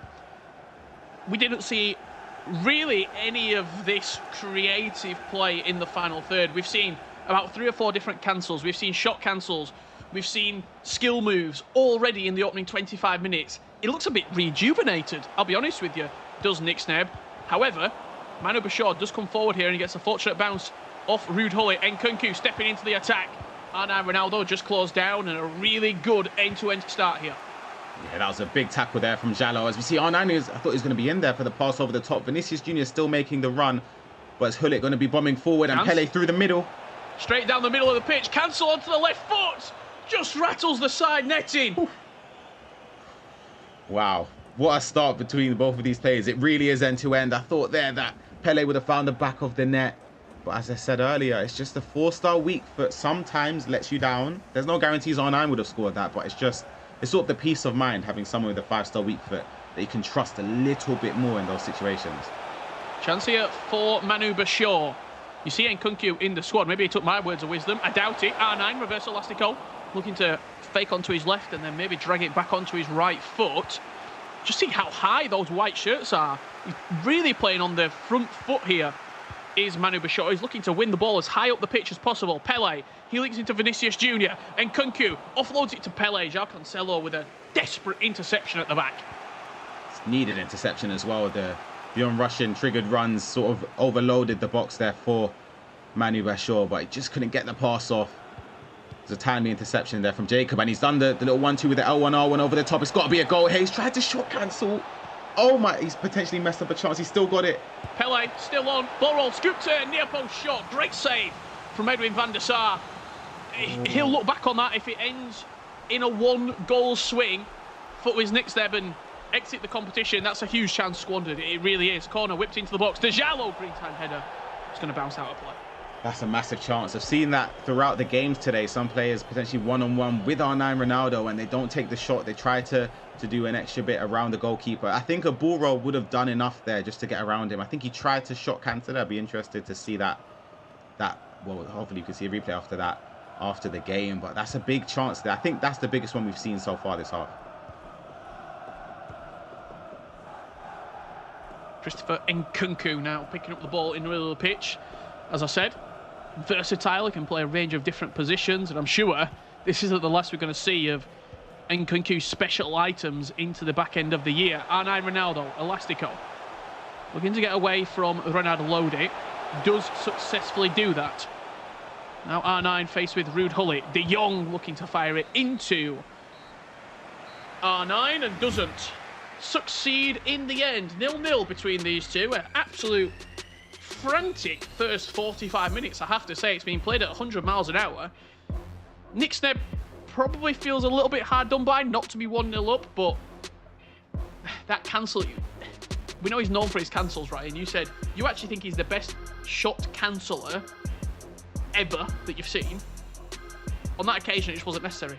Yeah, it's just a little bit too much. If you showed me those chances throughout the first half, I'd have been stunned if you said it ended 0-0. There were numerous chances there, but again, you sort of can take solace and take some positives that you're creating chances. You haven't conceded. That's for both of these players, in fact. They're both done enough to well, I guess, see out each other from conceding goals, but there's still tons to play for. As cliche as it is, we've still got this second half and the second leg. So even if someone does concede or lose this leg, there is still another one to go. But as you were saying, I think Jacob, or Footwiz Nick said, will be thinking that maybe he should be in the lead, and he'll be hoping next time if he does have a chance, he'll take it. Great win high up the pitch from Manu Bashar, straight from kickoff. He won the ball on the wing. He progressed 3 passes, little dink over the top for R9, and a very, very simple finish. I'm sure we'll see it on the replay, how quickly he'd got the ball won on the halfway line, Ryan, and then was like almost 2 passes later in on goal. Yep, it was, and it's sort of it relates back to what you said in the first half, trying to win the ball back as high as possible. He's got his team depth really high, and it's worked out great for him just to get the ball back. A simple pass over the top, the pass into R9, and it's early goalkeeper movement, but again, for Footwiz Nick, but you have to sort of make a choice there, and he made the wrong choice, and it's very good composure from Manu there to wait for the keeper to move before he decides to what angle, what area of the goal he will shoot at, and it's an easy finish for R9 as it's basically an open net. Good win from Nick Snebb high up the pitch on this occasion. R9 Ronaldo. He's going to offload it to Pele. Just looking for the run of R9. Doesn't fall to Ronaldo Nazario in the end. And chance for Vinicius Jr. to pace away from Ronaldo Lodi. But he does well, does the Brazilian Atletico Madrid fullback.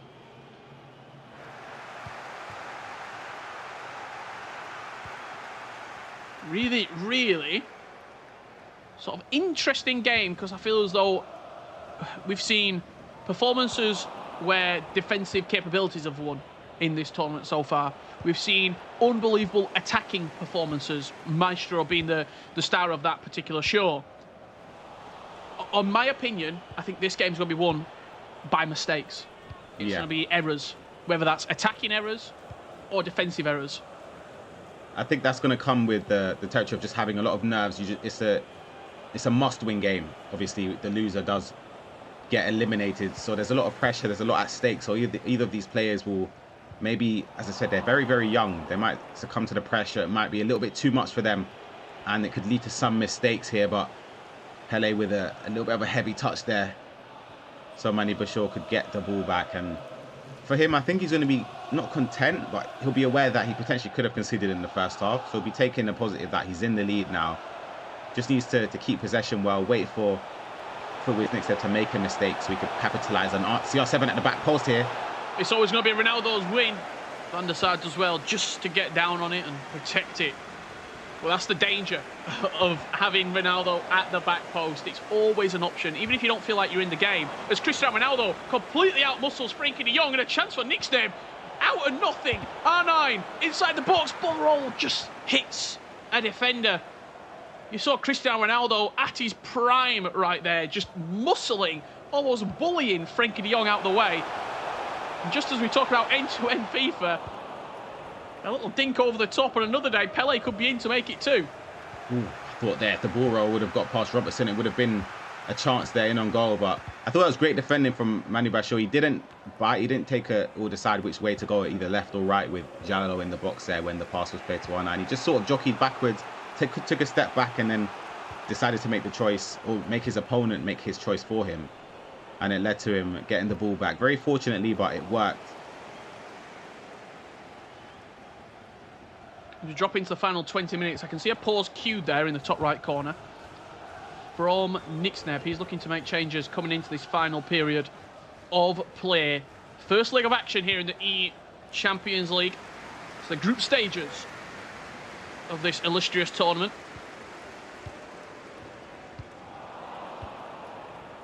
De Jong. Now Cristiano Ronaldo occupying that left wing position. Pele linking back into Ronaldo. Back to Pele. He's looking to twist or turn. Frenkie de Jong plays into Vinicius Jr. Lovely bit of skill from Vinicius. Just offloads it to R9. And Manu Bachor leads 2-0. Oh, it's a fantastic goal. That's a typical FIFA 22 goal there. You just build it up on one side of the pitch, just right to the other one, and just wait for the space to open up. He's done well there with Vinny. Just about got the pass there. And R9 Ronaldo on his left foot into the bottom corner gives him a safety blanket. Now 2-goal lead in the first leg for Manu Bachor.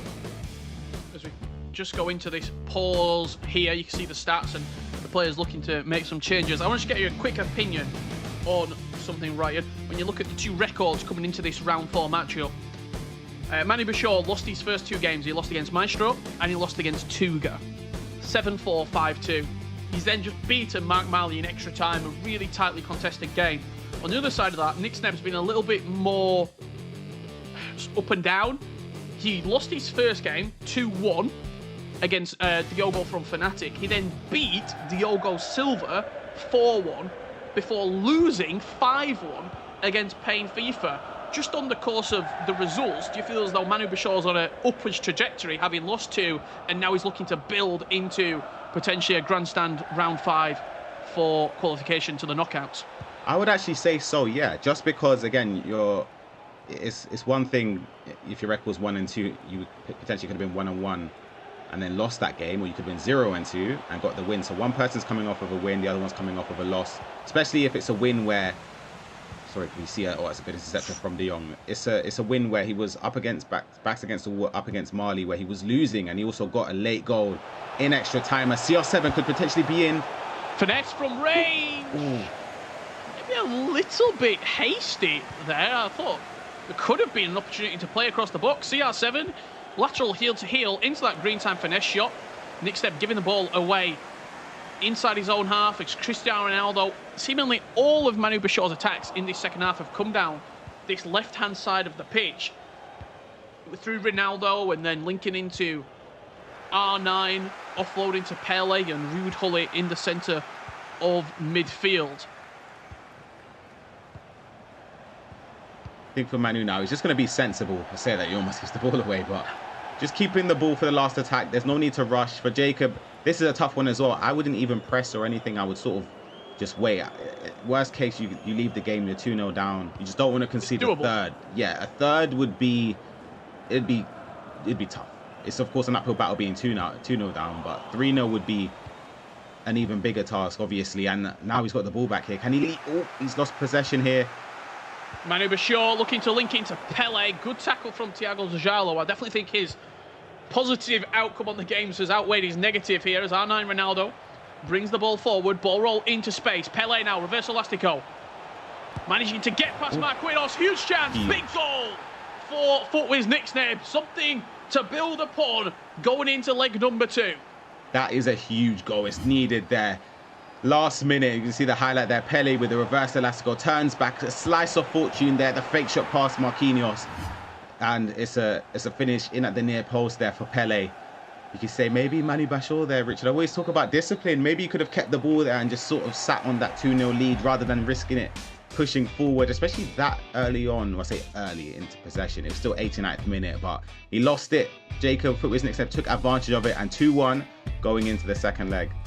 Yeah, very, very interesting game. It's definitely on a knife edge, this. You have to remind you as well, the consequences of losing this game. You're eliminated. You will not be progressing in the E-Champions League onto the knockouts. Ryan, Big goal for Nixneb at the end of that first leg. Let's have a look at the best moments from leg number 1 here in the round 4 Swiss matchup. It was an early start from Manu Bashar, who built on his lead in the second half. Yes, it was, and you saw it was what you spoke about, the high press there from Manu Bashar. Passed in there, Pele, the goalkeeper, moves to the side for Jacob, reading the wrong way, and it was Arnan Ronaldo to give him the 1-goal lead. And we see here him taking charge in this game. It was a great bit of build-up play here. Vinny Jr. a cross goal to R9 again to make it 2-0 for Manu Bashar, giving him that safety net of having a 2-goal advantage. But it was at the final stage, literally the last moment of the game, a pass in from Jacob into Pele, a fake shot into the left foot and into the goal at the near post, 2-1, giving him that fighting chance now. And I'd say, Richard, of course he's still losing, but I still think he has a slight bit of momentum scoring that late on goal. No, absolutely. I mean, look, that game has been blown wide open right now. Nixneb 2-1 losing after leg number 1, but he's got plenty to do going into leg number 2. Can Manu hold out and see his fate into round 5? Well, you'll just have to come back after this break to see how the E-Champions League rolls on in round 4.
Welcome back to the E-Champions League 2022 group stages. You're joining us at a pivotal round 4 matchup. Joined by myself, Richard Buckley, and my commentary partner, Ryan Pessoa. Ryan, Great game that we're enthralled in right now between Manu Bashir from Team Hullet and FUTWIZ Nixneb. 2-1 at the moment, but where do you see potentially this second leg going? Is it going to be more of a cagey affair, or are we going to see the reins come off and goals start flying in? Ooh, I think the goal from FUTWIZ Nixneb late on sort of teased it up perfectly, but it's hard to say. I think I'm sort of going to sit on the fence here. I'm actually going to think whoever scores next is going to dictate the tempo of the game, and it's hard to say. It's really difficult when you have two top players, because again, if Manu's the next person to score, I think he sort of learned from his mistakes and he'll keep possession. But if it's Jacob, I think he's got the momentum even more so to push on and win the game. We are underway here. Second leg of action. Nixneb from left to right in that Team FUTWIZ jersey. From right to left, Manu Bashir in the white. Nixneb dancing inside the box. What a way to start your second leg of action. Oh, it's unbelievable. It is unbelievable dribbling there. Makes the right choice. The celebration to match, and it's beautiful work from Pele. But it's going to be R9 with the headlines, with the open goal finish. But what a start. He needed that. And as I said, I think now I'm going to make my decision. It's 2-2. It's fair for me to make my decision now. I think FUTWIZ Nixneb is going to take it from here. Well, let's wait and see. It was an outstanding piece of dribbling and individual play from Nixneb to get into the opportunity. Pele literally almost blitzing Manu Bashir. And sometimes you see that in the first 5-10 minutes of games. Before you're mentally fully switched on, things like that can happen as Manu Bashir comes up the other end with Mo Salah.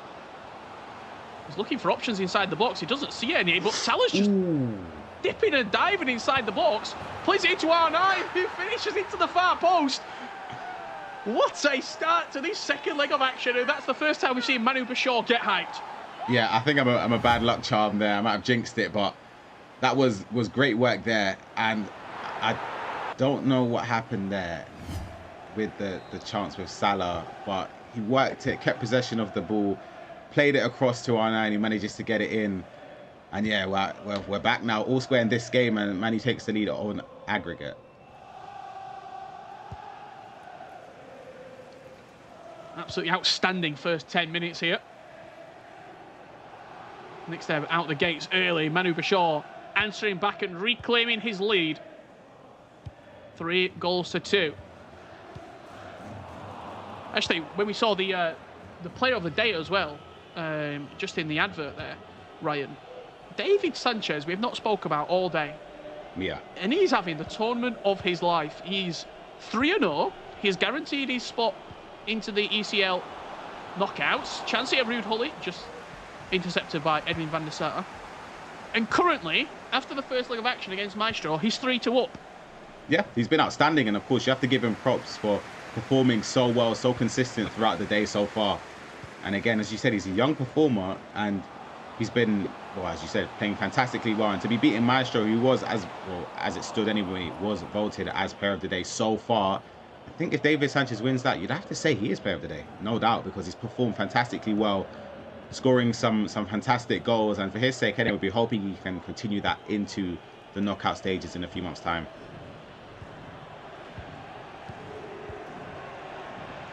Lovely one-touch passing there in the middle of the pitch from Manu Bashir. Now Mo Salah on the finesse. What a finish from Mo Salah. Outstanding from the Egyptian. Wow. You can see Jacob's reaction. That came from nowhere. The build-up play there, R9 into Mo Salah. I'll be looking to see, is it a timed finish here? Yep. It is. It's a fantastic goal. He does the skill move inside onto Mo Salah's favoured left foot. The finesse shot. You don't even have time to move the keeper there. It's quick, it's instinctive, and it's a fantastic goal to give him the lead in this game. But more importantly, the lead on aggregate. He's got a 2-goal lead, and it's a 2-goal deficit for FUTWIZ Nixneb to try and get back into the game. And in particular, I want to talk about the lateral heel-to-heel that he just popped off before he took it. Is the lateral heel-to-heel the reason that finesse shot's flown in? Because it sort of bounces the ball up, and is that the reason you do the skill move before the shot? I think Chance here for R9. Come back to you in a second, Ryan. Marquinhos does well. Also, Ruud Gullit has just pulled up and he's literally playing everybody onside. I've just seen that. Oh my gosh, I just saw what you were talking about there. What a way to concede that would have been. Nixneb, back close, Ronaldo. He's not up for it, Ruud Gullit. He's going to pick it up in the middle of the pitch. Lateral heel-to-heel into the first-time shot. The reason that Salah found the back of the net? I believe so. It's a common thing. I think if Salah tried to cut in and shoot first time, I don't think it goes in. But a lateral hitter, we saw it as well in the first leg. I believe it might have even been Manu Bashir who tried the same thing, and it went over the bar. It could have been... Yeah, was it? It was one of the two anyway, but always in on goal. Maybe it was a clean tackle there. But yeah, 2-goal lead now. It's gonna be a tough one for his next step to get back into the game, but he'll be backing himself. He started off fantastically well. It's just now, is he going to get those chances without having to give up possession as it's lofted into Salah? Knocks it down. Pele will make it 5-2 for Manu Bashir. Great switch of play. Carving him open. You just get to see the replay here, Ryan. Talk to me about the composure that he showed just there. Oh, it's outstanding. The ball across, the pass across goal. It's one where you wouldn't necessarily expect Salah to take a shot there. So I guess maybe for Jacob, he sort of maybe could have... Hindsight's a wonderful thing, but maybe he could have looked towards the pass. But again, it happened so quickly, it happened so fast, so snappy from Team Hullit's Manu Bashir, and he does enough to get the goal there. And it's 5-2 in aggregate, and it's a massive, massive uphill battle now to get back into the game for Jacob. And what a start to this game as well. He got his goal back. He was right back in the game. And then it seems like Manu Bashir has just taken every single centimetre that he's been given and found a goal from it. I thought he would have been sort of downhearted after conceding so early on and so late on in the first leg. When you add those things together, it's not as if he was 2-1 in the first leg after conceding maybe around the 70th minute. Especially the ball rolls, the skill moves. But yeah, as I was saying, it's a thing where you considered late on and early on in the next leg. That could be really, really detrimental to your performance. But again, he done enough there to bounce back from it. And he's even got another chance here. Pele, green tie, and Van der Sar with a save that could keep or could give for Wisnik that slither of hope to getting back into the game. We were just speaking there about Manu Bashir maybe feeling down or feeling sort of out of the game. We have to remember that he's part of Team Hullit. And arguably, over the last sort of 2-3 years, Ryan, they've been one of the most successful FIFA esports teams. When you look at the caliber of players that have come through Team Hullit, almost everybody who's been there has won something. Whether it's a FGS Cup, whether it's a online cup during the pandemic era, whether it's national tournaments, they win tournaments, do these players who play for Team Hullit. Yeah, it's in the ethos. Yeah, they seem to pick up the best players who are performing well. As Salah's in on goal here to seal the deal. It's going to be a ball around the goalkeeper.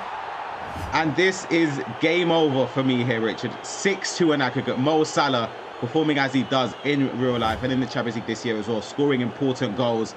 But it was R9 with the assist over the top there. Marquinhos doesn't have the pace to get back to try and stop Salah. And as I said, for me, it's the nail in the coffin. But just more of it to what you're talking about with Team Hullit. Of course, they've got an icon, not just in real football terms, but an icon in the game. One of the best players, the staples in most teams, Ruud Gullit, leading a fantastic esports team with fantastic players in. And it looks as if one of those players will be advancing into the next round. And hopefully, for their sake anyway, sealing their spot in the knockout stages of the E-Champions League. Vinicius Junior here to make it 7 for Manu Bashir.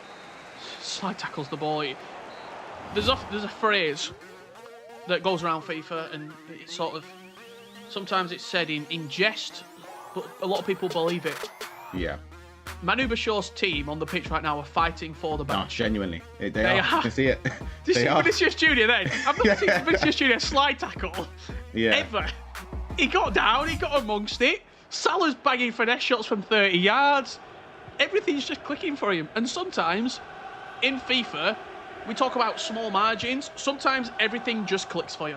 Yeah, and you need those games. That's what I say at the top level is, of course, the skill element separates many players, but you do have to have that slice of fortune, and it just has to be your day sometimes when everything falls for you, and it's another...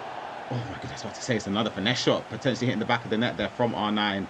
I don't think he's mistimed a finesse shot this whole game. Everything's been green. Every single thing has been green. There's Nick Snebb just trying to force that ball forward. That's what he needs to do at this point. Just get the ball quick into the opposition half. Mo Salah, green time finesse shot, just wide of that left-hand post. Shoot on sight. It really is. And anytime he has a sight of the goal, is at any angle to take a finesse shot, he is pinging them. Green timed. For Jacob is scary. I'd be moving my goalkeeper from before the balls even hit the floor. I'd be moving him miles before the players touch the ball. But it's going to be a... Still on? He's offside. Is that off? It has to be offside, right? Yeah, it is offside, as you're correct. Just looking forward, obviously, I don't want to count out Nick Snebb as of yet, but Manu Bashar will be a real handful for anybody who he faces in that 2-2 matchup to qualify for the E-Champions League knockouts. You don't want to play him. He's someone, as I said, he's come off of a 0-2 record. His back's been against the wall from... Oh, not again. Saved there from Van der Sar. But his back's been against the wall from the get-go, and he's done well to bounce back. And now, to go 2-2 from 0-2 it's not easy. Especially at this level, we've seen many players beating each other. As we see, potentially, is there going to be another goal? Many blocks in the box there, but I think this will be game over.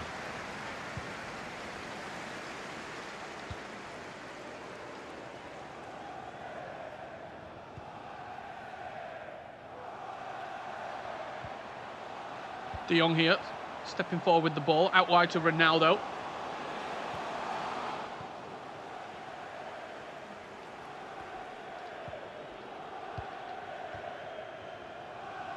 There seems to be so much space here for Bashar to take advantage of, but it just gets in on the end of that. It's Mo Salah, the man of the moment, builds up here. 23 minutes to go here, sort of just biding the time now, just to see can he get more goals, more confidence. But if we were to see a comeback, 4 goals in this short space of time, it would be remarkable, but it's very unlikely. As Manu Bashar comes forward here, 6-2 up, he's absolutely cruising, and he will be, as it stands, going into round 5 of Swish here. But we've got a lot of other games that are right on the precipice of potentially finishing. So we're going to head over to Deschier up against #Stokes, I believe it is. We'll get into that very shortly indeed. However, Ryan, Manu Bashar, I said it in the game, he's going to be an absolute handful for anybody who he matches at 2-2. That's a game that you want to stay away from. Yep, exactly. And he sort of withheld the barrage at the start of the first leg from Footwiz Nick Snebb, and he done well to just ease into it. Didn't let those 2 goals that he conceded sort of deter his performance. He bounced back straight away, scoring some fantastic finesse shots. And yeah, as I say, it's going to be it looks to be a comfortable victory in the end. So let's see what's going to be happening in some other games. Of course, what is it? 1-2 records, 2-1 records. Who's going to advance? Who's going to be eliminated? There's still a lot to play for. Yeah, Desch from France up against Stokes is the game that we're going to be jumping over to. Both of these 2 players, 1 and 2, currently as it stands in the Swiss format. We talked about Stokes quite a lot. For Desch, there's a real sort of resurgence in French talent at the moment, and we've seen Peixoto and Leandro Peixoto as well, sort of really dominating French/Portuguese, those 2, and Maestro really leading the scene in France. But there's a lot of really good players from France, and this could be a tournament where you break out. Yeah, definitely. And he's someone that I've noticed a lot this year in practice tournaments and of course the FUT Champions qualifiers and things like that. He's been playing very well, and of course the E-Champions League, this tournament, he's performing well. And he's up against Stokes, who we briefly saw earlier, up against Nicholas, who did in fact run out victorious against Stokes, which put Stokes in a position where he couldn't rely on having many losses, and he's in fact 1-2 for both of these players. So again, it's backs against the wall for both of them. Who's going to come out on top? We will await the game so we can see who comes out victorious. And we're just going sort of just final thoughts on that game, Ryan, before we jump into it, between Nick Snebb from Footwiz and Hulit's Manu Bashar. Is it... I don't want to say Nick Snebb sort of took the foot off the gas or didn't perform in that second leg. I think it was probably more the case of Manu Bashar. I'd love to see the stats, but I think he timed everything green, and any sort of real clear-cut chance, I don't think he missed. I'll be honest. He's finished everything. And when you're playing against someone like that, I really don't think there's much you can do. We are going to jump into that game, so I'll get your thoughts from that, Ryan, as we're going into it. But it was a real tough matchup for Nick Sneb. Yep, it was, and it's one of those games where, on another day, he could have been 2 or 3-0 up from the beginning with the amount of chances he created. But as we said, Manu Bachor sort of withheld the storm, the onslaught of attacks, and took his chances when they came. Did end up conceding and giving away the 2-goal lead, but again, he bounced back well and scored some goals to give him a safety blanket and enough of one to sort of lean back on and give him the freedom, as we saw. Fantastic save. That could have been a horrible goal for Stokes to concede there. As we just tune into it, that would have been a rough one to concede. The ball like a pinball machine inside the box there. It was Pele sort of trying to just find a way out.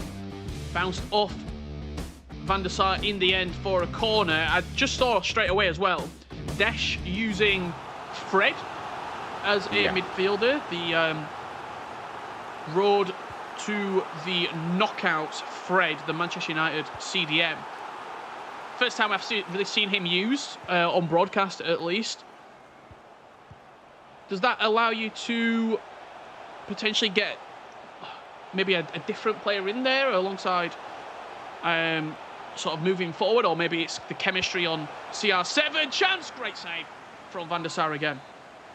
Sorry, I'm just looking. Jesus here. Navas as well. Wait a second. Sorry, I've just been sat here thinking, where's Hullet?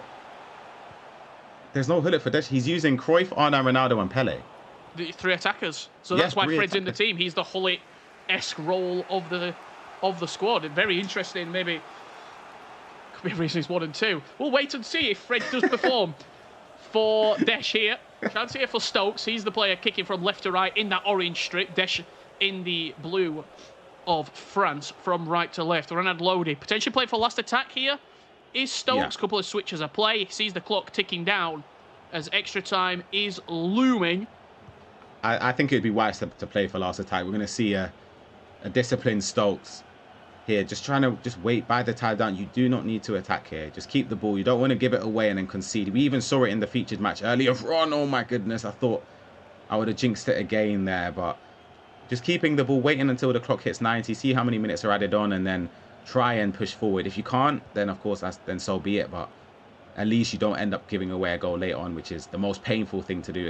Oh my goodness, especially when it's 1 and 2. But nothing could come from that attack, and we'll be going into extra time, Richard. Yeah, 1 and 2, the Swiss record of both of these two. Unfortunately, they'll be crashing out of the tournament after this round 4 matchup. Only one can go through. You just see the scoreline as it currently stands, 2 apiece, with that Champions League trophy glimmering in the middle. You spoke a lot about Desch, really sort of one of his real first seasons, breakout seasons with Atlantide Wave. On the other side of that, Stokes, who's been around the block, but maybe hitting a peak of his own, you've got to say. I think it's always been the wonderful, but I couldn't get it into his stride quick enough. But with Stokes, he's always been consistent throughout the years, and he's always been a person that suits a faster tempo game, and it's good to see him adapting year in, year out to compete at the highest level. And as you say, he's a veteran. He's been around the scene for a long time, a very long time. I think I was in primary school when Stokes picked up the pad competing. I was a baby, but Stokes has been here for quite some time, and his experience shows. Oh, this is big. R9 in over the top for Stokes, left-footed from Ronaldo Nazario as he wheels away in celebration, and Stokes finds himself 3-2 up with 20 minutes left to play. Oh, that's a massive goal for Stokes there.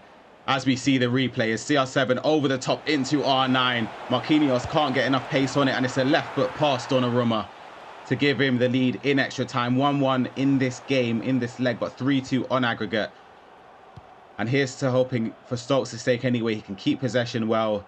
But I wouldn't be shocked if there's going to be another clear-cut chance for Desch, who's also a fantastic attacker on FIFA 22. Mo Salah looking to fire that ball into the attacking players. It looks strange with no Ruud Gullit in the middle of the pitch. He was a lock-in, really, but deciding to sort of throw all the icons in the attacking third. was Deshay. Ronaldo, chance for Stokes here. Ball roll, scoop turn, on the right foot, near post. Donnarumma with a great save. I thought he'd done it all perfectly there. The shot there, I thought it was going to go across goal. And I think if he did that, it would have been a 2-goal lead and almost, you would say, game over. But I'm shocked there that Stokes doesn't keep possession as well. I thought, well, going into the last stages of the first half of extra time, 3 minutes to go here. You don't need to rush. Just keep it calm, keep it composed. He's also got kickoff in the second half of extra time. It's not the prettiest way to win a game, but again, when the stakes are this high at this fantastic competition, you have to do everything you can, and it's going to be Deshay now trying to try and get that equaliser. Stokes looks to win it back again. We've seen a lot of this. I would say most of the goals that we've seen today have been the possession turning over in the defensive third of the play, like winning the ball high up the pitch and then hitting those over-the-top through balls, hitting those crosses to the back post. The majority of goals have come from that. R9 into Pele, just out of his stride. Huge chance as Deshay lumps it out of play. He is not happy and will get himself into half-time. Stokes with a narrow lead with 15 minutes left to play. It was outstanding build-up play, quick, snappy, intricate passes in and around the area, breaks through, and I just thought it was almost enough there to get on the end of it, to get the second goal. But again, just not enough just to create a complete clear-cut opportunity. But this is going to be a tough last 15 minutes here in extra time, trying to withhold the amount of pressure. But again, when someone has to pressure you and to get a goal and throw many bodies forward, there's obviously going to be gaps opening up. So it's down to Stokes if he can take advantage of it. And this is one of those gaps that have been opened. Stokes potentially to seal the game.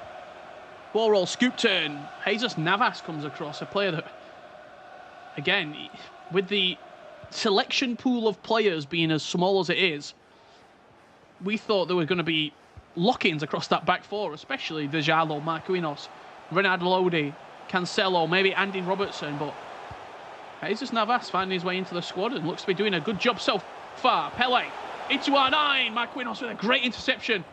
Looks like a foul potentially inside the box. Referee will play advantage and chance for Stokes to kill the game off. It's got to be played in the air there, Richard. If that's in the air, it's a goal. It's a 100% goal. Well, I say it's a 100% chance anyway. Whether he takes it, that would have been, remains to be seen. Frenkie de Jong finds it into Nkunku. R9 Ronaldo twisting, turning, green timed off the post. But the rebound will fall to Pele with 5 minutes left to play. That would have been horrible if he didn't score that there, I'll be honest. Deserved goal, green timed it. That just goes back to the chance at the halfway, and I'm going to see the replay. Nkunku, R9 Ronaldo, fantastic turn. The green time off the post, but Pele finishes it. And oh God, this is it's nervy here, Richard. It's nervy because 5 minutes or 4 minutes left to go. I think Stokes will keep the ball like we saw at the end of normal time. Just wait to try and find the last attack. Penalties could be looming to keep your place in the hat for the E-Champions League. Wow. Another penalty shootout. That's especially in one of these games, Richard. It's fair enough seeing a penalty shootout in round one from what we saw between Levy and Nicholas, but in a situation like this, completely do or die, you have to win the penalty shootout. It is going to be, it's hard. It is really hard. It's so harsh for one of these two to crash out of the tournament on penalties. However, we could also get a late goal. There could be a little bit of drama. Of course. Hashtag Stokes. A man who has been there, he's done it, he's lifted the trophy. That was the playoffs back in 2019. Deshay looking to make his mark on the FIFA esports landscape. And what a scalp this would be going into round 5. Talk about confidence. If he could knock Stokes out, he'll be going in on top of the world. One final pause here that the players are currently queued into with around 2.5 minutes left on the clock. Hear me out, Richard. If you've got a sub, you've got maybe a couple subs, maybe 1 or 2 subs left. Do you sort of sacrifice a defensive player and try and bring on someone that could take a penalty shootout, or potentially, or even, I mean, I think we saw Mark Marley bring CR7 on in the last few minutes of the game. Go for the last, launch it into the box, use him as an outlet. For Stokes, Ruud Gullit firing it into R9. He can't get past Nkunku, and penalties will be on the cards here. Round 4 of Swiss. It's going to be Deshay stepping up to the spot first with Pele. Slots it to the left-hand side by doing Van der Sar, and a very good penalty, and it's Stokes' Pele to reply. Saved. Oh, it's a great save there from Deshay. It's going to be Mohamed Salah. We saw him. And it is going to be a fantastic penalty, sending the keeper the wrong way. Stokes is Salah now. Oh, it's into the bottom corner. Advantage Deshay still with R9 Ronaldo from 12 yards. Saved from Stokes. And a chance to level it up for the hashtag man. R9 from 12 yards smashes it into the bottom corner. Oh, it's a great penalty. It's going to be Anthony here for Deshay. Is he going to find the back of the net? He does, again, sending the keeper the wrong way. And Stokes, CR7. Is he going to score? And it's a great penalty. Green time. And we're basically in sudden death at this point. 3 penalties scored each. And Nkunku scores for Deshay. And it's a must-score penalty for hashtag Stokes. Ruud Gullit dinks it down the middle. That's composure for you. And the roles are reversed. Dejalo stepping up to the spot, screws it wide. And a chance for Stokes to send himself into round 5. Nkunku scores! Stokes will progress through to round 5 of the E-Champions League on a penalty shootout. Oh, incredible. That's tough. That is incredible. It's tough. That's what I was talking about. Maybe bringing on someone to take penalties to prevent one of your centre-backs being one of those decisive penalties. And it's a tough way to go out to lose on penalties for Deshay. But for Stokes, it will give him a huge boost of confidence. The immaculate composure and cojones from Stokes, game-winning penalty, dinks it down the middle. Like, you talked about experience. That's 10 years of FIFA experience right there. Say 10, maybe even 20. It's a great penalty to take there. As you say, it shows the composure and the trust he has in himself when taking penalties. Good penalties from both of them. And as I say, penalties is hard. Honestly, it's a luck of the draw, luck of the dice. You don't know who's going to come out on top. But as we're going to see the highlights here from the second leg, Deshay plays it in. It's a fantastic goal as well, and that makes it 2-2. As we saw, it does go into extra time. And it was Tom Stokes who did break the deadlock in extra time, as we saw earlier. R9 Ronaldo across goal, but then it was a reply in the second half of extra time. R9 Ronaldo off the post, and then Pele to find the back of the net. Yeah, and look, unfortunately, just the way the cookie crumbles, one of these 2 players had to be eliminated. They probably both deserved to be in round 5. Penalties is such a harsh way to separate a win and a loss, but that's what we're here for.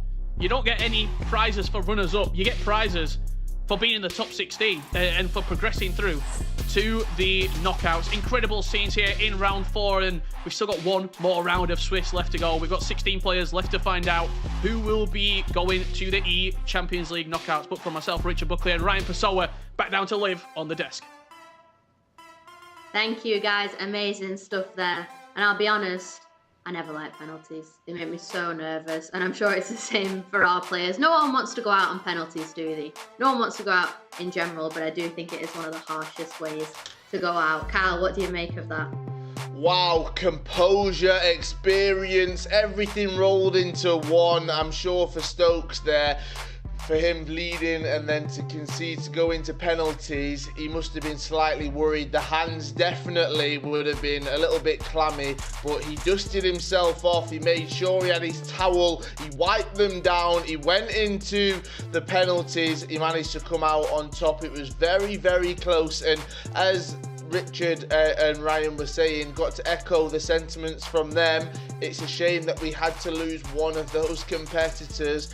But I'm sure for hashtag Stokes right now, he will be elated. That's the word I'm going with going into that 5th round. He's still got things to improve on. He's still got things that he needs to look at. But going into that 5th and final round of day number 1 of the E-Champions League, he survives another round. His hopes and dreams of lifting the E-Champions League in a few months, that trophy, they're still alive. He has to get through this next round, get through to the next stages, and I'm sure he'll be confident in himself that he can do that. One last round, like you say, but still on this round, Mike LaBelle, I will come to you for the MasterCard moment of the match. What was it? Thank you so much. And we're going to actually revisit the Manu Bashor versus Nick Sneb elimination game that we saw prior to those penalty kicks with Stokes that were very nervy. I got started getting sweaty, then I popped the window and it was snowing outside, so it was all good. It brought me back to reality. But I'm going to call Manu Bashor the visionary. And we're seeing a bit of a new meta here with a lot of the crossing and the switching of the pitch and just utilizing space. As you can see, he's got a couple different options. Go for the big switch, but what I really like is that he knows his personnel. You know your players. He's going to sit with Salah. He's going to make an extra pass. He laid it off. Yes, it increases the percentages, but Salah also not known to have a spectacular weak foot. So it would have been a chance of him missing that opportunity, and instead he converts, he moves forward. There's a few goals I could have broken down where I was really impressed with his decision making and how he's able to carry himself and build a momentum going into that final matchup. Speaking of, that's what's coming up next. Back to both of you at the desk, or over to the desk, whichever way I'm turning. I'm turning one of the ways. I like the effort, Mike. So, Kyle, we have had a day full of action. We've had celebrations, we've had losses, we've had heartbreaks. We've had knockouts, though. Talk to me, who's been the biggest surprise knockout for you so far? I mean, looking at the first four, and we're talking about some of those players that had gone out. One of them, though, that I've got to pick now from the 6 in total, it's got to be Tuga. I'm going to be honest, we've seen him at the big stage before, time and time again. He's been able to do it, but unfortunately, it's just not been his day. Footwiz Nick Sneb, another player that we've seen on multiple occasions. I think those two are household names, but it's really interesting because people got to this stage. There are hundreds and hundreds of players that didn't even make it to this stage. So to make it here, they can say they were in that top 64, 32 today, obviously 32 tomorrow, to make it here to the stages of the E-Champions League. But I've got to say, in answer to your question, Tuga for me. I expected him to be pushing more, to possibly go through, but it's just not been his weekend. It's not, but Kyle, I do believe you've got #Stokes waiting to chat to you, so I'll let you get to that. Thank you, Liv. Yes, let's chat to Stokes right now. Stokes, we've mentioned experience. Ryan talked about your age quite a lot. I'm not sure if you heard him during the actual game, but he said that you were playing when he was in nappies. Did you use that experience right there to get through that one? I think he's got his maths a bit wrong there, but yeah, I mean, the problem was, right, I was very much in my own head because I just lost on pens to Diogo, so I was just so negative during that penalty shootout. But luckily, obviously it's just a bit of a lottery. We found our way through, and to be honest, I was surprised myself because obviously on that 5th sudden death pen, I opted to chip down the middle, and now I'm thinking to myself, why did I do that? But obviously it worked. It did work, yeah, so we won't go over that one too much. How were you feeling in extra time, though? Because obviously that equaliser then took it into penalties. What was going through your mind at that moment? You've just lost the penalty shootout before that. How did you actually manage to compose yourself? During extra time, especially when I got the lead, I was just thinking to myself, right, I'm a really bad time waster, so what we need to do here is just score, get another one, get that cushion. But obviously, he got a really nice press on me, scored that goal, and when he scored that goal, I kind of knew. I said to myself, right, I'm going to have one more attack, or it's going to be pens. I'm not going to lose normal time. So I just tried to compose for that last attack. Obviously, it didn't come to anything, but I just tried to guarantee myself that chance at pens. Now, obviously, going into this 5th and final round of day number 1, it's all on this next game. In a perfect world, you'd like to have been 3-0, knowing that you're going through to the next stages. But do you think you're a player that can thrive off this pressure now? You've got to turn up. You've got to do it. I mean, if you offered me this position at the start of the day, I'd have taken it, if I'm being honest. So that one game shootout, I'm not going to be nervous for it. I'm just going to try and get up for it, and just obviously it's going to be a massive game. We win, we're through, kind of thing. So yeah, just going to have to just be confident and play my normal game, and hopefully we can be fine. And overall, your season then, so far, here you are obviously at the E-Champions League. It's a success just to get here, but how are you feeling about your season overall and where you can take it this year? Yeah, I mean, I've done reasonably well in the FUT Cups. I've obviously got through onto the knockouts on both stages. I've always felt a bit like I've left a bit on the table, kind of thing, especially this last one. I went out really early in the knockout, so I think I've got more to show. But sometimes, obviously, you don't get to. Not everyone can prove how they play, So this is a really big opportunity. Obviously, one game. Just if I can show that I deserve to be in the next stage, I'm sure I will get there. Well, let's see what you can do, Stokes. Good luck for that next matchup. Hopefully we'll get to see you at that next stage of those knockouts here in the E-Champions League. Good luck. We'll speak to you later. Cheers. Thank you. Good to hear from #Stokes there. Great stuff, guys. Well, what an incredible tournament so far, and it is still all to play for because the next round is the final round of day one. We'll be right back after this short break.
Well, hello and welcome back to the E-Champions League 2022.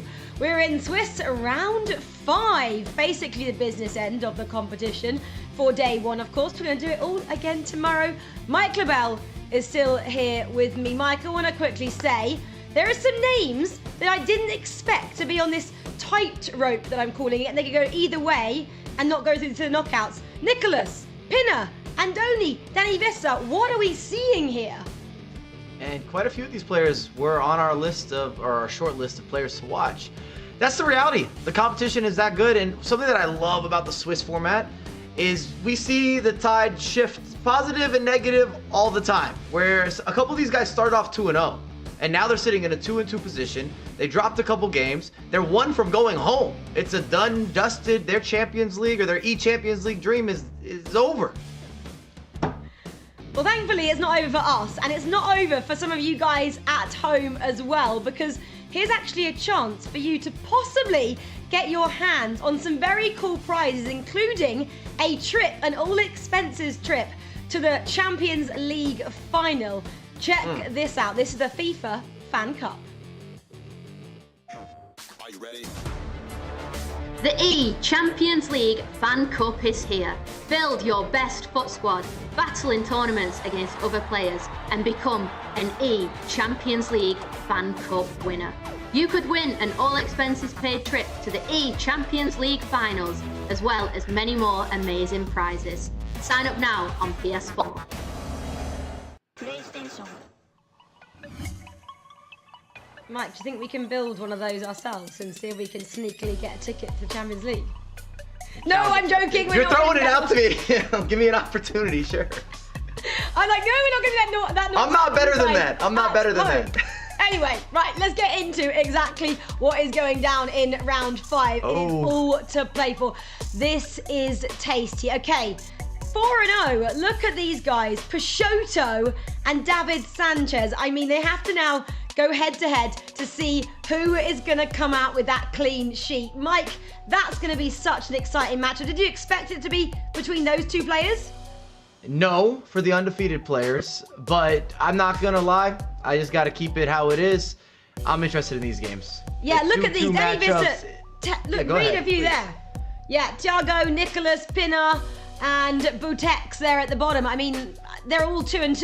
It could go either way. This is going to be on a knife edge, like we said, a tightrope, whatever we're calling this situation.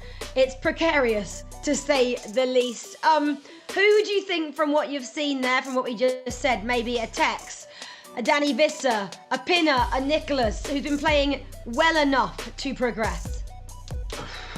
It's tough because they've all had moments today. We can talk about Tex with the slow start, but he's looked good in the last couple. And if you're Danny Vista too, you have to sit here and say, well, I'm so lucky that I got Tex in this 2v2 matchup, or the 2-2 record matchup. I've been such a nice reward. We've also seen great moments from Nicholas, but here we are again. It seems like it would be a waste if you don't make it to that next step. This is kind of the worst area to get eliminated. I'm not trying to put that energy out there, but it's going to happen for someone. So we're just manifest a little bit. Maybe we are putting that energy out there, but we can't. I don't know. All the You all had good and bad moments. I think the biggest bonus structure here would be for someone who went 0-2 and now pulled it all the way back. So for Tex, if he's able to pull this back to 3-2, he's got to feel amazing about himself, but he also has maybe the most amount of pressure because we didn't expect him to be here. Nobody did at home. Well, we're about to find out who is going through. That is for sure Mike Clabell, because for one final time today on day 1 of the Champions League, we're going to throw over to Brandon and Gravison to call these very decisive games. Boys, this is going to be fun. Some are going home, some are staying in it, going to the knockouts. Exciting, boys. Thank you very much, Rachel. Yeah, this is a brilliant round of action, we must add, coming from the group stage of only day 1 of the E-Champions League. After we've done it today, we're doing it all again tomorrow on the other side of Europe. And Gravison, you look at some of the names that have qualified. Congratulations to some of those names that have got 3 wins on the board and have guaranteed themselves, should say, into April's knockout round. If you look at some of the other names that are in this game right now, Nicholas, 2-0. Now he's 2-2. Danny Vissa was 2-0. Now he's 2-2. You got the flip side stories of Tex, 0-2. Now 2-2. There's so many big names still yet to sort of get their foot over the line.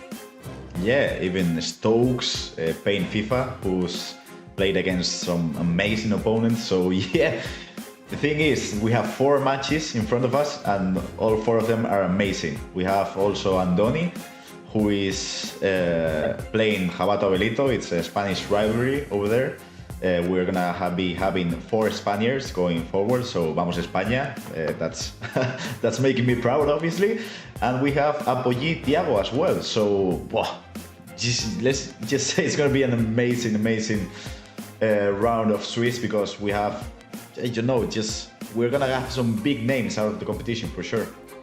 Well, Andoni was also one of those players, Gravison, that was 2-0 and then did fall to 2-2.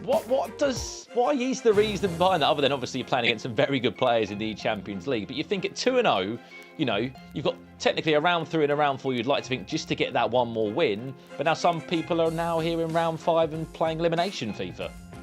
Yeah, I think both things happened to Nicolas and Andoni. They were 2-0. They lost kind of a tough match to be 3-0, so they were 2-1. And they both lost on well, not they both they didn't lose in PKs, but Nicolas lost in PKs against Diogo with obviously a tough match, and Andoni was winning I think it was 4-2 in the minute 85 for the second leg, and he lost back-to-back goals to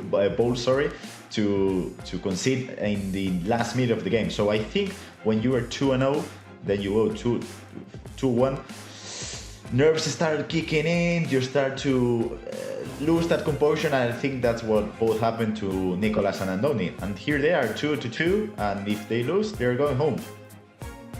Yeah, and also what's quite interesting, you mentioned penalty kicks. I think Danny Visser's round 3 game was also a penalty shootout loss to Matthias Bonanno. But as we said, there are so many talented players here in the E-Champions League. And before the tournament kicked off today, we caught up with them to find out what are the best skill moves to learn, and maybe a little tip or trick, I should say, for you guys at home to pick up.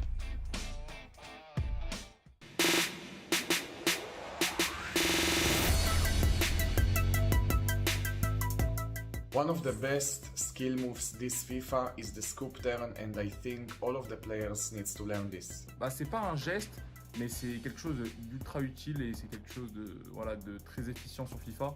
C'est le speed boost. C'est un geste simple à faire.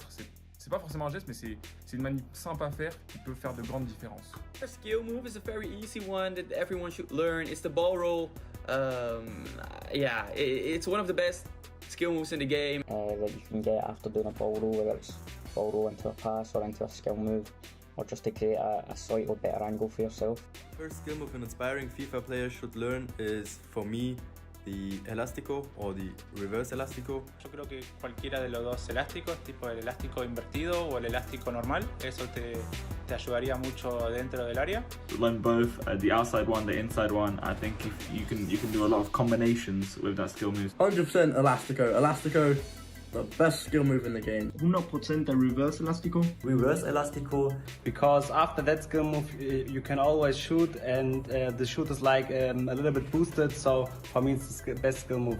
The Elastico is the most effective skill move in every title of FIFA. I think is going to be that way for a long time.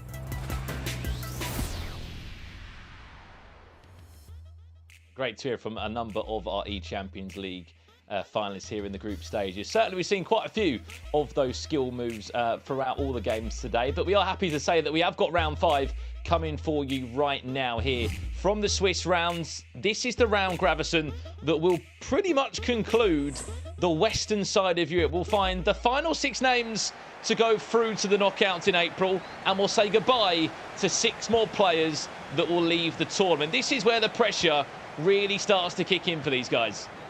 Yeah, definitely. I'm just gonna go ahead and tell. I think Tex is gonna win this match. I think Tex is a favorite. I think Danny Visser is in a tough spot, really tough spot. He was 2-0. He lost back-to-back games, and now he's against the ropes and playing against Tex. So not an easy situation. But I gotta say, I watched Danny Visser play against Daniel Aguilar, my teammate, last weekend. It was Danny Visser won 3-2, I think it was, and he scored 3 goals with Nazario. Everything, reverse elasticos, heel to heel, green time, finesse shooting from outside the box. So I think Tex is gonna have to be careful with R9, because Danny Visser is a really good R9 user. As we said in the tournament format for the Champions League, you are allowed 3 icons. That doesn't include your goalkeeper, so technically you could have 4 on the pitch. But one of those every single time is going to be R9. He's a certain icon that you're going to see in the team. Some players have gone for Hullet, Cruyff, Pele. Haven't really seen anyone. Pat Maldini at the back. They deemed that the likes of Marquinhos and Diallo are good enough to do the job there. Obviously, UCL items could be pickpocketed here. Chance for Tex now. So maybe get a clean run with R9 if you can find the shot. Scoop turn inside. That's a mistake you don't make. In a game like this, Tex will have you every single day. That's some composure over there. Oh, That was amazing.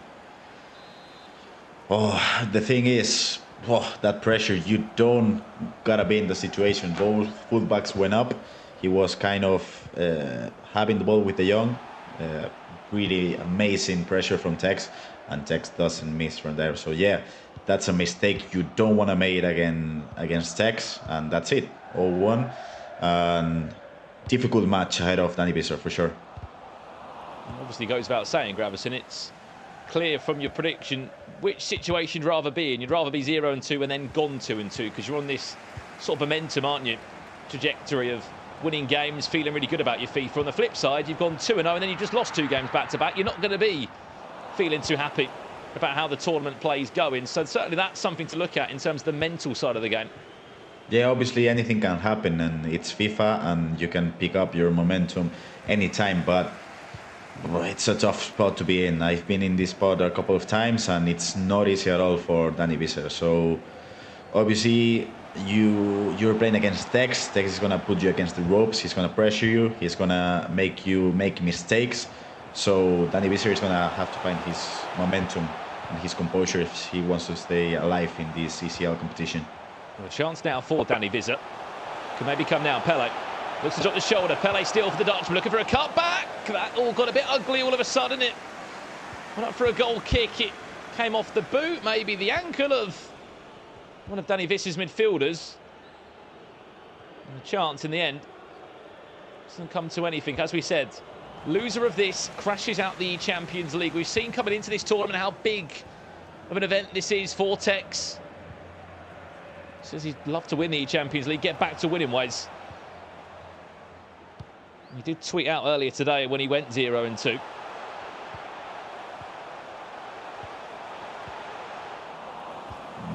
Could be a gift, could be a gift. Vinicius can't get the clean shot away. But the words he said were 0-2 in the Champions League, can't get anything going. That was 3 hours ago. Since then, he's come back fighting, Gravesen. Not against one Portuguese player, but 2 Portuguese players, with some heavy results and some big scorelines. Yeah, he's obviously found his style in these last 2 matches. I don't think Portuguese fans are gonna be happy with those 4 elásticos he did against Tuga in FIFA 19, and now eliminating 2 Portuguese players back-to-back.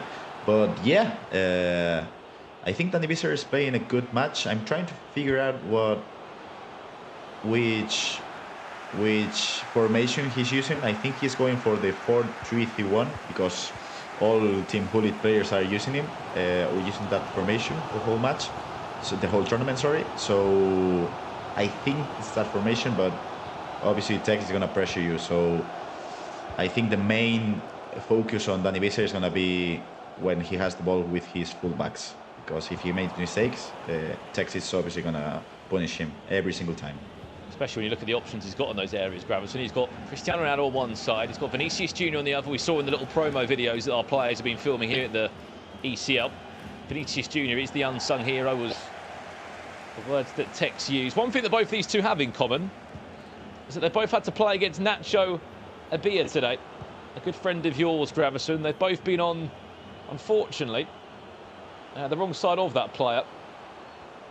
Having some very, very competitive games. Into the box it shall go. Can't get cleared away in the end there. Chance is still going to be there for Tex. He tries his best to recycle that one round. Yeah, I think we're kind of used to make crosses to the second post, because we have in our normal accounts, we have CR7 Team of the Year edition, we have Zlatan Ibrahimovic, but in those accounts you can cross to the second post, but in these accounts you usually have I don't know, Vinicius or maybe Mohamed Salah, so I don't think any of the crosses are working for any of the players in this competition. And that's a cheeky chip, finds Renan Lodi. And that's been one common theme today. How important is it to use those fullbacks? We've seen it quite a lot today. Players utilising a left back and a right back, getting to bomb, and it just causes a lot more problems to the defensive side of it. Obviously going forward gives you more options, but what, in a more wider context, Gravesen, just to explain it to the viewer at home, how important is it to get those fullbacks involved? It is actually pretty important with the meta right now, because many players are using the 4-3-2-1 as the main formation. So when they're using both their wings, they're putting the instruction stay center. So you have all the wing for the fullbacks to attack. So obviously, if you're using Cancelo, you know he has a really good speed boost, and every time you utilize that speed boost, it's gonna give you a good edge to pass the ball to the striker. So that's the main issue. That's the main explanation for me to understand why they're using the fullbacks as much as they're using in pretty much every single formation.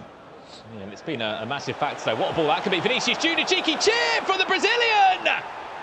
2020 vision from Dani Vizza. He's another one of the stars that Team Hullet have been producing over the last few years. And a vision like that is no surprise.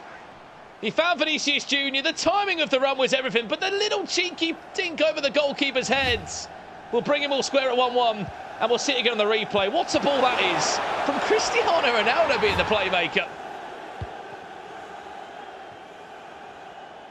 And we're level up. Yeah, that was an awesome pass. I think there's got to be something with the Team Hullet coaches, because they create runs every single time, all of the Team Hullet players. So I think that was an awesome example of how to attack the space. Vinicius Junior, as you were saying, one of the best non-icon players we are seeing on the pitch right now.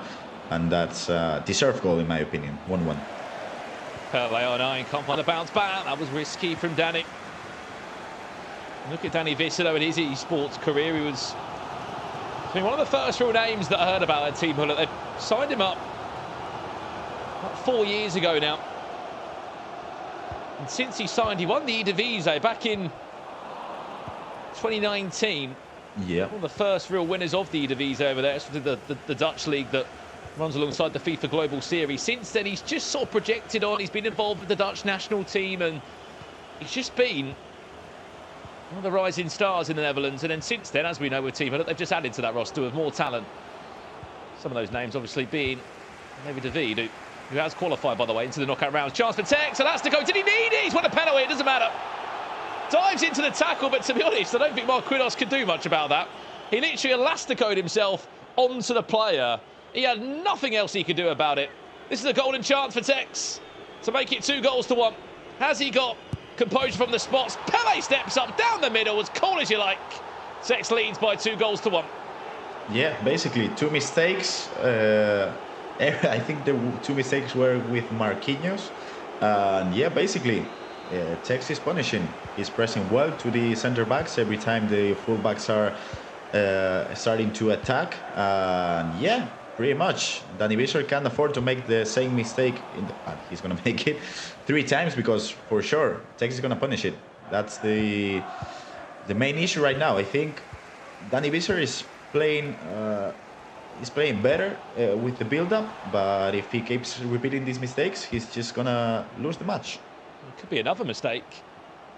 Dispossessed again. Tex loving this at the moment, because Vinicius Junior will, for a split second, thought maybe try and go down to ground there and claim a penalty from the referee. Would have been having none of it. But it's come from these areas now on the pitch, Gravison, where I don't know if it's the press that we're seeing from Tex, or there's a bit of nervousness. There just seems to be a great ability that Tex is also providing of just cutting these passing lanes. He's been able to win the ball back in the midfield quite a lot.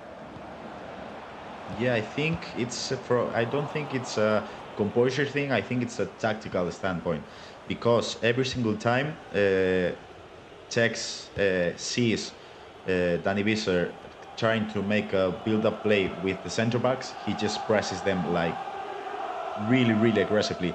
So every single time Dani Vizza finds himself with no situation for an easy pass, and he's keep losing ball every single time. So I think it's not a composure thing. I think it's a tactical mistake every single time. When Tex gets cooking, like he is now, there is no stopping this man. Days, for a split second, he was just offside. But I don't know if you saw that of Pele there, Gravison. It was a rainbow flick or some sort of flick, and a number of combination of skill moves When Tech starts getting into those areas of the pitch and is doing that, it speaks volumes of just how confident maybe he is feeling, even though the scoreline is just 2-1. He picks up the ball again now. Lucky enough for Danny to win the ball back with Djalo there. Yeah, we're going to be having, obviously, a lot of attack from both sides because they're both using kind of narrow formations. And yeah, I think the player who is playing better in a mechanical standpoint is going to win. And in this moment, Danny Visser is messing it up. Can't really get footing on the ball at the moment. 10 minutes away from half-time, technically across the two legs we are. Fnatic Tech leads by 2-1 against Danny Visser of Team Hullet. This is our final round of action. One of these two will be crashing out the tournament. Danny looking for an equaliser. Can he get the ball across with Pele? No, he can't. Just a few words though on players that have been superb today. There's only two players that have not lost a game now in the E-Champions League. Someone you know very well, Gravison. David Sanchez, 4 games played, 4 wins to his name. He has come out the blue, and I believe he's currently a free agent. Yeah, he is. We know him from La Liga, and he's not made a good start, but he's obviously performing well at this moment. So I think a lot of Spanish teams are gonna be looking to sign him for their teams, and obviously Diogo Peixoto. I think the last time we saw him in a live event, well, on an online event, it was on playoffs, and I think he was the best PS4 player out there. I think he won pretty much every single match he played until he matched Foma, who was just unleashed that day. So yeah, Peixoto stepping it up every single time he plays on an online event, and we're gonna see Tex playing his last play. Yeah, he seems to love online FIFA, does Diogo Peixoto. And that will do us for half-time, technically across the two legs. There's still another 90 minutes to come in this one on the virtual pitch. Fnatic Tech, though, leads by 2-1 against Danny Visser. There was a couple of times, and I mean, the biggest story point of that, Gravison, has been Tech's ability just to pinpoint Danny Visser's passing lanes down, cut them, jump on the mistakes. I mean, the first goal came from a mistake from Danny. Yeah, I think from a tactical standpoint, I think every time Danny Visser has the ball with his centre back, he should be looking to pass the ball to either the right back or the full back, because every time he's trying to, as you can see, he's trying to keep the ball with the midfielder. The Tech is going to be present, and he's going to be obviously aggressively capturing that mistake. So yeah, I think every single time Danny Visser is with the ball, he's going to have to be passing it to the right back or the left back, because if he doesn't, he's gonna be repeating the same mistake every time, and Tex is gonna be every time punishing it. But yeah, nevertheless, he's still in the match. So obviously the elastico here from Tex was really good, and I think it was a good decision to put it in the middle of the net. So I think the result is deserved for Tex at the moment, but I think if Danny Visser corrects this tactical mistake, he's gonna be creating a lot more chances and creating more danger to Tex, because Tex he's not having the ball as it is right now. Yeah, I mean, there was 3 goals in the game, Gravison, but there's still a long way to go before we conclude that round 5. We are going to go for a quick break now. When we return, we'll have the last action from day 1 here in the E-Champions League group stages. So don't go anywhere. We'll be back in a few.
Well, welcome back to the Champions League. We bring you day one group stage action. We're in round 5 of the Swiss rounds, and we're into our final matchup of the day. Brandon Smith here alongside Jaime Alvarez, of course known as Gravison. Gravison, this is sort of D-Day in the best way possible. You win, you're into another event in April, which a number of people I've seen on social media say are absolutely over the moon of getting that far.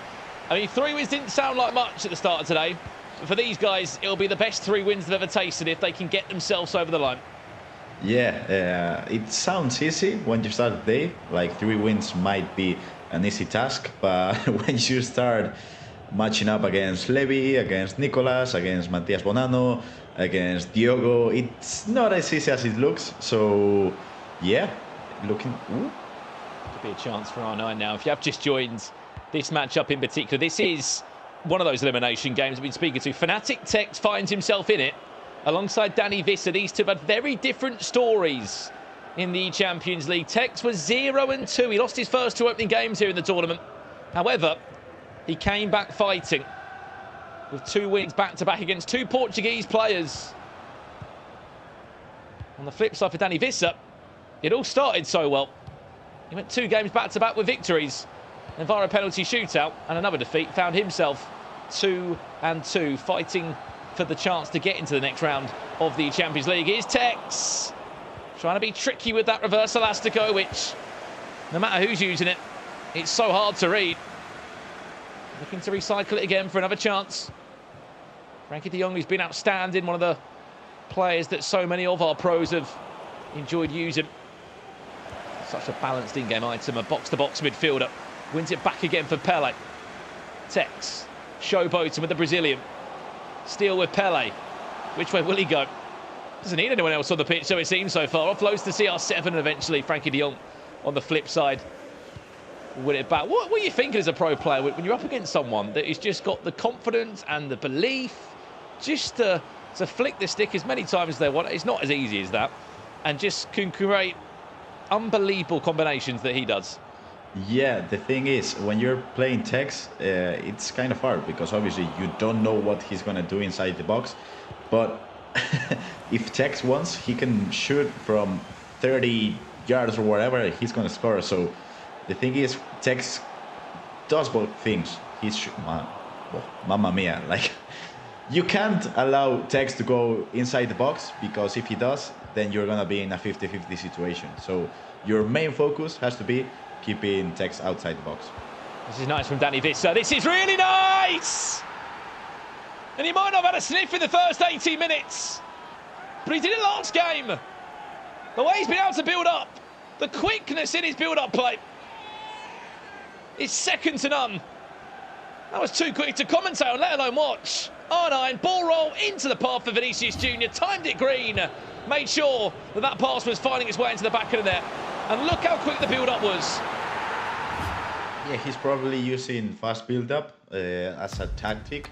So every time Tex attacks with, I don't know, 7-8 players, Dani Visser is trying to get the ball to as quick as he can to the strikers so he can create a counter-attack.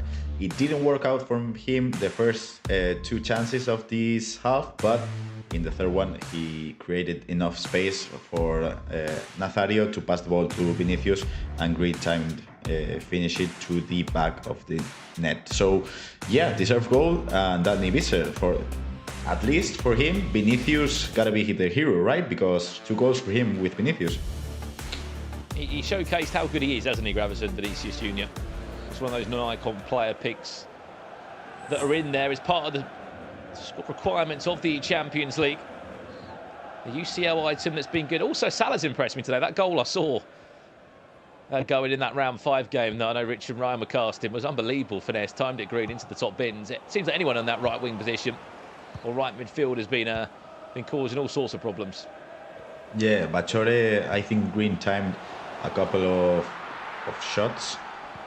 Oh, no chance. It's funny how I was just seeing this chance from Tex. Obviously, the Book Bene kind of cross.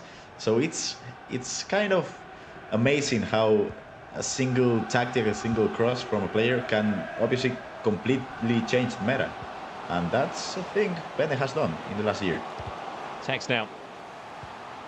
Pele bundled. Now possession, Danny Visser. Making this 2-2 this game. That's the aggregate scoreline.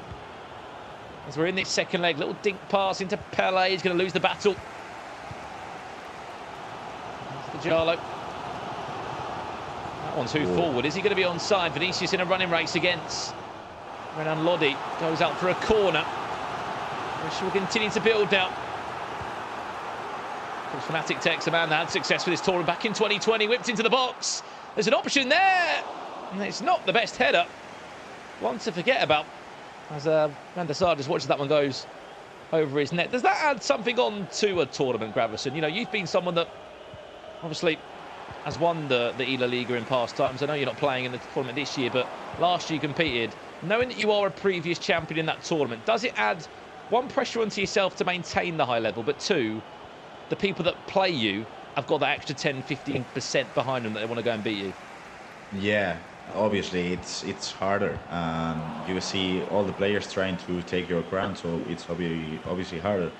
But that's the main thing. Like, I think in a Kendrick Lamar theme, Dr. Dre kind of features and says it's easy to get to the top. The hard part is keeping that spot. So that's basically what happens every time you're a champ. It's kind of easy to be a champ, but to stay a champ, that's the hard part.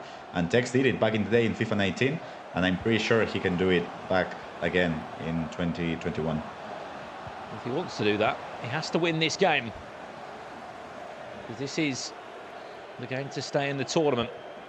We have already said goodbye to a handful of players here at the Champions League. Some of the names that have crashed out the tournament so far include Tuga, by the way. One of the Portuguese players went 1-3 here in the Champions League. Ronaldo does well. La Croqueta, Vinicius Junior turns inside. This is really nice from Danny Visser. He just couldn't find the finish. That was a great build-up. The build-up was amazing, and maybe instead of a double pass, if it just was a single X, it could have been better. But Danny Visser is stepping it up at the moment. So maybe Tex is going to have the last chance of the first half, but Danny Visser is definitely playing well at the moment. What a chance. I mean, he left everybody guessing there to Danny Visser. Brilliantly done with Vinicius Junior. The skill moves he was able to put in, the skill cancels that we saw was super impressive. However, the ball just fell, and I don't know if there was too much time you could even question on that. It was just golden chance. It could not go in the end. 2-2 the scoreline here in this round 5 fixture. With it all to play for still. But I don't know what you'd say of this game so far. I feel like Danny Visser's got better. I feel like he's had to get better. Yeah, definitely. He had to step it up to be in this leg against Tex, and maybe in this last chance, if he had controlled the ball with Pele, maybe not first time shot it to Van der Sar safe, because he did have a really great chance. Nice, really nice. What's a save, Van der Sar? Nearly fell under the right hand of the goalkeeper, and that would have been easy pickings for Arnott. Still the chances alive. Maybe thought about a finesse from that far out. Did Tex? No, instead he goes for plan B, trying to bring the ball into the box. This could be a counter-attack on the flip side. Frankie de Jong hits the back of his head. Chance doesn't go through. That was close. If de Jong didn't header that ball, that would be a goal for Danny Visser for sure.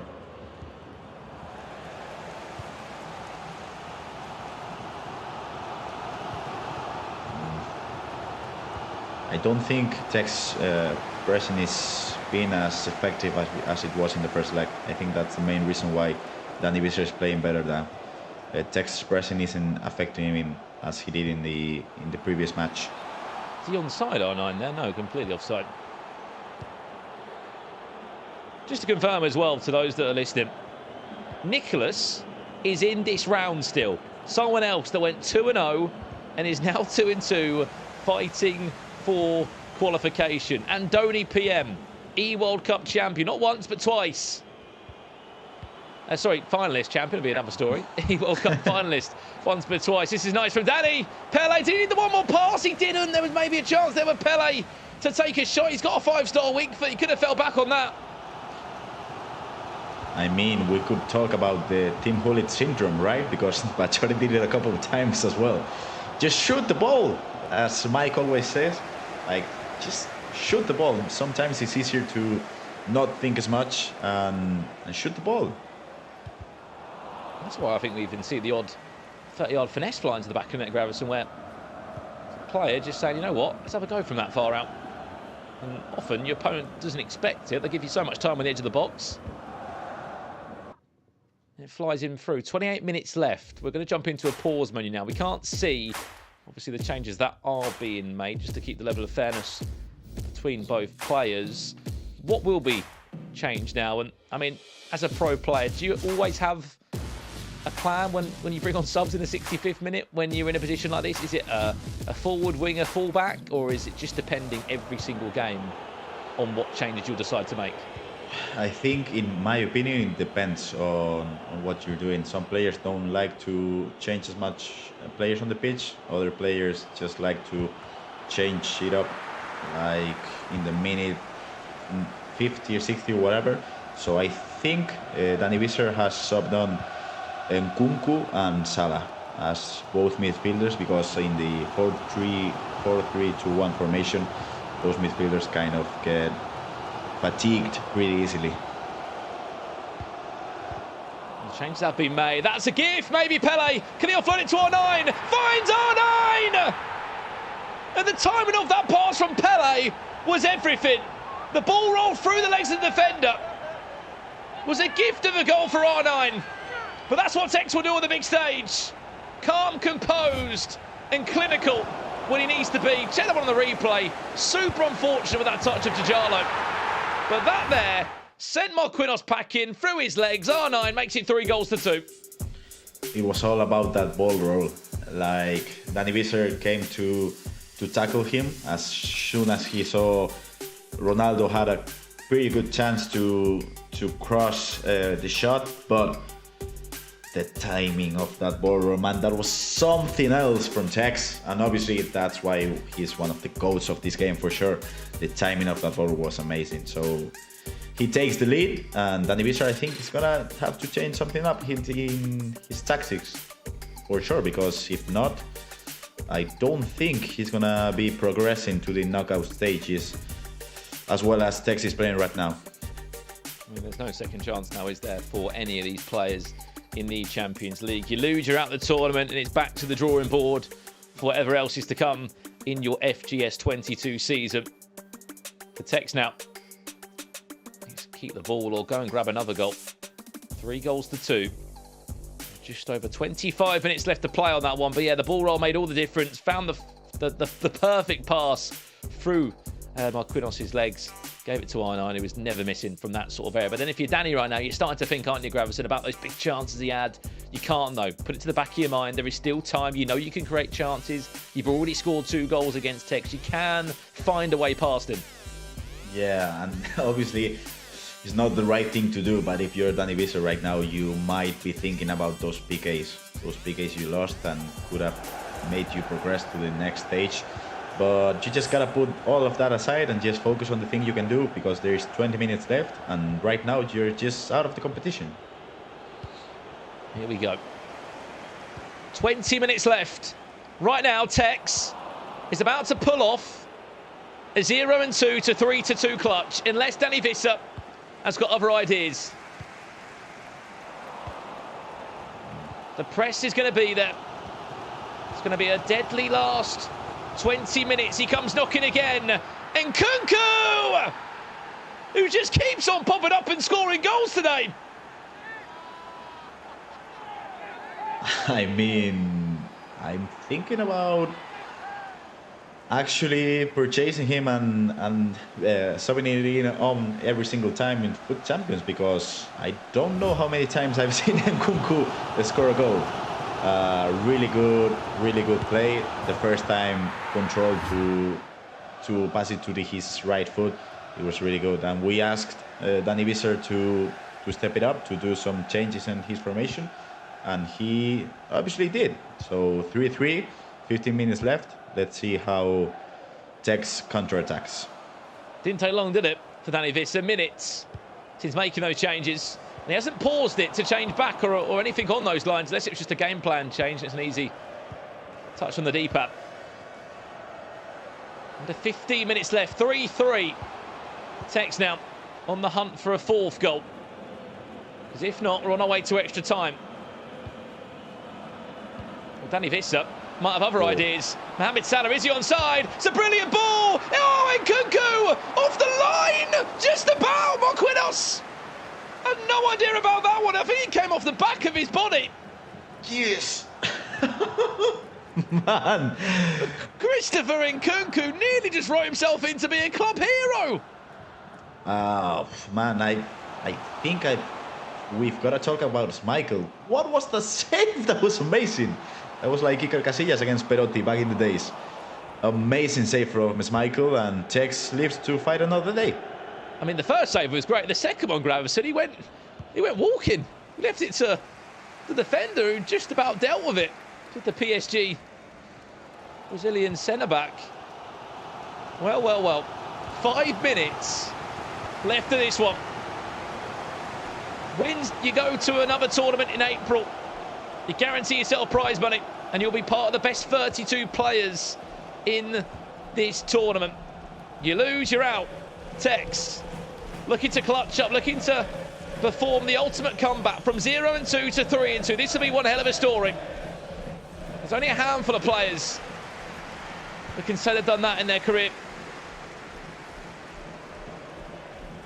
Literally having your back against the wall. And then coming back. Potentially clutching up. He's playing for the last chance of the game. Probably an added time of just 1 minute. Yes, it is. Here we go. Final chance, final kick. We've played the minute. And then we're going to extra time, Gravesen. Every time we commentate a game, we go to extra time. We're like, we've got a curse here in the Champions League. Probably happen all again tomorrow. But, I mean, what a last 15 minutes that was. The changes were made by Dani Vissa.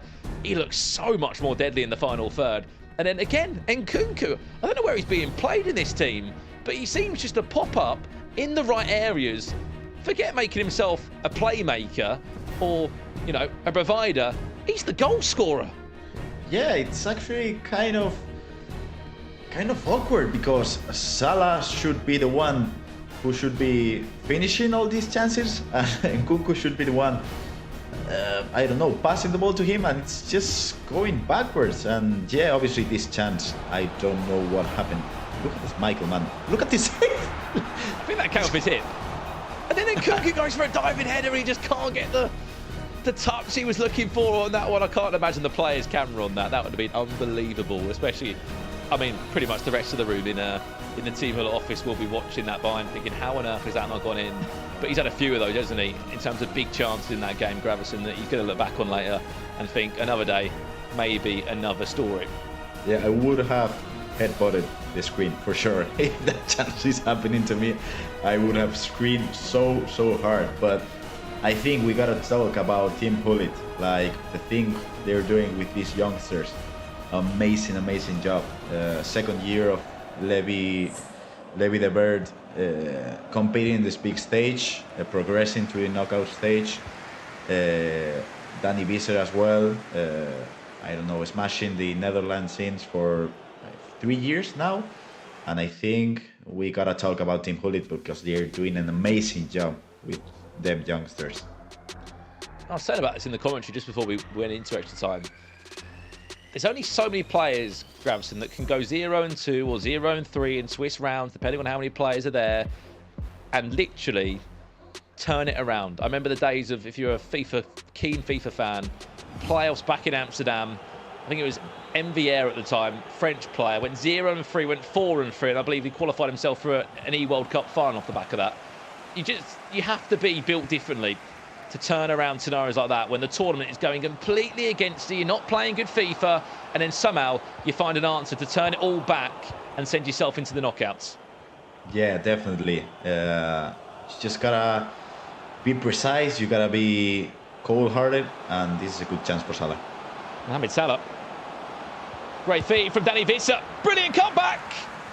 Again, it's the man of the moment. Marquinhos is there to save the day.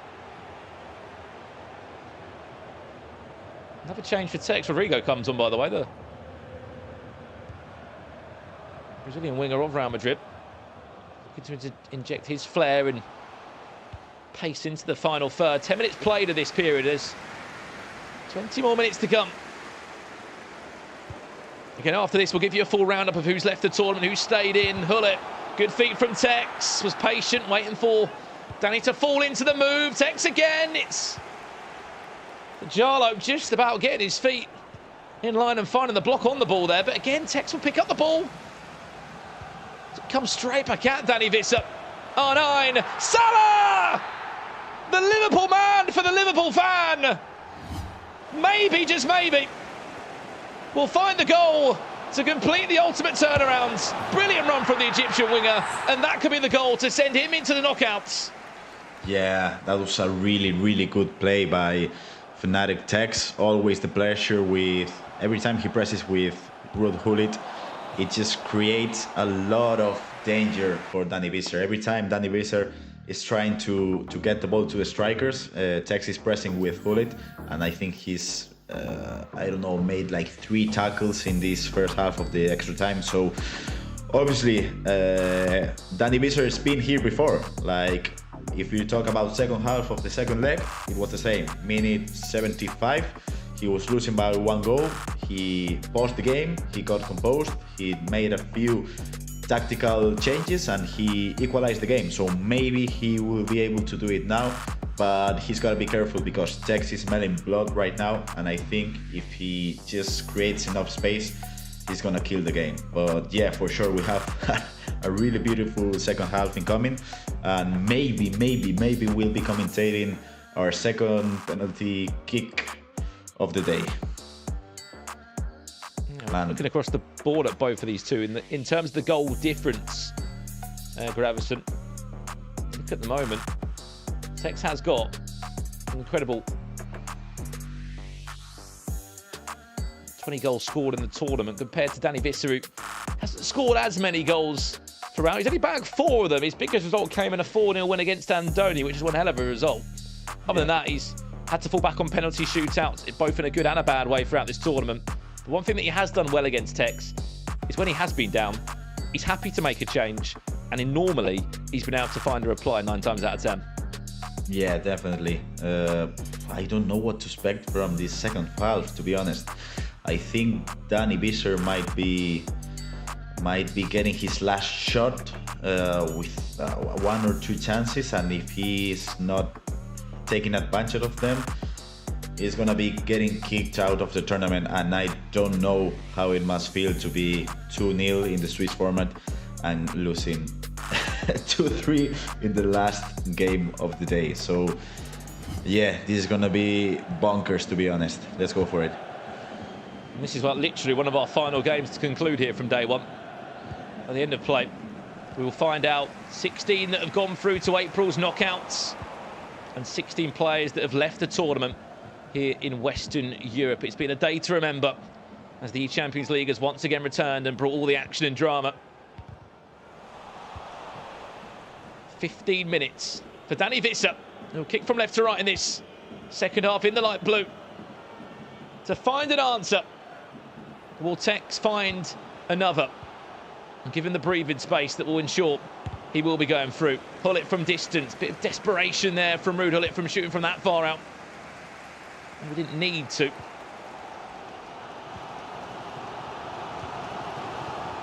Ultra attacking, implied from Dani Visser. Watch the numbers in the box. Gravenberch. Happy to just take minutes out of the game for Tex at the moment. Yeah, he's going to be desperation mode for Dani Visser right now. Overjoyed will Tex if he can turn this round. Mohamed Salah looking for the cutback. Well read by Nkunku, who literally has been unbelievable since he's come on. He's here, there and everywhere. One last roll of the dice for the Dutchman. One last bite of the cherry. Rodrigo. For Danny Visser, defended well by João Cancelo. Just got in front of the body. There's so many blue shirts around Tex. Can he deal with the press? He should win it back again. He will. Danny Visser, 2 minutes plus additional time. Finds Vinicius Junior. Ball roll, scoop turns. R9, back to goal. Plays the one more pass. It's heroics at the back from Marquinhos. He's still not dealt with. R9 trying to dance and move around the box, and Tex will just about survive. This will be one that he'll remember for a very, very long time. From 0-2 to 3-2. There's a reason why people talk about this man, and will be regarded as one of the best to ever do it. Because even when he's got his back against the wall, he still finds a way to win. Unbelievable scenes here in the Champions League. Oh man, I just gotta clap for this performance of Tex. It was amazing, and he was composed, to be honest, inside the box defending, because there was a weird rebound to R9 and he just kept composed and hoped for Marquinhos to kick the ball out. So wow, I don't know what to say, Brandon. Like, I'm out of breath right now because Tex did it. I remember we commentated the game where Tex was 0-2, and we talked about how if one player could get out of this situation alive, it would be Tex, and he just did it. He just did it. I don't know what to say, man. Sometimes you need to go to those sort of bad areas in a tournament, going 0-2, to have the wake up and to think, right, I need to really get things moving. And that's what Tech's been able to do today. As I said, there's only so many players that can say they've done that, Gravesen, and really showcase how good of a player they are. Commiserations to Danny Visser. He played one hell of a game here, Gravesen, so we can see the highlights. But these are the mistakes and the chances that he'll look back on tonight and think, mistake, should have taken that chance. And it's going to be easy for him to do that, as much as it is going to suck for him. Yeah, the thing with Danny Visser right now, you're going to bed and you're feeling miserably because you know you did mistakes in this match. Like, obviously Tex is really good at punishing those mistakes, but you did make a lot of mistakes when you had the ball with both center backs and full backs, and obviously Tex capitalized on them. So yeah, obviously Danny Visser did a fantastic job. I think he deserved to go through, but you know, Tex obviously deserved it as well.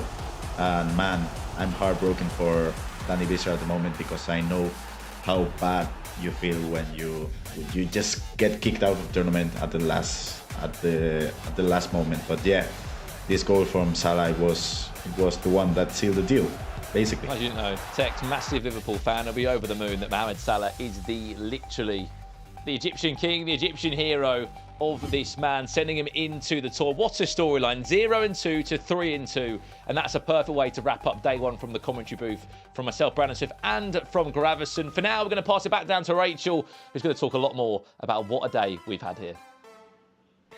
Thanks, boys. And I absolutely love that Gravesen was lost for words there. Grav, we don't usually see that happen. You usually have so much to talk about. But story of the day there, Tex obviously losing his first 2 matches in Swiss and then winning 3 in a row, going to extra time there.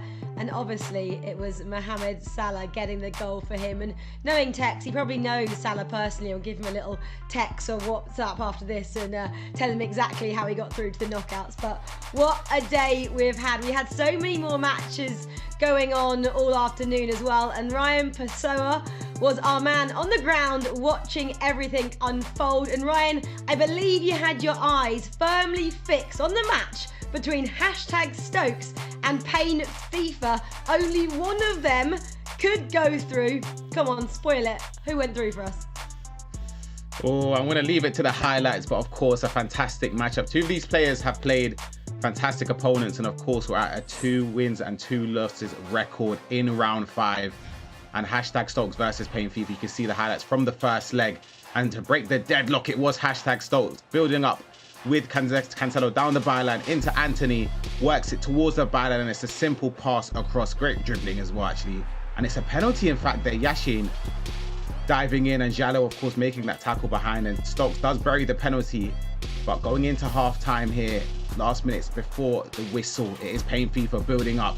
Fred here, a pass into Ronaldo, pass across, Pele onto his right foot, in at the near post, and it's the equaliser. Of course, 1-1 is the scoreline, but we go into the second leg.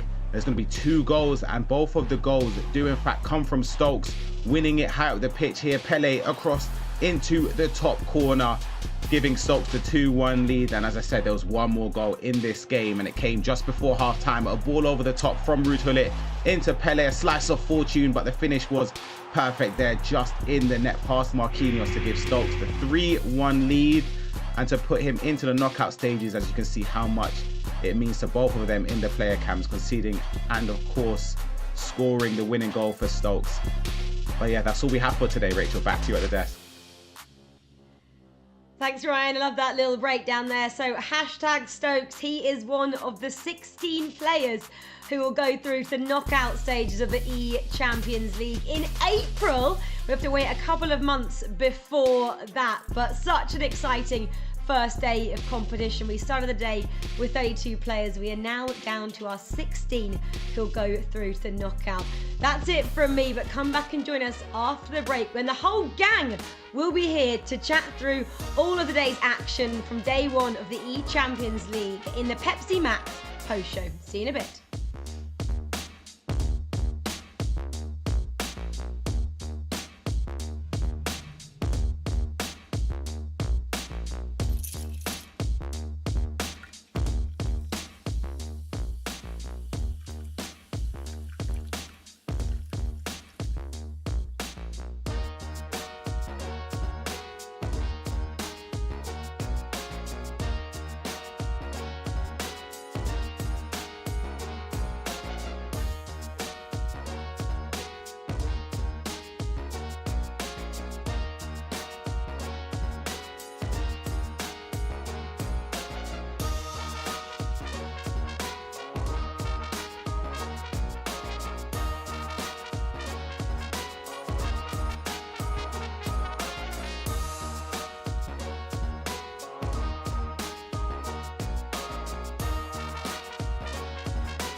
show, and what an incredible first day we've had. We've had wins, we've had losses, we've had heartbreaks, we've had celebrations, we've had players advancing after losing their first 2 matches. Rachel, I'll come to you first. What has stood out for you today? Oh, I mean, there's been so much drama, hasn't there? So much action. It's been an absolutely awesome first day of E-Champions League. I guess I'm going to go with some of the players that have gone under the radar. Peixoto going absolutely through without a hitch there. 5 wins to his name. We didn't even watch him in full force there. I mean, it was absolutely awesome, and I can't wait to see him in the next round as well. I'll actually go for someone else. Let's go for the Scottish player. We didn't see much of him either. Michael Fisher. It was his first ever time playing at a major, which is this event, and he goes through to knockouts. And again, we didn't really get a chance to speak about him. This is just the strength of all these players here, Liv. So it's unearthing possibly some new characters like Michael Fisher, but then just establishing some of the older characters like Peixoto doing an absolute job today. So yeah, it's been awesome, and I've loved it.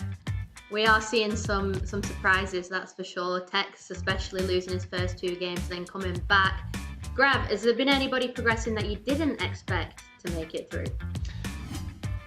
Oof, there's a lot of players whom I did not expect to go through, to be honest. Like Stefano Pina making a comeback and progressing to the knockout stage is kind of surprising for me. But obviously we got so many big names. Fnatic Tex, Stokes, Matias Bonanno, Andoni, Nicolas, Master Squad. Oh, so many good names. And obviously, sorry for bringing it home, but I gotta talk about my Spaniards, my Spanish Armada. A lot of players, Gonchu, Andoni, Nacho Abella, David Sanchez, smashing it in the international scene. And obviously Jabato Abelito, who lost on the last round of Swiss format, but he obviously did a good job as well. So Spanish on top, and I'm just happy for them. Yeah, like you say, there's been a lot of surprises, but there's been a lot of good goals, might I add. So I'll let Mike take it away right now with the Expedia goal of the day. And who else? We have to revisit the clinch, the clutch factor. Maybe we should call him Tex the Marketeer with what we witnessed in terms of the goal of the day, the final goal of the day. And it had to be a Liverpool player. He supports Liverpool. You see Salah kind of cutting in behind, just great passing, finding the triangles, key to unlocking space at all times, and it was a really tight matchup. We saw a lot of extra time. I think Brandon joked about it. He didn't go to a game that wasn't extra time. And there's the build-up, Vinicius looking for space, can't find it, the resurface, and you have that quick little drop-off again, and the finish on Salah's weak foot. It's just beautiful, it's well-timed, and it's one of those intangible moments, or those moments where you have to find that extra pass, but also keeping things simple to a certain degree, and it's just well done from Tex. I can't believe it. 0-2 to 3-2, and I mean, before I send it back to you, Gravison said it. He called it early. They were down. He was 0-2, and Grav said he's going to go 3-2, and we're going to see him move on, and that's exactly what happened. But back to everyone at the desk. 0-2 to 3-2, and one thing we can't not mention about Tex is his composure. He just seems so clinical in front of goals. So Kyle, talk to me about that. Yeah, he's been there, he's done it on the biggest of stages, so the E-Champions League for him, we know that he's won it before. It's a competition where he comes into this, and as he told me before, he's not that nervous going into those games to close out the day. Now, I love Tex because actually what he does is he puts this front on, this confidence, and I feel like he does believe that himself. We saw that video of that they'd done before the competition where he'd seen a UFC fighter, I think it was, where he was talking about going into battle confident. You've got to go in there, and I think that's what he's done. He's told himself that he's confident. He's got all of the experience to back it up. So he went into that final game scoring goals like that by capitalising on others' mistakes. That's what he's been doing. He sees an inch, he takes a mile, and now it means he's going through to the next stage of the competition. Tex channeling his inner Conor McGregor, it seems, with that level of confidence and the quotes. It's true, isn't it? I'm here for it. I love it. Another thing I love is stats. Rachel, I believe you've got the FedEx top scorer stats for us. Talk me through it. Oh, I'm excited for this. Don't we all just love goals? We absolutely love them. Yes, this is the FedEx top scorer stats. Let's have a look. Who scored all the goals? There we go. Levy at number 1, 27, guys, where did that come from? I mean, that must have been the last couple of rounds there, because I did not see that coming after round 1 against Nicholas. That was for sure, because that was a draw, wasn't it? But there we go. Maestro then, 26 goals scored. I mean, he had some massive games. Remember, an 8-1 there and a 7 as well to his name early on. David Sanchez, who Gravison was just mentioning there, with 26 as well. Tex in the end, 24, just scraping through, like we've said. Yeah, a lot of the guys in the 20s and then a couple of 19s and 17s there for Cosmin and Abuelito. So yeah, Levy is our FedEx top scorer for day 1 of the E-Champions League. Another little accolade, isn't it, to take away with you from day 1, along with obviously getting through to those knockouts. So congratulations to Levy David for getting that, which is yeah, great. So well done. FedEx top scorer of the day, Levy. Lovely. I do love some goals. Do you know one thing I always find is goalkeepers go unrecognised? But we are not about to do that right here. Mike, take it away with the Gazprom save of the day. Well, technically, you would have thought it would be a goalkeeper, and we have to revisit that last game with Tex. I didn't write the script. I don't make the rules, but I was getting gray hair. I was feeling uncomfortable watching this situation unfold. This is the save of the day, and it's remarkable. There was multiple times I thought that Visser had converted it in this position where the ball's just trickling, and I'm saying, no, look at it, the diving header, it doesn't go. And Marquinhos is there just to clear it, get it out of there. And it's a huge moment. He scores that goal, it's game over. We're not talking about Tex moving on. So give both those guys a pat on the back. Congrats to Tex moving through, but same for Visser, man. He really battled in that game and battled in that matchup, and he should definitely stand tall. Maybe a little bit unlucky in a couple key moments, but that's the save of the day. No goalkeepers. No goalkeepers. Back to all of you. There I am thinking it might actually be a goalkeeper for once getting the credit, but there we go. Mike managed to, twist that one around. Kyle, what do you make of that save? It was incredible, wasn't it? It was, and it just goes to show that sometimes you need that luck on your side, and that's what Tex had in that moment. Yes, it might be down to some before it great goalkeeper movement, but at the end of the day, when it goes to the defenders, the diving header, you would have thought 9 times out of 10, 99% of the time that goes in, but it didn't on that occasion, so you could say it's down to luck. It's down to Tex counting his lucky stars right there. But I think that sometimes when it's going your way, it's going your way. It's meant to be. So fortunately, I think for Tex today, it definitely was going his way. It was after a rocky start as well. Grav, I'm hearing word around the grapevine that you're rarely lost for words. So talk to me. What was that? I was on the edge of my seat, so I don't blame you. But how were you feeling? Well, the thing is, I commentated 3 matches with Brandon, and all of 3 of them went to extra time. And the thing is, Danny Visser was so close to send it to PKs as well, because he had that last chance with Mohamed Salah. But it could have been a Marquinhos save of the day as well, because he cleared it nearly under the post. But I just don't know what else to say. I saw Tex going from 0-2 to 3-2. I saw Bachore as well growing from 0-2 to 3-2. And I don't think we're speaking as much as we should about Manuel Bachore, because the thing is, he was just against the ropes. He was nearly getting eliminated by a Scottish player when he was 0-2, and there he is, qualifying for the knockout stage. So I think we should talk about Manuel Bachore, guys. Being so young as well, Grav. You were mentioning how young he was. I was so impressed with that. I didn't even know that. What, he's just possibly 16? Definitely, yeah. Wow. Well, guys, we have done the save of the day, the goal of the day. Rachel's hit us with her stats. Now it is time for the big final one. Kyle, I believe you're about to reveal our PlayStation Player of the Day. Yes, it's someone that I actually got to speak to before on stream. He was joint second in the top goal scorers. He's definitely provided some entertainment today. Here he is, the PlayStation Player of the Day, Maestro Squad. Congratulations to him. He was my pick. I said that he was going to go through. I guaranteed that he was going to go through, and he put on a performance for us today. Look at some of his performances from this first day. Unbelievable. He set his mark down.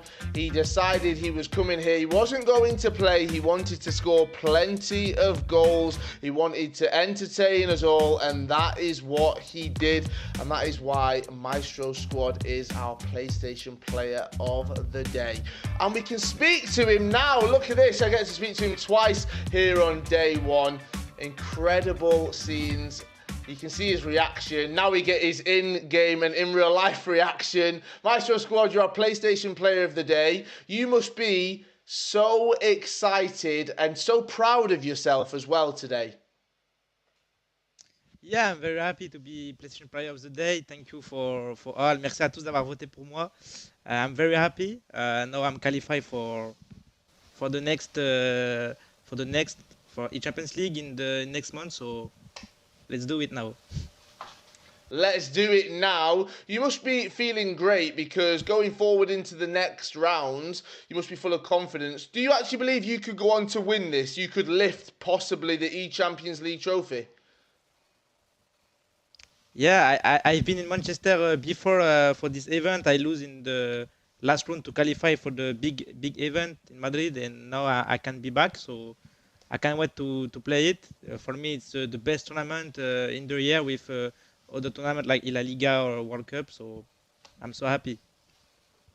We can tell just how happy you are. You talked about some of the upsets you had in Manchester. I was there. You didn't make it to Madrid. Has that fueled you? Has that made you want to do better and want to perform better?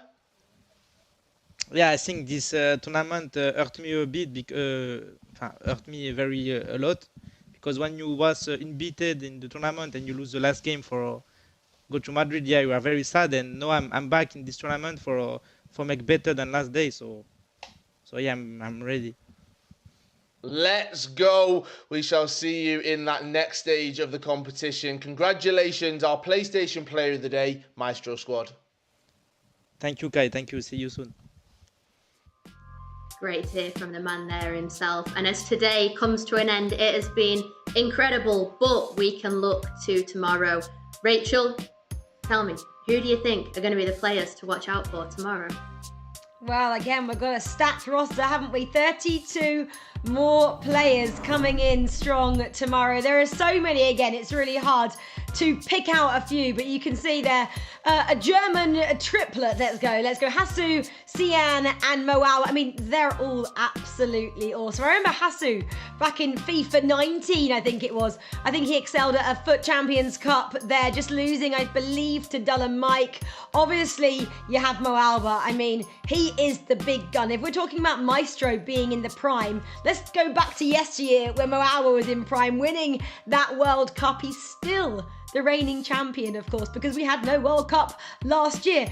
I mean, if people don't know about him, after he won the World Cup, he was absolutely cemented on the FIFA scene, on the football scene. I remember speaking to him, he was like, oh yeah, Jurgen Klopp knows who I am. It's like, huh? How on earth is that a thing? He's like, yeah, Van Dijk came up to me at the Best Awards and tapped me on the shoulder and was like, oh, I know who you are. I think Jurgen Klopp said, my kids play or try and play you in FIFA or something along those lines. He is an absolute legend of the game, and I'm excited to see if he is back to his best as well. And we mentioned, didn't we, Cian as well? He's been around the scene for a while. I think he's 3-time German champ. So again, these are 3 big names in the German scene, but it's not just about them. I'm excited for Arrow. He's a young guy who's bursting onto the scene. You know, I'm really looking forward to seeing how he's going to get on. And Feldman as well, we mentioned him. He's won the Israeli Cup a couple of times, and he is one to watch. So, Liv, you put me on the spot there. There's so many players to talk about. I think I listed probably 5 or 6 there. Well, no, they were all very, very good points, Rachel. And what a roller coaster it's been today. We've had the highs, we've had the lows, we've had the surprises, the goals. the saves, not by goalkeepers. It has been incredible. 16 players are advancing, and we go again tomorrow with Group 2 of the E Champions League. We'll see you all again. Thank you for watching, and look forward to tomorrow.